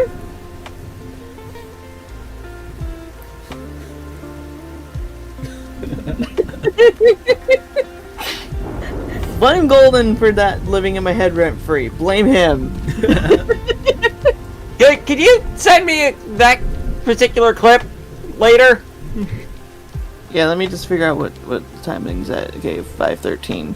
Let me go ahead and just send you the link, and I'll send you the timestamp. I just need it for personal uses. There you go, the timestamp. But yeah, that's been stuck in my head rent free for the past couple days. And then there's me, who apparently has the intro to Forget About It in his head. You gotta admit, the thing that Golden showed us is pretty funny. Like, Derpter. Definitely bizarre, to say the least. Yeah, like, Derpter. Cute deer goes, wee! I don't know why it goes in my head now. It's like, I blame Golden for it, and I told him that it's stuck in my head, and I started saying it at work randomly, and then my coworker looked at me weird. Which reminds me, Rock, I've really gotta get your assistance on designing a character for a one-shot. Oh, alright. You know the song Weasel Stomping Day by Weird Al? No. I know Weird Al, and I don't know that song. Oh, we gonna teach you tonight. I probably have heard of it, but I don't know it by name. Which song is it parodying? Maybe if I... Oh no, it's an original. Oh, okay. Oh, that's why I probably don't know it that well. It's just original. Sorry, Weird Al, but I just know you more for your parody songs. I know some of his original songs, and I love some of his originals. It's just I've never heard of all of them. I'm just gonna DM it to you guys so you can Alright. peruse it later. Peruse? I said peruse. Peruse? It's in a Robot Chicken style. Okay. It was actually in Robot Chicken too. Ah. Oh. I did not know that. I didn't know that either until Really? now. Mainly because I never grew up watching Robot Chicken, so... Neither did I, but it's alright. It's fine. I'm not gonna... Like, I didn't miss anything growing up from it, I think. It's just like one of those things that even if you don't watch it, like, you at least know it exists. And you can... Like, it's like Yeah. it's like a fever dream, almost. Yeah, and then, like, if you see someone parodying it, you at least know what they're referencing. Yeah. For me, growing up, I watched a lot of cartoons or, like, a lot of Goosebumps. Oh yeah. Well, yeah. So, the character that I want to play is based from that song. Oh. I might have to look at it after the stream. So. That's fair. But I can tell you the character's details now. All right. Did I remember? I didn't write. Why didn't I write it down? What the fuck? Oh no. Actually, that's probably Did I put it down? that's probably the worst feeling ever. It's like you think you write something down, but then you realize you never did. Wait, no, I did write it down. I just didn't put it down in the right place. I didn't put it on his character sheet. Oh. How dare you? Actually, it reminds me of that. Of like sometimes when you like in a dream, you like either take a picture of something because you want to save it for later, or you want to show people it, but then when you wake up, it's like, I never took that picture, did I?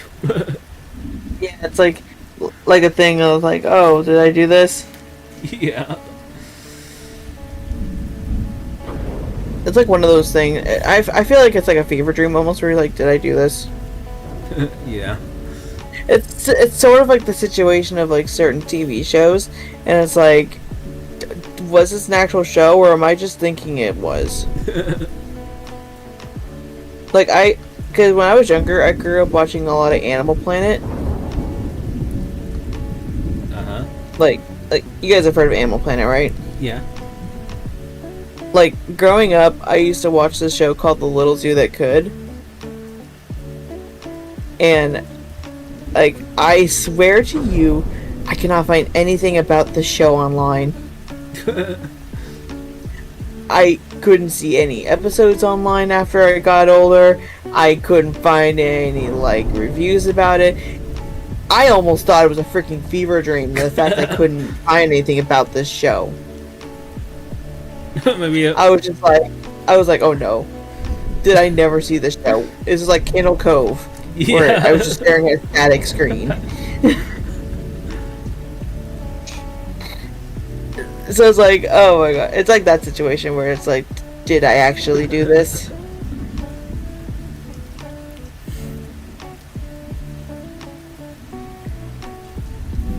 Where did I put it? You start to get worried if like you don't remember what you did, or like if like you're like, oh, was that actually a thing I used to do? Yeah. Because then you start thinking of things like Candle Cove, and you're just like, oh gosh, I'm legit living a freaking creepypasta now. And that's more terrifying when you think about it. Oh yeah, and then it's like sometimes like either doing work or if I'm just by myself in the house, and then I just start listening to like use Spotify playlist, and then like you know, if you've listened to like 95% of creepypasta on YouTube, they most likely used music. So you know, just if you want to feel like a creepypasta protagonist, just be by yourself at night, wander around the building, and then just have music playing in the background, and then it's like, oh no, Slender's probably waiting like outside the window or something. Yeah. I found it! You found it? I got him! You found it? Yeah. Which, by the by, I actually found a particular race for it. For this character. Hold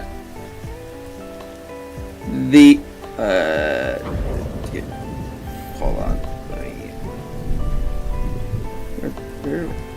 Oh, yeah, there it is. Never mind.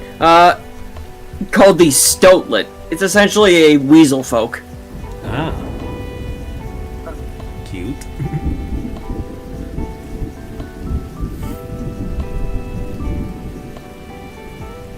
So, the idea as follows.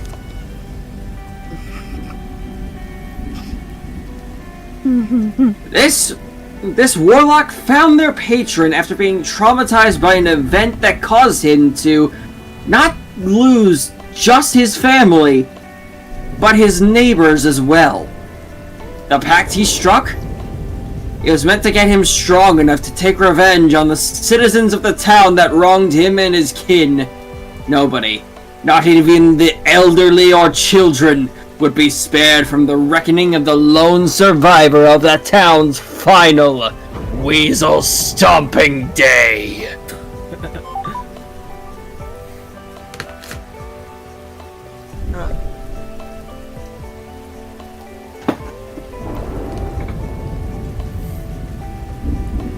So yeah, this is essentially that story. Oh, thank you, Darkstar. I assume you're talking about my character?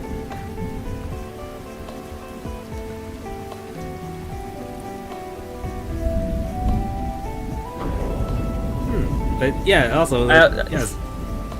That's definitely an interesting premise for your character, Steve. I also named him Fitch. Bitch. Sounds Is he- fitting for... Sounds fitting. I have entire mannerisms blocked out for him as well when talking as him. Who are you? What do you want? Don't kill me! Yes, I...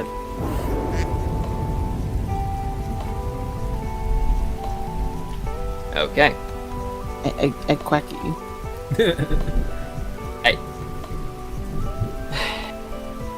At this point, I'll never understand you. you know this, right? Yes. I don't think Snick understands me half the time. The inner workings of your mind is an enigma. I am an enigma. I am a goldfish enigma.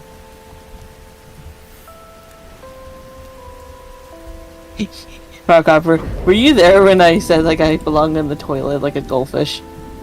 Oh yeah, I remember that. I'm like I should go back to my place of origin. Toilet with the as a goldfish should be. I must go now. My goldfish brethren need me. And I keep saying, you have the brainfish of a memory. I mean probably. With how my memory is, I don't remember how to phrase things half the time. I freaking Thank you, Nogla. I freaking have said broking, T-die double gut or titty goatee. I've said multiple things that make no sense. Yeah, some of which I've apparently started to document. That's what makes the. That's like one of the reasons why I like recording gaming streams, because like, wow, people say the weirdest things though in the middle of games sometimes. You've never been around Twin long enough, have you? That man has an entire quotes channel dedicated to him.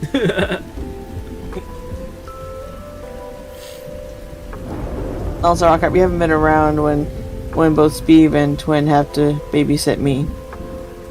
Oh. Oh yeah, that's a thing. They'll see me in Warframe and I'll just be on the other end of the map. It's even worse now that she has a jetpack. Oh. Yeah, and then also in Left 4 Dead 2 now, I'll just go off on my own when Speeve and Riley are like, where the heck did Shuka go? Yeah, I've been noticing that about you. It's like a. And then we feel like. and then you give me a chainsaw in Left 4 Dead 2 and it's more dangerous. You know, there's a game mode that I want to try with you guys specifically. It's like it just gives us the game just gives us M60 with infinite ammo, and I'm curious how that'll turn out. Oh dear. Infinite ammo. I think Speeve's more terrified of the fact that I find chainsaws in the game now. I'm saying that jokingly Actually, as no, well, though. Now I'm imagining like Steve's probably saying like, zombies, I'm not afraid of them. But then as he points at Choco with a chainsaw, I was like, but that terrifies me. I fear no zombie. But my daughter, With a chainsaw. It's she terrifying. scares me. It's the same situation where it's like the situation in Portal 2 where I accidentally put the portal right above your head when you jumped. And then you just... That was a timing problem on both of our ends. It got animality going though. Yeah, it did.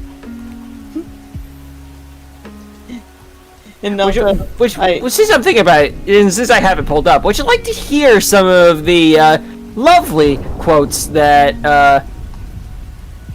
that Twin has said? I'm obviously gonna leave out some of these because I don't want to get you banned, Rock.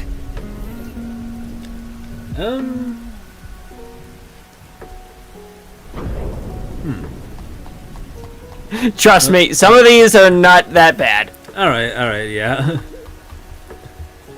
Yeah, go ahead. I gave myself permission, so it's alright for me to peek.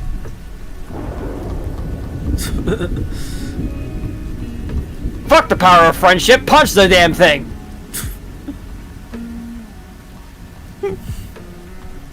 Oh, I've said worse that's gone in quotes, come on! You startled me, good sir. Please die. Speak the Lord's English or I will break you in half.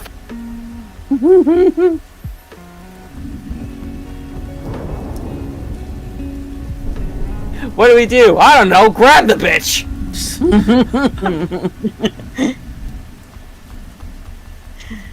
What?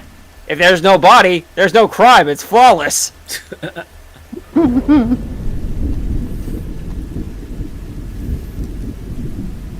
can tell this game was supposed to be looked at from behind like a bad date.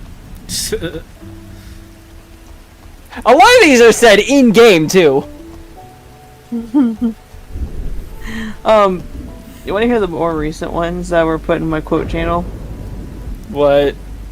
So, Toxic said during our Baldur's Gate 3 stream, what should I do? I don't know, imprison a child. Imprison the child. It was like that one part where, like, the tieflings or whatever with, like... Tieflings. Tieflings, I can't pronounce things to save my life. Where that one leader was like, oh yeah, we should just imprison this child for stealing. And then Snick said during our freaking repo stream with Golden and Bliss, like, shit, there's a baby. I just peek back up through the quote channel and I see, I just want to enjoy this hole a little bit. From me! That Courtney cut. You should read off all of mine to Rockhopper. Are you sure that's wise? Yes. Also, I just remember, like, someone I remember in Repo so said something to the along the lines of, "Don't touch the baby" or something like that, and there's like wording, and then someone responds like wording. Oh God, I found another one. It's, I have one question for you. What is your favorite drink? water, I guess. It's him, boys. Get him. I actually stole that bit from another friend of mine that both Twin and I know. Let me go to my...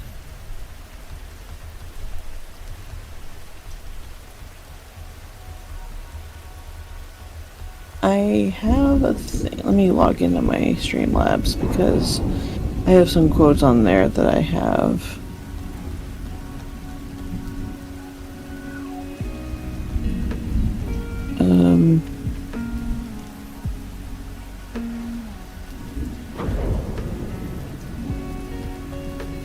Okay, these are all the quotes I have in my freaking in my Nightbot, or not Nightbot, my CloudBot for Streamlabs.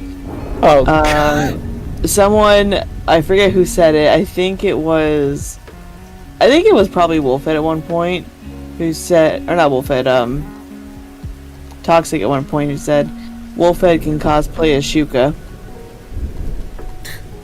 I forgot that Samurai added one to my own quotes channel.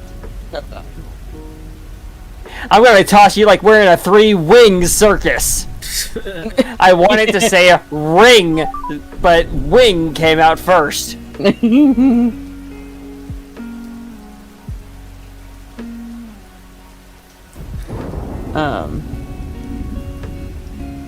Dice said in my Pokemon. Dice had said in my Pokemon stream at one point, Snick never got to transform. This became a thing because of the Pokemon streams. Duct Tape is now a Psyduck. Duct Tape has said just Porcupus. Wolfhead and Snick. And I'd also like to remind you that for when Dice was making like those duck noises, Yeah. or Psyduck noises specifically, and when I was editing that clip, I decided I wanted to find like Psyduck Dice. Yeah.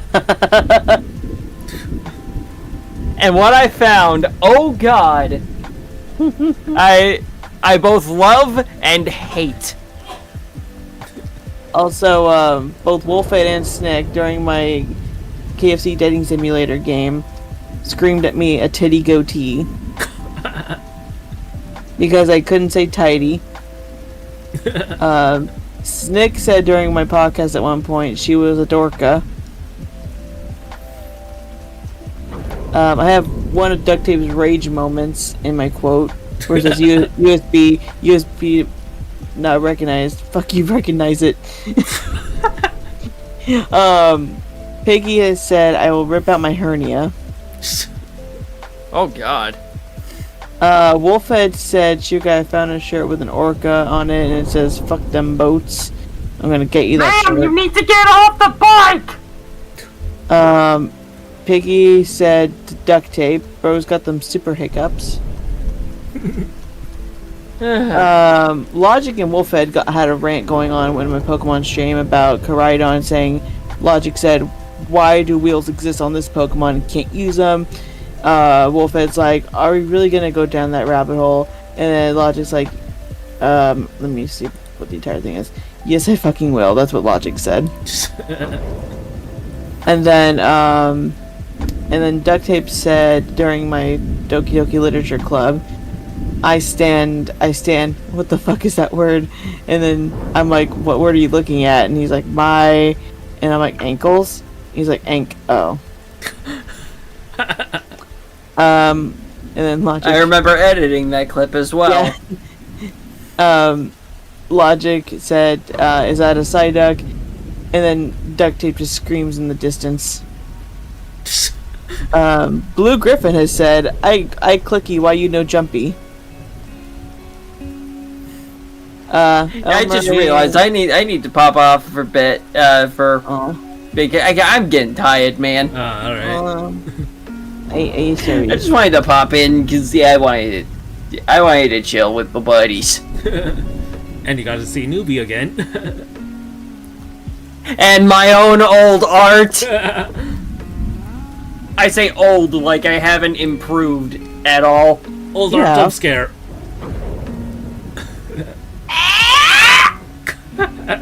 Please don't break your voice before tomorrow, please. I'm not voice acting tomorrow, so... No, but you might be screaming at Portal 2 tomorrow with me.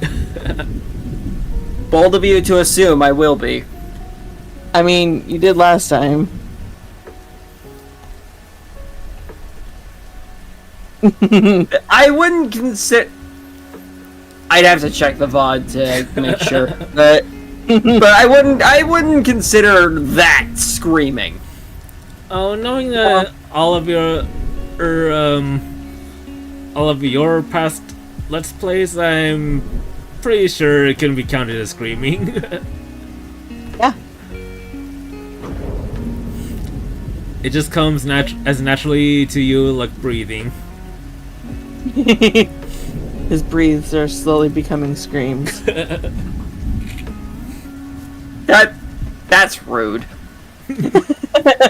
That was rude.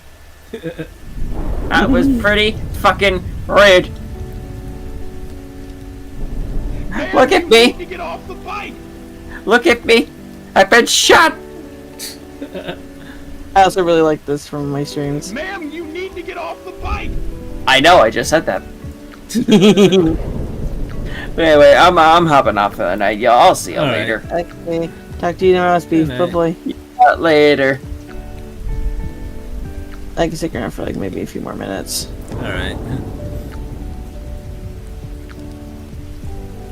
What program is this, by the way, that you're going on? It's Clip Studio Paint? Ah, the one I can never get around to actually taking the time and learning it. It frustrated me with all their freaking stuff. I was like, yeah, no, too many things. Oh, well, which program do you use? Paint Tool Sci. Ah. Well, I mean, Because whatever. it's more Whatever. it's gets more you- similar to, for me it's more similar to Medibang Paint, which is what I used to use. Ah. But Medibang Paint was like also very limited on what I could do. But Paint Tool Sci, it's like I already paid for it, and I'm like, you know what? I'll just end up using it because that's what everyone uses.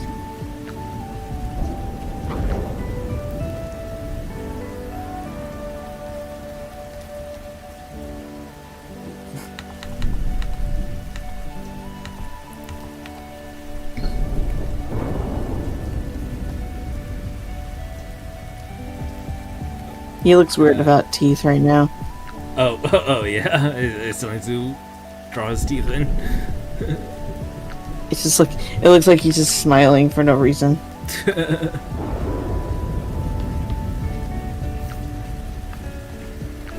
Just stares into the soul.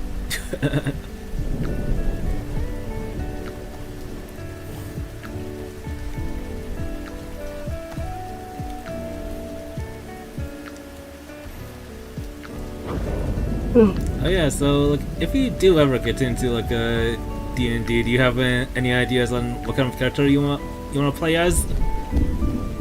I don't really know. Like, okay, how about I ask you this? Which class in, like, say, Baldur's Gate do you, like, prefer playing as? I mean, I think I'm.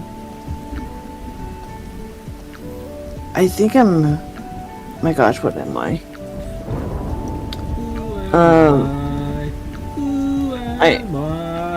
I know I'm a sorcerer, I think.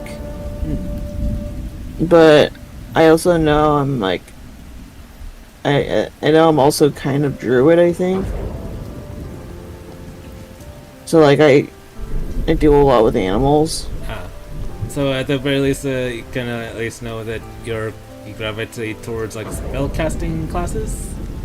Yeah, because my elf character I have for my regular stuff with Snick, she's part elf and part orca. Ah, okay. So I kind of want to use her for most of my D&D stuff. Ooh, if druids have the power to shapeshift at a certain level, is your druid gonna shapeshift into orcas? Yes, that will be her power, transform into orca. I mean, she might as well. She's already got a tail that just always shows up in her elf form.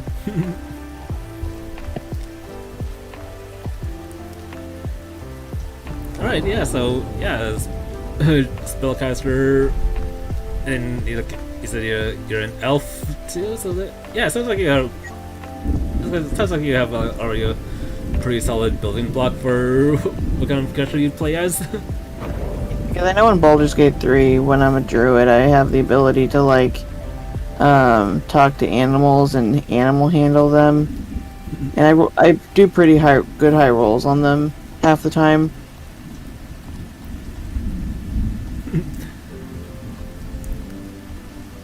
It's funny, right now I'm choosing to romance Karlach in Baldur's Gate 3.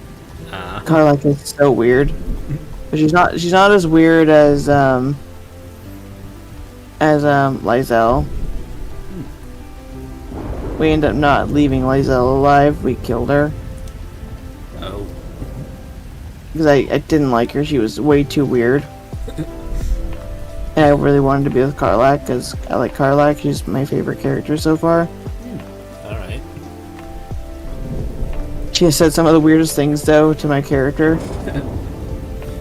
And Toxic has been clipping every single thing about them. Like he said, Pride Month ? Because of a weird comment she made. And she made a comment about like she let me strip her clothes off and all that, and Toxic's like, do I need to give you two some fucking privacy?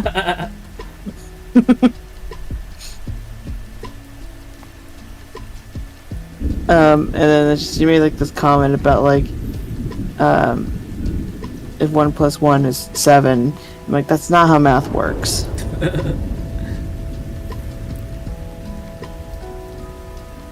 And then Toxic made a joke about like, because Karlach has like a lot of burning heat on her. Like, she has like a lot of heat on her because she was like, I forget who it was that made her have like a lot of heat in her body. But like, we're trying to like be able to get her like a thing where she can cool down permanently. So that way we can interact with her more. And so we decided Snick decided to use his water powers to like douse her in water so I can actually try to kiss her in the game. And we did, and one of the options that Toxic freaking made a joke out of was like, all I can say is ouch, and he said like really drunkenly. And then he's like, no, seriously, someone get the med kit, ow. And I'm just like sitting there like, Toxic, this will probably like streaming with you.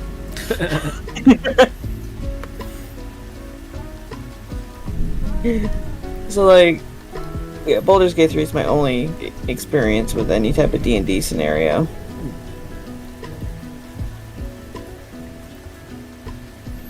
I mean, yeah, from what I've heard, it actually does a pretty good. Actually, it's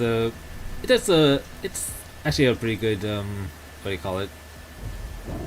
Representation of what D&D is like. Yeah. We had to like, I forget why we had to restart at one point during the stream. I think it was because, when Snick tried to rejoin, it wasn't like letting him control his character. Because his power had gone out and he had to rejoin. No. And so like before, we had accidentally killed Helsing. Mm-hmm. The this one character we had to try and save. And because while I was trying to talk to the people at the Goblin camp to free him, like someone, I think it was either Toxic or Snick, who were trying to steal things from them, like pissed them off in the middle of my conversation with the goblins. And got it to the point where Helsing was like, oh yeah, I'm not going to be on your side, I'm going to kill you. So we had to end up killing him. So we did that, and then the whole situation with Snick's computer happened, where he had to restart, and so we end up this time. I'm like, okay, no one steal anything. Let's see if we can actually get Helsing to get on our side. And we end up doing that. I'm like, oh, thank goodness. I don't want to deal with that again.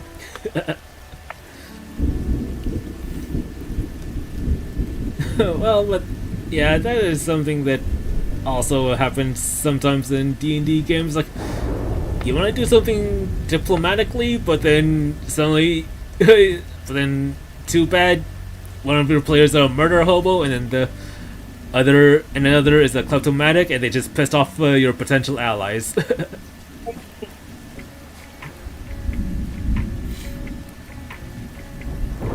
Yeah, oh my gosh, I remember this one time we were at camp and we were just like chilling out for like the party or whatever. And Toxic went to talk to Asterion and like I guess Toxic's character got friend zoned by Asterion. And Toxic got so upset that he pushed him and it freaking started a fight in our camp. And I'm just like, Toxic, what did you do? Everyone's pissed at us. Like, everyone was. Even the freaking people we just helped escape from the freaking druid area was pissed at us. And I'm like, what did you do? And he's like, I just pushed Asterion. I'm like, just learn not to get triggered by him. So it was a good thing we had to restart after Snick got disconnected, because I did not want to get people pissed off in their camp. I told Tox, I'm like, what did we learn today? He's like, not to let Asterion piss us off. I'm like, yes.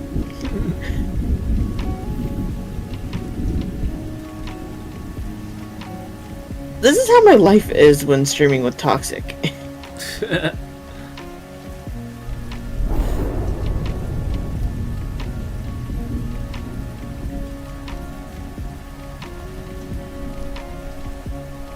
Like, granted, when we play games like Left 4 Dead 2, not Left 4 Dead 2, Repo and all those types of games, like ghost hunting games and all that, when we play those types of games with Toxic, it's funny for those situations. With like Baldur's Gate, it's like I'm worried that I'm gonna make people upset in the game, and I'm very cautious about what I'm doing. I try my best not to get people upset in the game.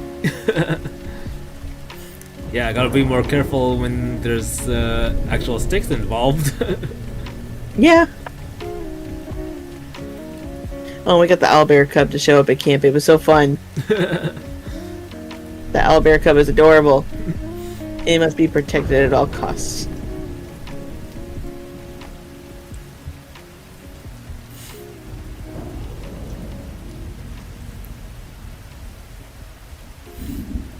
It's like, I've only known this owlbear since this morning, but if anything happens to it, I'm gonna kill everyone then myself.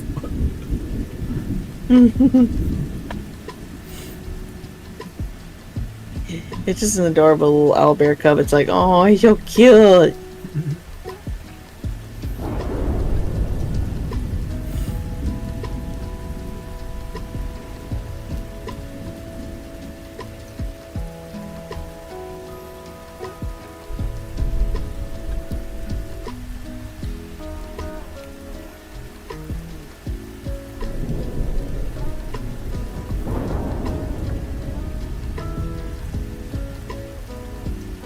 Oh, were you there when I had to like restart my Left 4 Dead 2 stream 3 different times?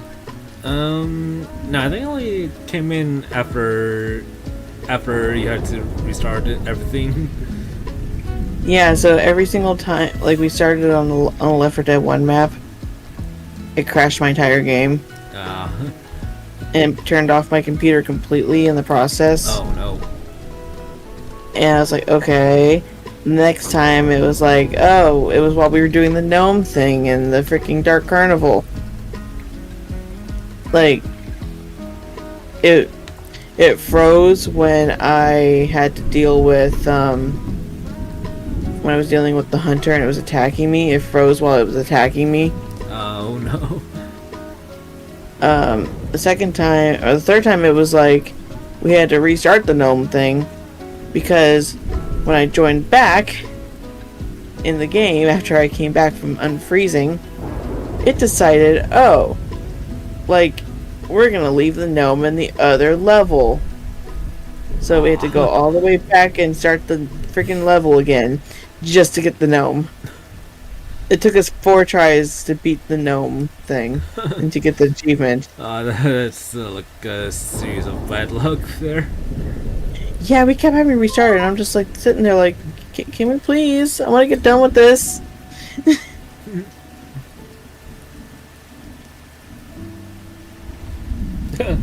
Doctor saying teething time like the baby. Because I'm drawing the teeth right now. Oh, and also he is a they are basically like the baby of the group from this campaign that I did. Oh, that actually like Speeve DM'd. Like technically, as a 6-year-old, they are adults. They are an adult by Kobold standards, but yeah, they still act like a 6-year-old child. I thought you said a sexy old child. Oh no, no. I thought you said that. I'm like, what the heck? That's just how tired. That shows how tired I am. Like that's what I heard. I don't even want to know what a sexy old child looks like.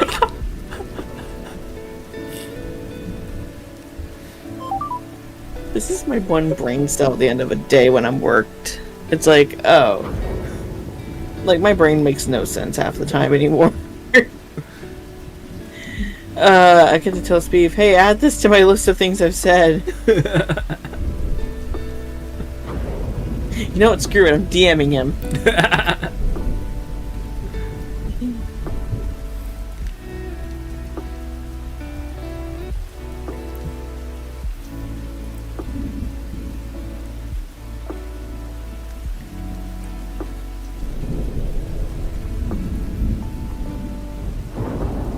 We will see what he says after he sees that.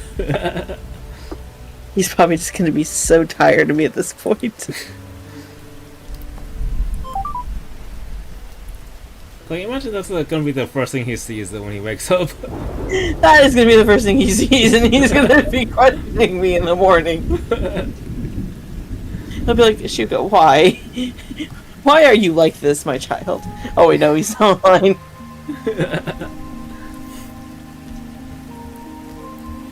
My mom wonders half the time what I say anymore. It's like, I'll say something to her, and she'll just be like, child, what the heck do you mean?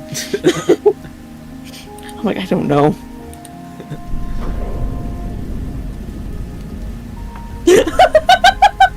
He's like, shoot.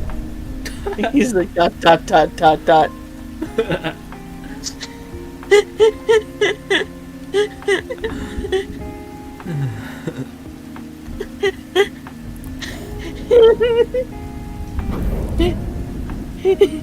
Like, Shuka, yeah. You make me ask questions I never thought I'd ask.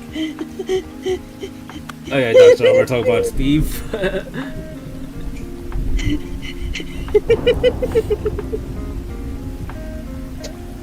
I think I've officially just gotten Steve to like ask questions about me more.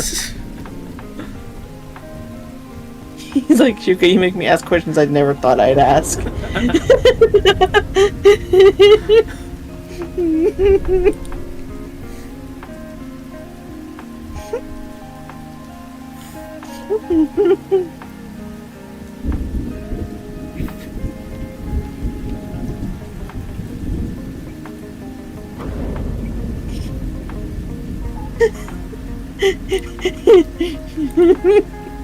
I feel like he's gonna hop into the call and just judge me thoroughly at this point.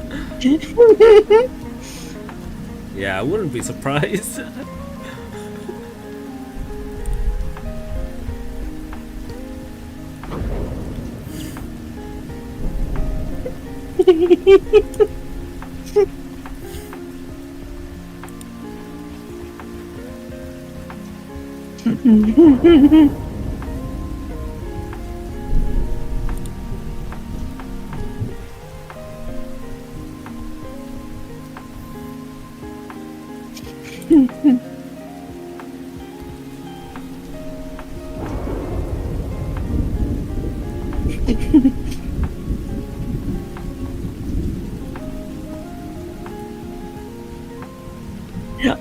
I'm gonna get a lot of daggers from him when I see him.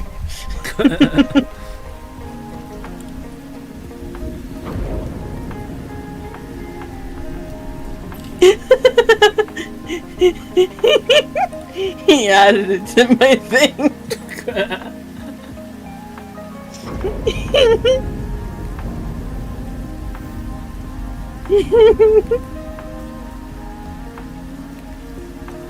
All I'm saying to him is, "LOL, you love me."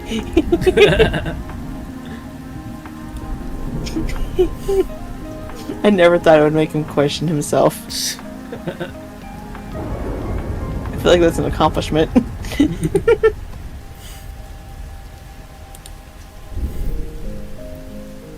Oh, and you know what? He's like, I worry about you. Oh, and you know what? This is the kind of energy you need to beat the DM. to make the DM go.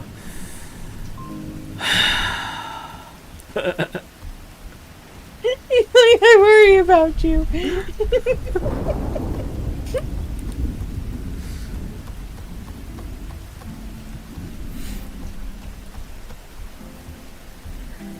Oh gosh, Opal is also putting a message on the thing.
Are they still going with the F over that comment? Opal is just like, because we brought up the whole have the brain fish of a memory thing, and Opal's like, "Wait, you mean to tell me my memory's better than hers?" So, firstly, how the hell can I even begin to decipher Noglisms? Secondly, at this point, yes.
I put brain cells into orbit.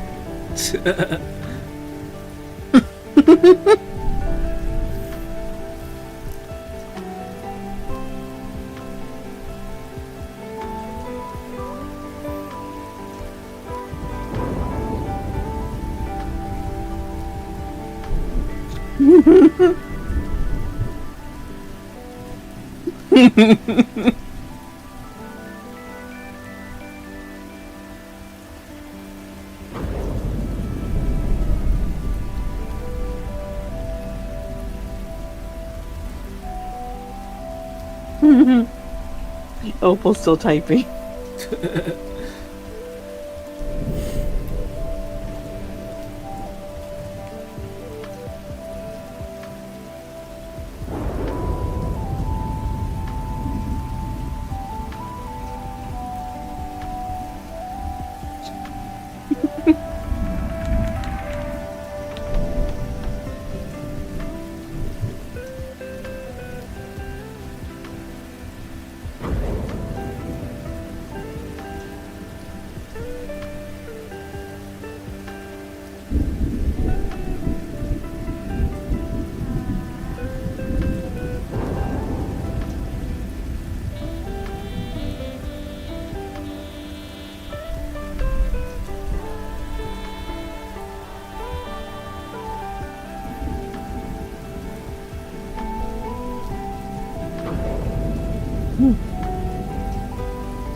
I think mostly everyone in his server now is just very confused. I told him, I think I mostly make you question things with me around, Speeve.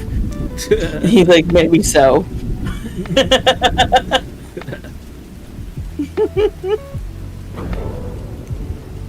Life wouldn't be fun without me around. He's got to admit that. Yeah. But yeah, it's like we all need a bit of chaos. Some weird, confusing chaos.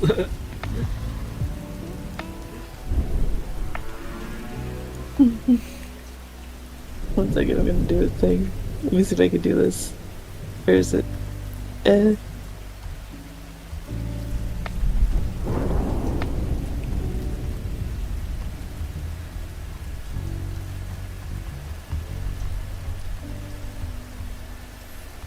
There we go.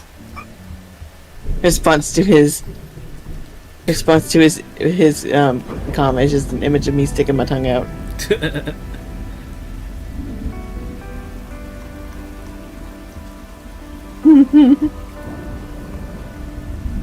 Just think, he's stuck with me for Portal 2 tomorrow.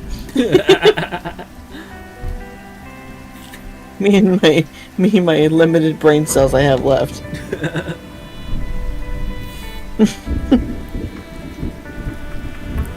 Portal 2, the perfect game for pairs of people that can only manage a pair of.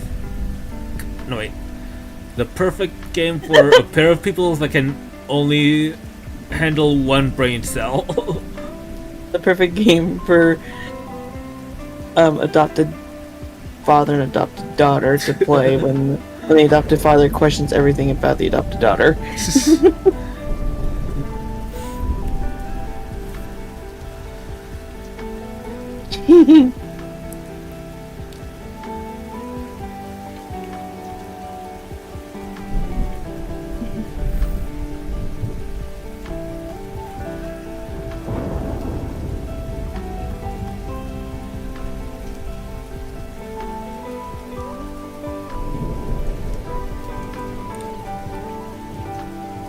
That's not what I wanted. Don't go to that.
No, Darkstar, I'm pretty sure that's a sign you need to sleep now.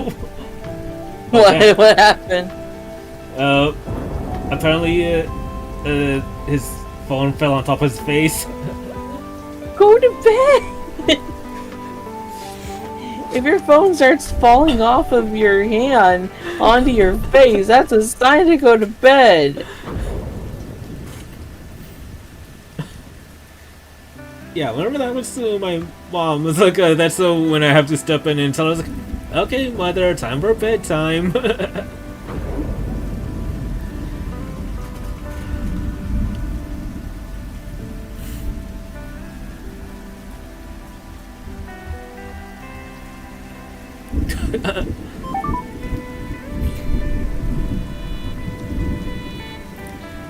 At least put the phone like standing up on like a stand or on the table or something, not somewhere where it'll just keep punching you in the face.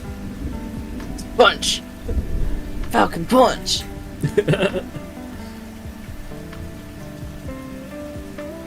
I forgot to change the date on my freaking schedule for streaming. Lovely. Man, imagine going to work one day and then people are asking, oh, what happened? Why do you have a black eye? Did you get into a fight? And then, yeah, with my phone. Like, what do you mean with your phone? What'd the phone do to you?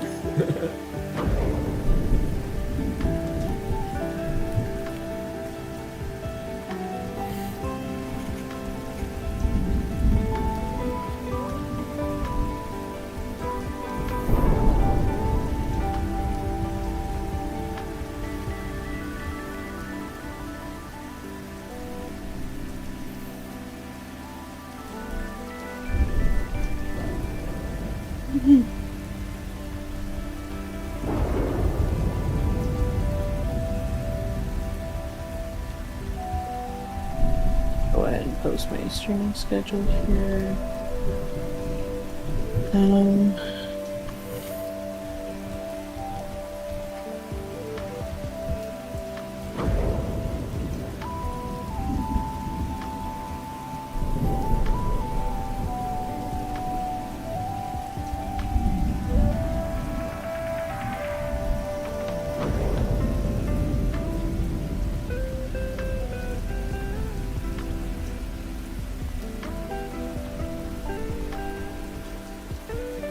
There we go. I have posted the thing. Alright.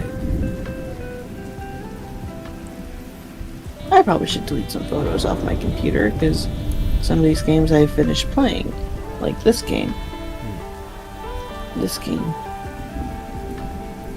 and this game, and then do the same thing to this. Actually, delete my old title. There we go.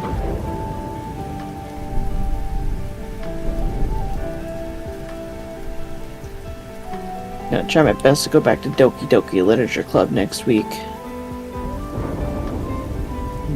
Alright. Try it being the big word. I did get Slime Rancher recently, though. Oh yeah, I think I saw you mention that on your server. Yeah, Snick and Toxic and I are gonna try a multiplayer mod that Snick found for it. Ah, okay. Because usually Slime Rancher is not multiplayer, but there's a mod to make it multiplayer. And then I recently re-got Mortal Kombat X, but on Steam, so I could stream it easier. Oh, okay. Because I want to try and do the story mode for that. And then...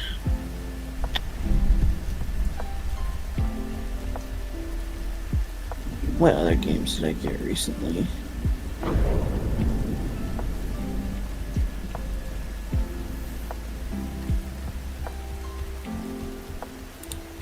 Oh yeah, and then Mute on my server has been wondering if he's also in your server as well, or they're also in your server as well. If you'd be ever interested in doing Black Ops 3? 3? Yeah. Just trying to like get other games done first, like story-driven games I want to yeah. finish. Yeah. Like I fair also have Ori and the Blind Forest I want to do.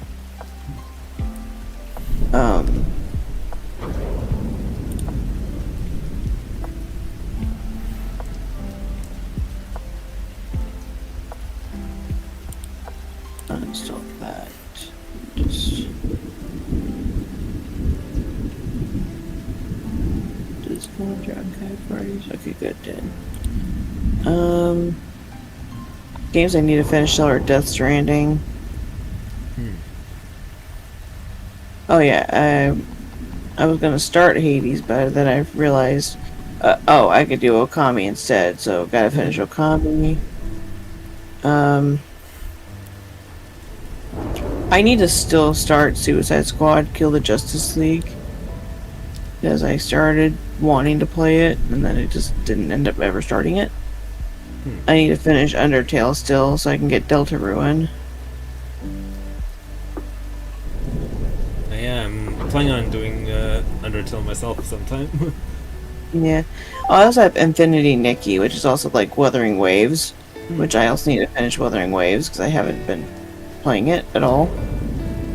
Oh yeah, and thank you, Darkstar, of commenting about the armor. And yeah, it's like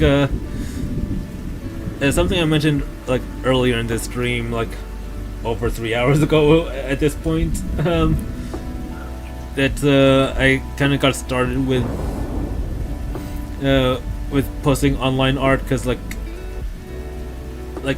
at the times like when I started like posting like Zootopia and MLP art like during the mid 2010s, it was also the time when I was getting into Dark Souls 3. So yeah, a lot of the art at that time was just basically me drawing like Judy Hopps, Twilight Sparkle, all those characters, but then in Dark Souls style armor. And yeah, that's why I have a kind of an obsession with armor nowadays when I draw. Oh yeah, I also got Duck Detective: The Ghost of Glamping, which is the sequel to Duck Detective in the Case of the Missing Salami or whatever. Oh, I still have Elder Scrolls Skyrim Special Edition. I do need to play Henry Stickmin though.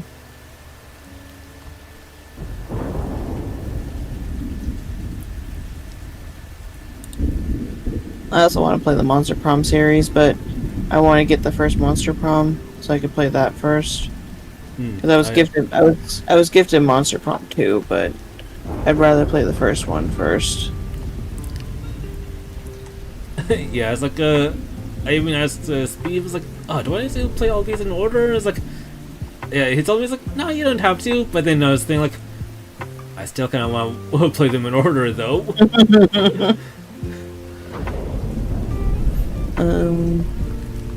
Oh yeah, and then I got Splitgate 2, but I'm gonna play that with Golden at some point. Alright.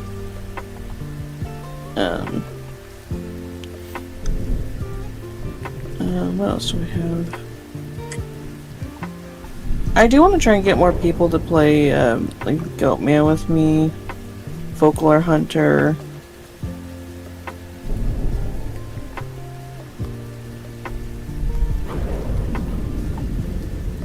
I want to play Dead by Daylight again because of all the more recent updates that came out for it.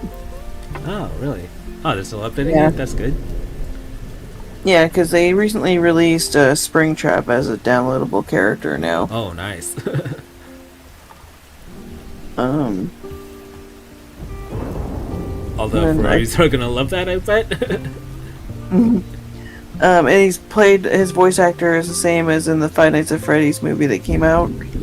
So it's, Ooh, nice. yeah, so it's the same voice actor, and I really like that that's Matthew Lillard. That's awesome.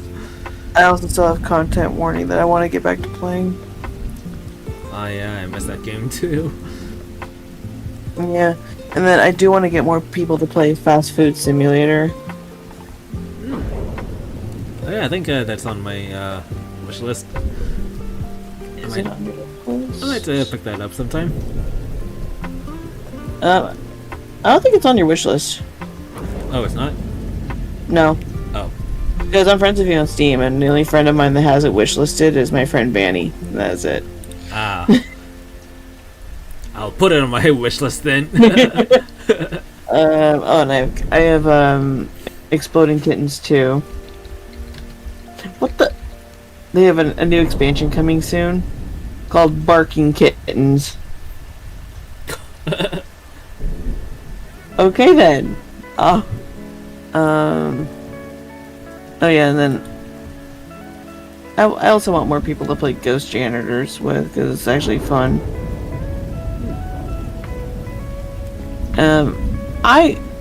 I hope that they bring this out of early access for Project Unknown because it's a little bit glitchy, just a little bit.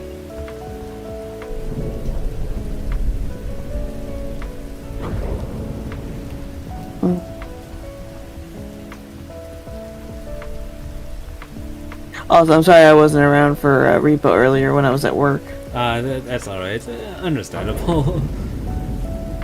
Believe me, I wish I was not at work. Hey, trust me, it was like the amount of times the you started streaming while I was still at work. I was like, aw. So yeah, I get that feeling. Don't worry. I forgot I still have Aliens Fireteam Elite on here.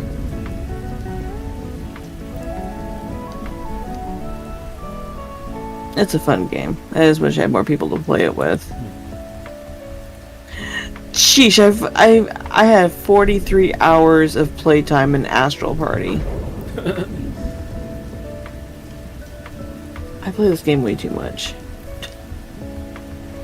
That's like the board game with anime people, right? Yeah. I play it way too much, because I have 43 hours put into it. Okay, not as much as golf. I have 149.1 hours.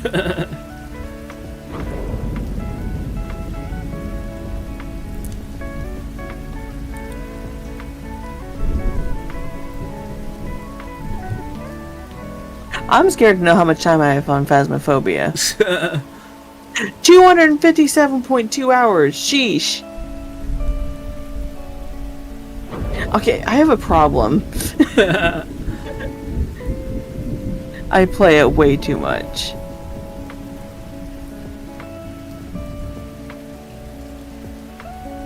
Actually, I want to see like what games have I played the most? A lot of these other games are not as much. Oh. I literally freaking played Phasmophobia the most. Huh. Shockingly, the most I have is only at 77.1 hours. Is Left 4 Dead 2. Well, that's not counting Spirit City at 114 hours, but it's less of a game and just like something you leave running on the background. Like I have running on the background right now.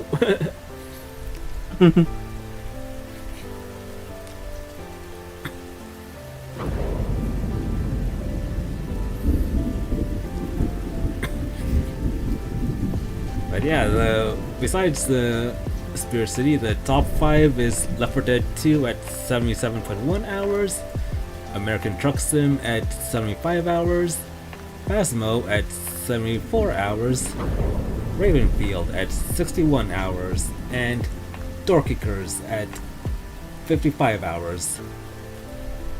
I don't know if I should be happy and proud that Phasmophobia is my most played game.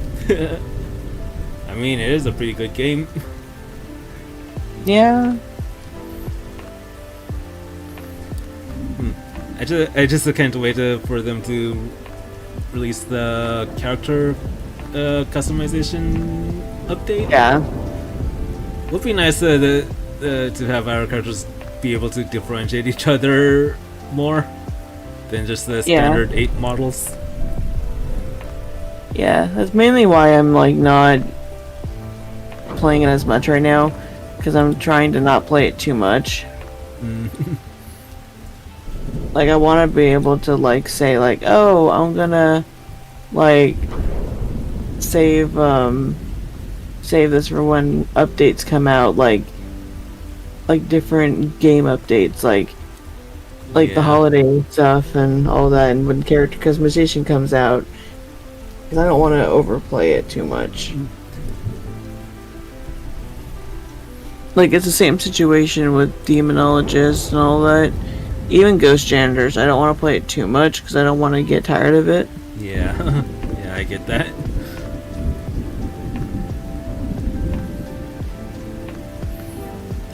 It's hard to not play Repo too much though, because I keep getting invited by other people to play Repo.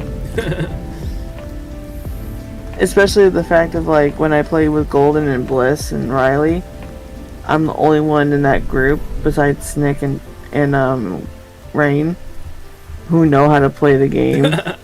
Oh no. So we spent an entire stream teaching them how to do things. Poor Bliss. She was like the last one alive, and everyone else was dead. At one point, Snick, myself, and Rain were dead, and Golden, Riley, and Bliss were the only ones alive. And we're like, oh great, the people who know nothing about this game are the only ones alive. So I felt really bad. Were they able to pull off a miracle clutch? No, Ah. they all ended up dying. And I'm just sitting there like, oh no. And the fact that they kept going in circles, it's like, oh no, there's not enough left for extraction to bring us back.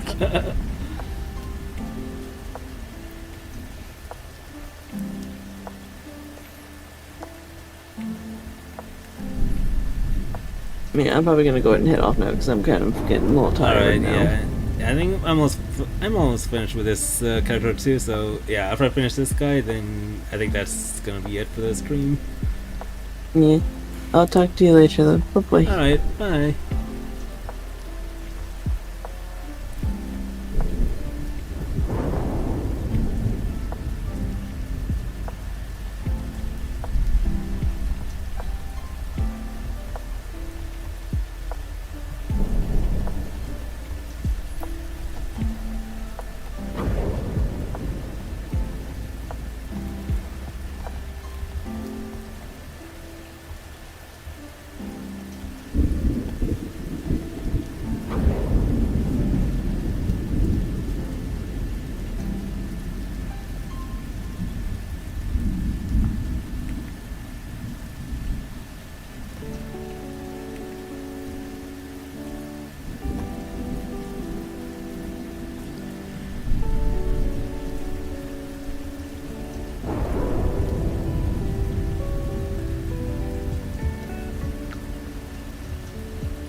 I said, I think I'm almost done with newbie here. Oh, I might as well just... I did a lot more shading than I intended to. Oh, excuse me.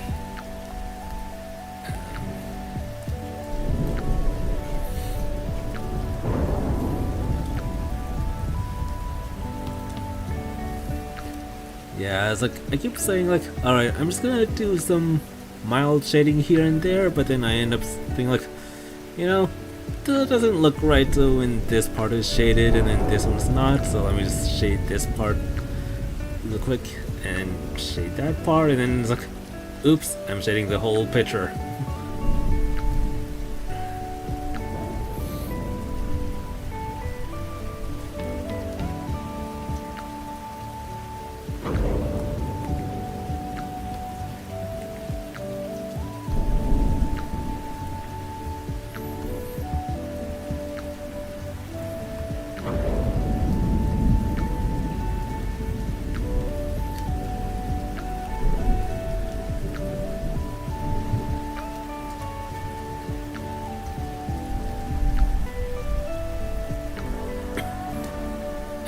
You know what? I think I'm really tired for the night as well, so yeah, I'm gonna finish this one off with my signature.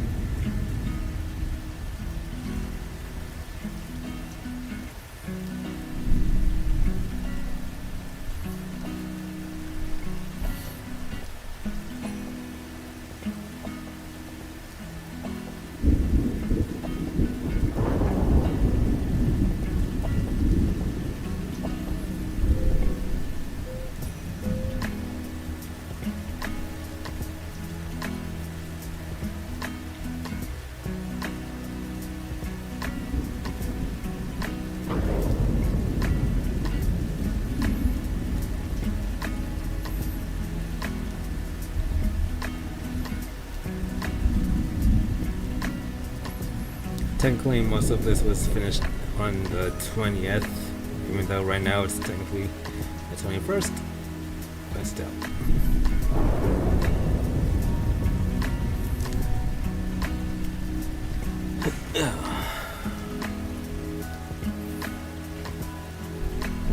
Alright, and there's my OG DnD character, Newbie. With their showing off their non-binary and their gender fluid flags. Alright.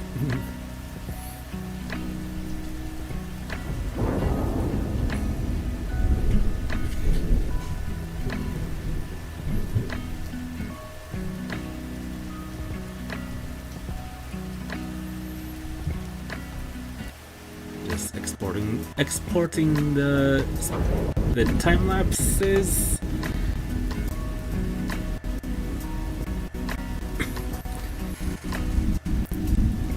Anyway, if you for anyone that watched it this far, I thank you for watching. So I underestimated how much time it takes to draw each character, or maybe I underestimated how much I would want to do like fully shaded drawings of these guys, but so yeah, I originally wanted to draw 4 characters tonight at least, but I guess we're stuck with only 2 for now. That is with Newbie here and with Gavin from the previous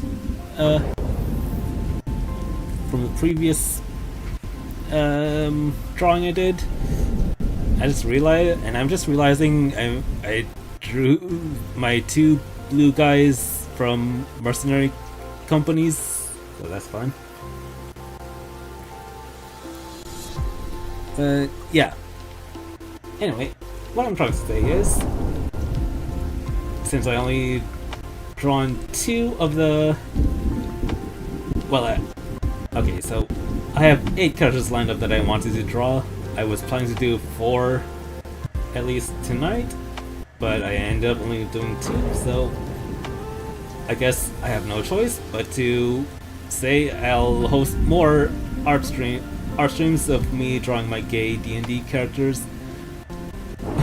Like, maybe, I don't know, maybe tomorrow or next week I'll be hosting another art stream like this, so yeah, keep that in mind. Be sure to subscribe here on YouTube, or maybe if I decide to do it on Twitch, follow me there. Follow me on Blue Sky in either case for more updates, and likely to where I'm gonna post the finished pieces. And I'll catch y'all next time, whenever that may be. Later!